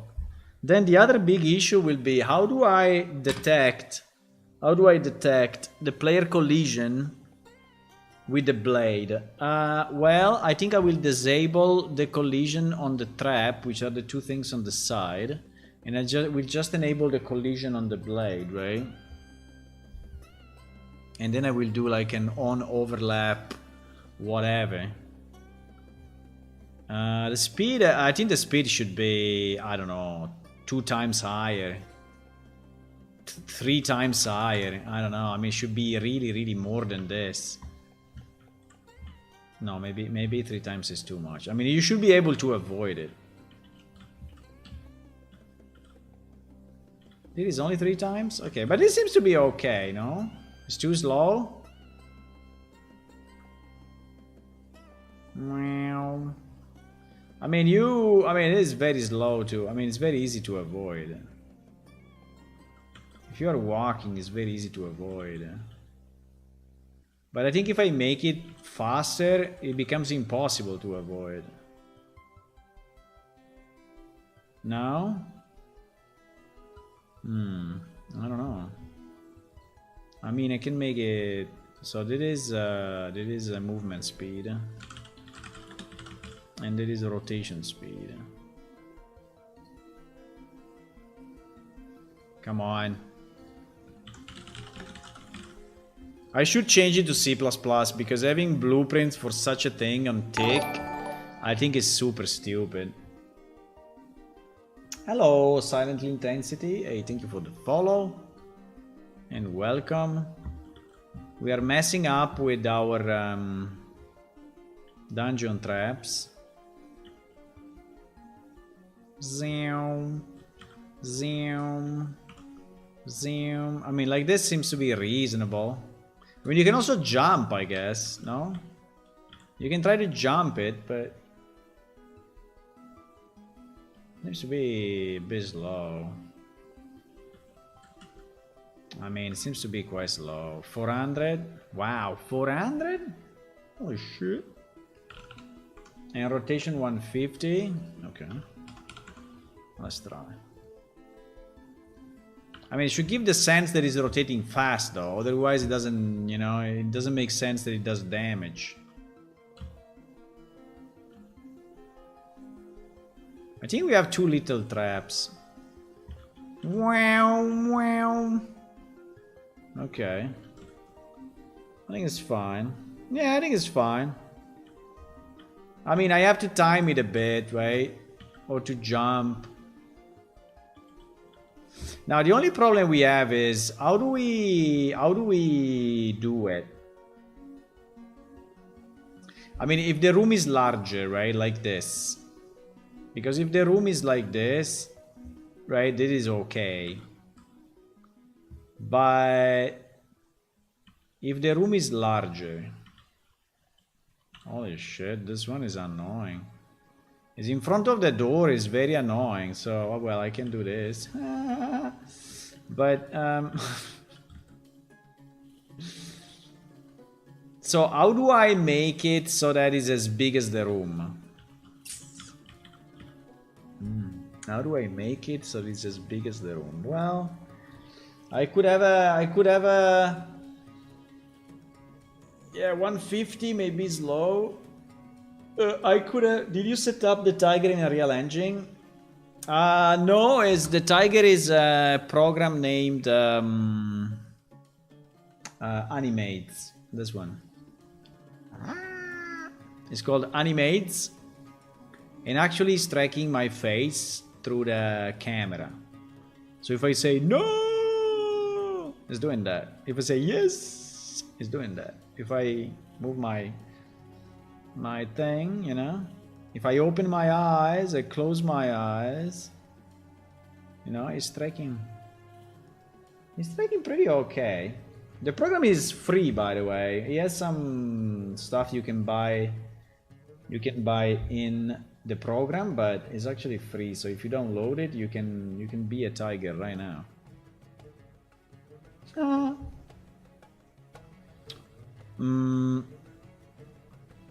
Okay, so okay, let's say that we want to have that trap. Now I could actually have a parameter here, right? Because this is so this is my trap that I actually have in the corridor, right? We could expose a value here, which is actually a variable that says how big is the room, right? So let's assume that we have it. So if we have a parameter, I'm totally going to download it, yeah. And then you can also have different characters. For example, I can become a small tiger, a small lion actually in this case.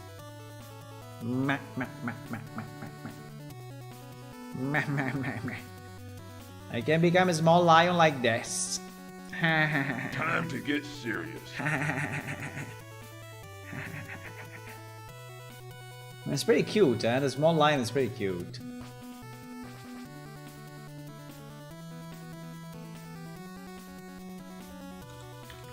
Small lion is pretty cute, and he can also do stuff like this. Like this.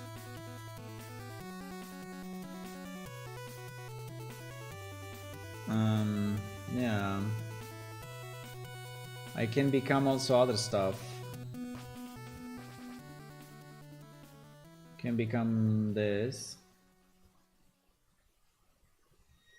Can become this fish. Haha, I'm a fish now. Look at my eyes. I'm a fish. And so on and so on and forever and forever. You can. There are many characters. You can buy different characters, but there is a set of free characters.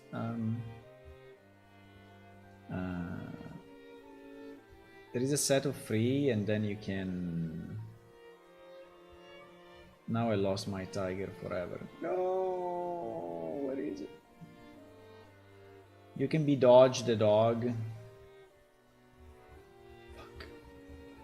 Why don't I have my tiger anymore? No. No.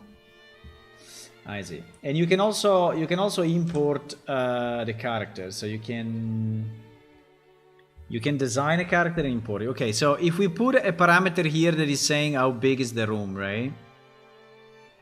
Can we then change when we set up this blueprint in the begin play is reading that parameter and is saying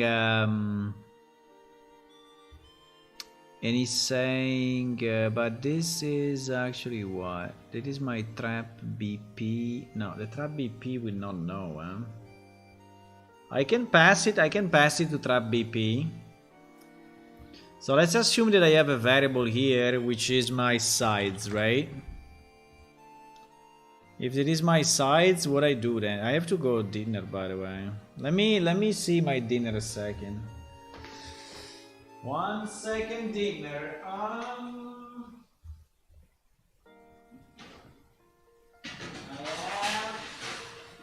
have to eat something, or I will be starving forever.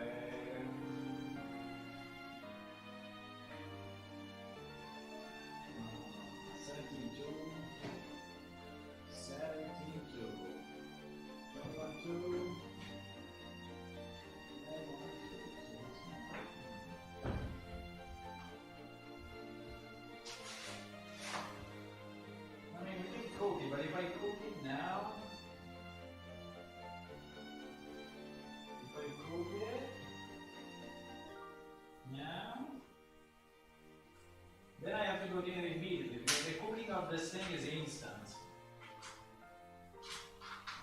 Yeah, so let me. Yeah, the cooking of that thing is pretty much instant. So let me just do. You are vegan? No, I'm not vegan. I'm a tiger. What do you mean?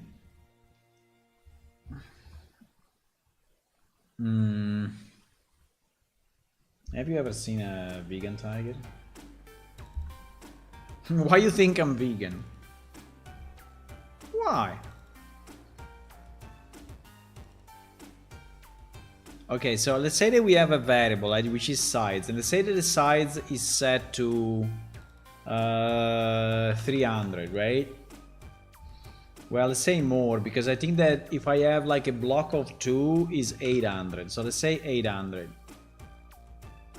So now if I have 800, what I do, I just move the 2 pieces. Yeah, but then I need the 2 pieces to be...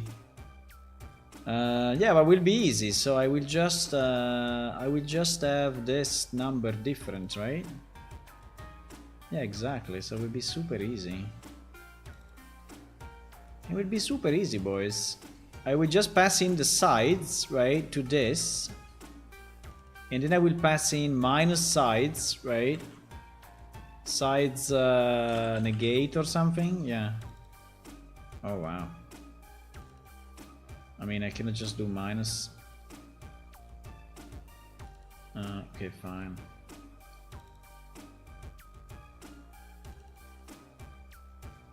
I mean, okay.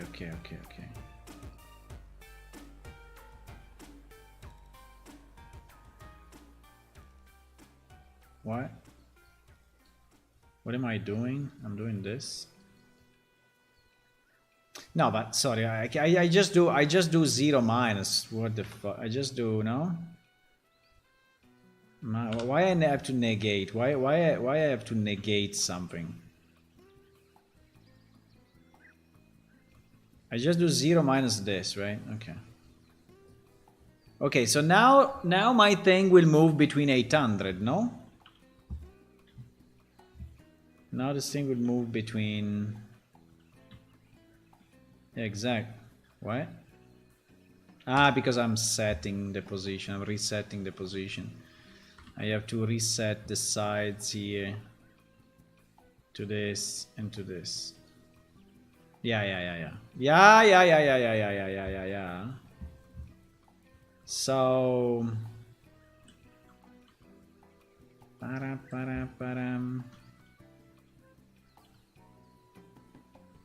I think we have to look outside because, yeah.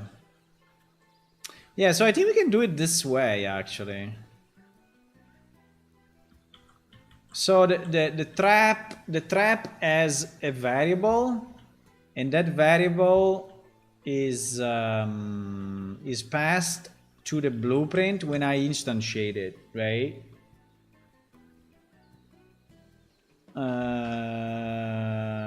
Yeah. We can do that. So basically on my corridor, I need, but that I can do it in C++, and I think I will also change this to be C++ because I think it doesn't make any sense to do this on the tick, right? So it's super stupid. It's the worst thing you can do to your game. Never do something in blueprints on tick. Don't do it. Just don't do it. Just don't. Okay, so we are I think I'm going to do this. I'm going to save everything, and I think I'm going to dinner anyway, but we will add a variable, which by the way we can reuse for other things, right? We will add a variable on our spawn object, which is this guy, spawn component, right? And I think we just add a generic attribute, right? We just add a generic attribute because it may be used for different things. So this will be a float, and we will call it, should we call it just parameter 1, or I mean,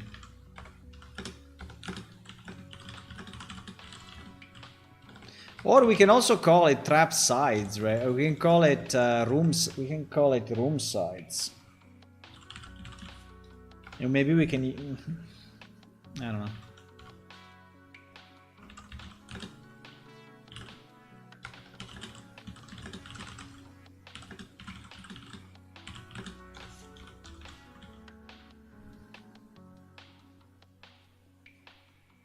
Or I can call it trap sides. Maybe we can have it specific. No, because I don't like calling it parameter 1 and then I don't remember what the hell is it. Right? I think if it's a trap, right, it becomes... So now this will be... Now the only problem is that we have it set, right? And then we have to... I will sneak into your place and take your food. You can try, but you don't know how many guardians I have. I have giant stone golems at the entrance. They're not letting anyone in.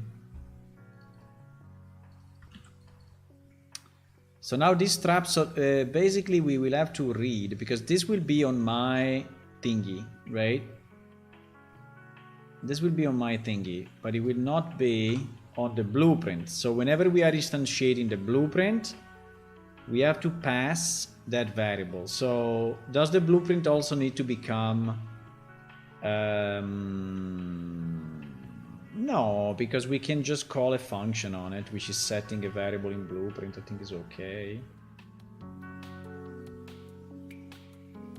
You will only find spaghetti, exactly. A lot of spaghetti code.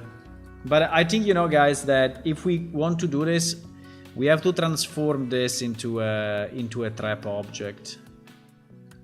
So I need a new class, which is a trap class, and we just move it to. No.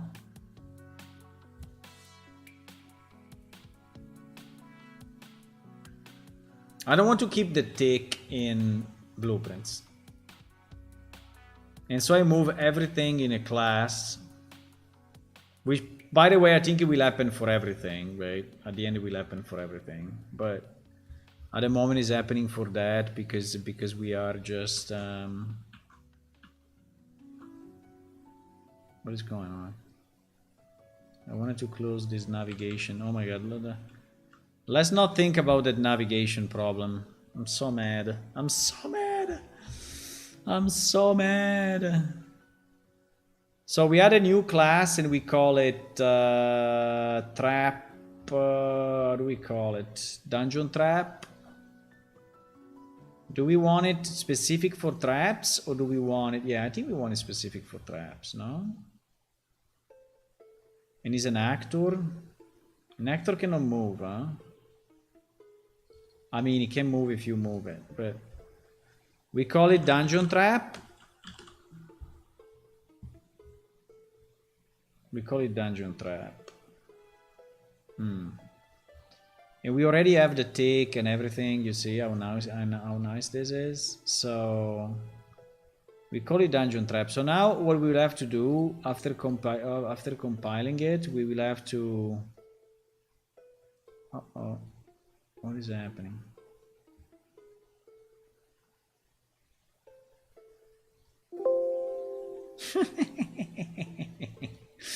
Yeah, because I'm in debug mode while adding. And it's like, what the... It's like, what the hell is going on? Okay, I understand. Anyway, we added our class, right? So now I will recompile it. Yeah, I want to stop debugging, it's fine. Do you separate new system into a plugin or all the same game module? At the moment it's all the same game module, but I think I should probably. Everything is the same game module at the moment. I mean, here you see it separate because this, this thing, because it's just the name of the project because we are working on a separate project. But actually, when I import it in my project, it will be the same. But it's pretty much laziness. I mean, it's not that I don't want to do it. It's just, well, not laziness, but let's say time, right? We have limited time in this project, which is basically the length of my life. So if we spend too much time in useless stuff, we will not be done. Understand? Understand or not? So we have limited time.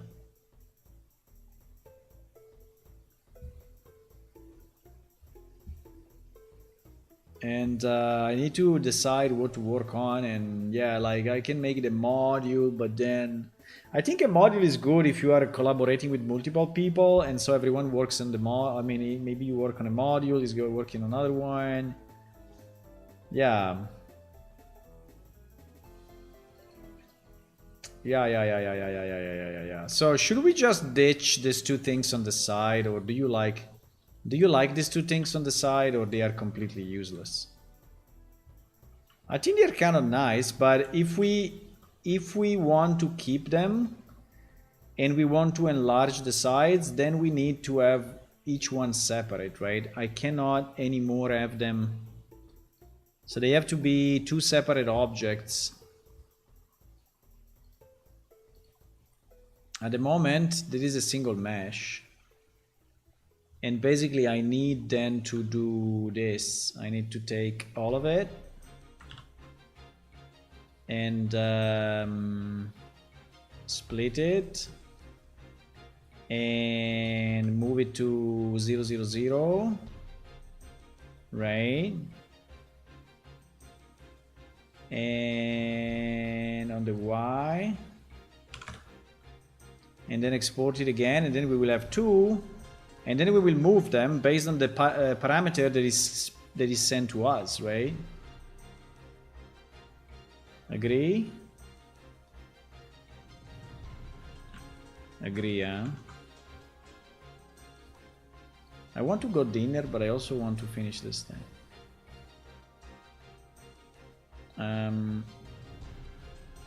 So now in our BP, right, in our trap BP, we only have one trap BP. In our trap BP, first of all, we need to change the parent class. So the parent class will become a dungeon trap. Hopefully it will not break anything. It didn't. Yay! We will never be able to have free time for science fiction game. I don't know, maybe we will.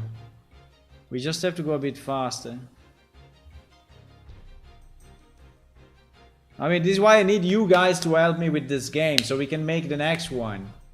You know?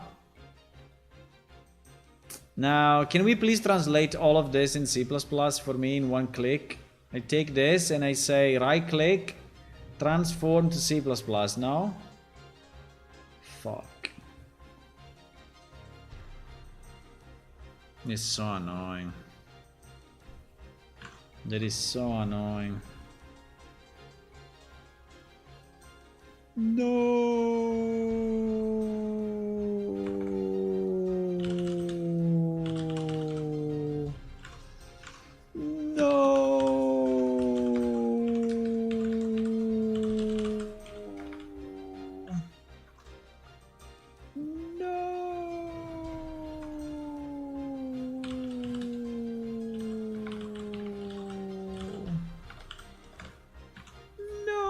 Okay, we have to do this shit, boys. We have to do this shit. So if forward equal to true, we take the rotation speed 150, 400. Ah no, there is a no. There is a fixed parameter. There is the current. There is the current position and current rotation, and that one is the there is the speed. So rotation speed and position speed. Position speed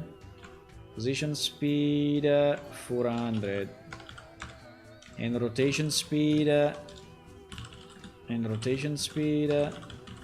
Okay, I can do it offline, guys. I can do it offline. I will just transfer this that now works into a C++ lines, right? And I will and then I will pass this parameter on the blueprint, and what I will do, I will just move this guy. So actually in the blueprint we will have two of these guys, right? We will have trap 1 and trap 2, right? And then basically based on the sides we will move them. One here and one, I don't know, here, and rotate, right? And yeah, and then we will have our blade perfectly moving between the 2 points on the wall, which would be fantastic, you know? Which would be absolutely amazing. And then we need to invent at least 4 or 5 other traps, like something that is popping up from the top, from the bottom. I don't know, something that is shooting at you. I mean, we can use the same, actually we can use the same blade, right? Like if we put a blade, yeah, in theory, yes. Because, you know, I can put a blade in the middle of the, yeah, we can do the same. I mean, the blades can be everywhere. I can have a blade, if now I can control the sides of the room, I can have a blade that is going like horizontally here, right, at this height. And I can have a blade that is coming top to bottom, right? And then maybe we make the same but with electricity or fire. So maybe we have a particle, fire that is like moving, or I don't know. Yeah. I think we can do this. Now, the only problem would be the type of trap. At the moment, we don't really say which trap is this. But I think we will have to specialize our spawn types. I think we can have trap. And then trap can be blade trap, fire trap, or whatever. It can even be randomized. But if we randomize it, Then the sides. We have to think about the sides if we randomize it. We have to think about the sides. And after that, we move from CPP to, yeah, exact, to assembly. Yeah, we do that. Wow. Okay, I'm going to dinner. So thank you for watching, guys. And if you want to click on follow on Twitch, subscribe on YouTube, that would be very nice. We also have a Patreon site if you want to do that. And we have a number of socials. Remember that our game is actually playable. So you can go to our main website, the link is below, and you can click on download now and actually play the game and tell me how it is, you know? Easy. Easy. Easy. Bye-bye. Bam, bam, bam. Bye-bye. I see you tomorrow afternoon, PM, 4 p.m. European time. 4 p.m. European time tomorrow. Bye-bye. Equal to my food? I don't think so.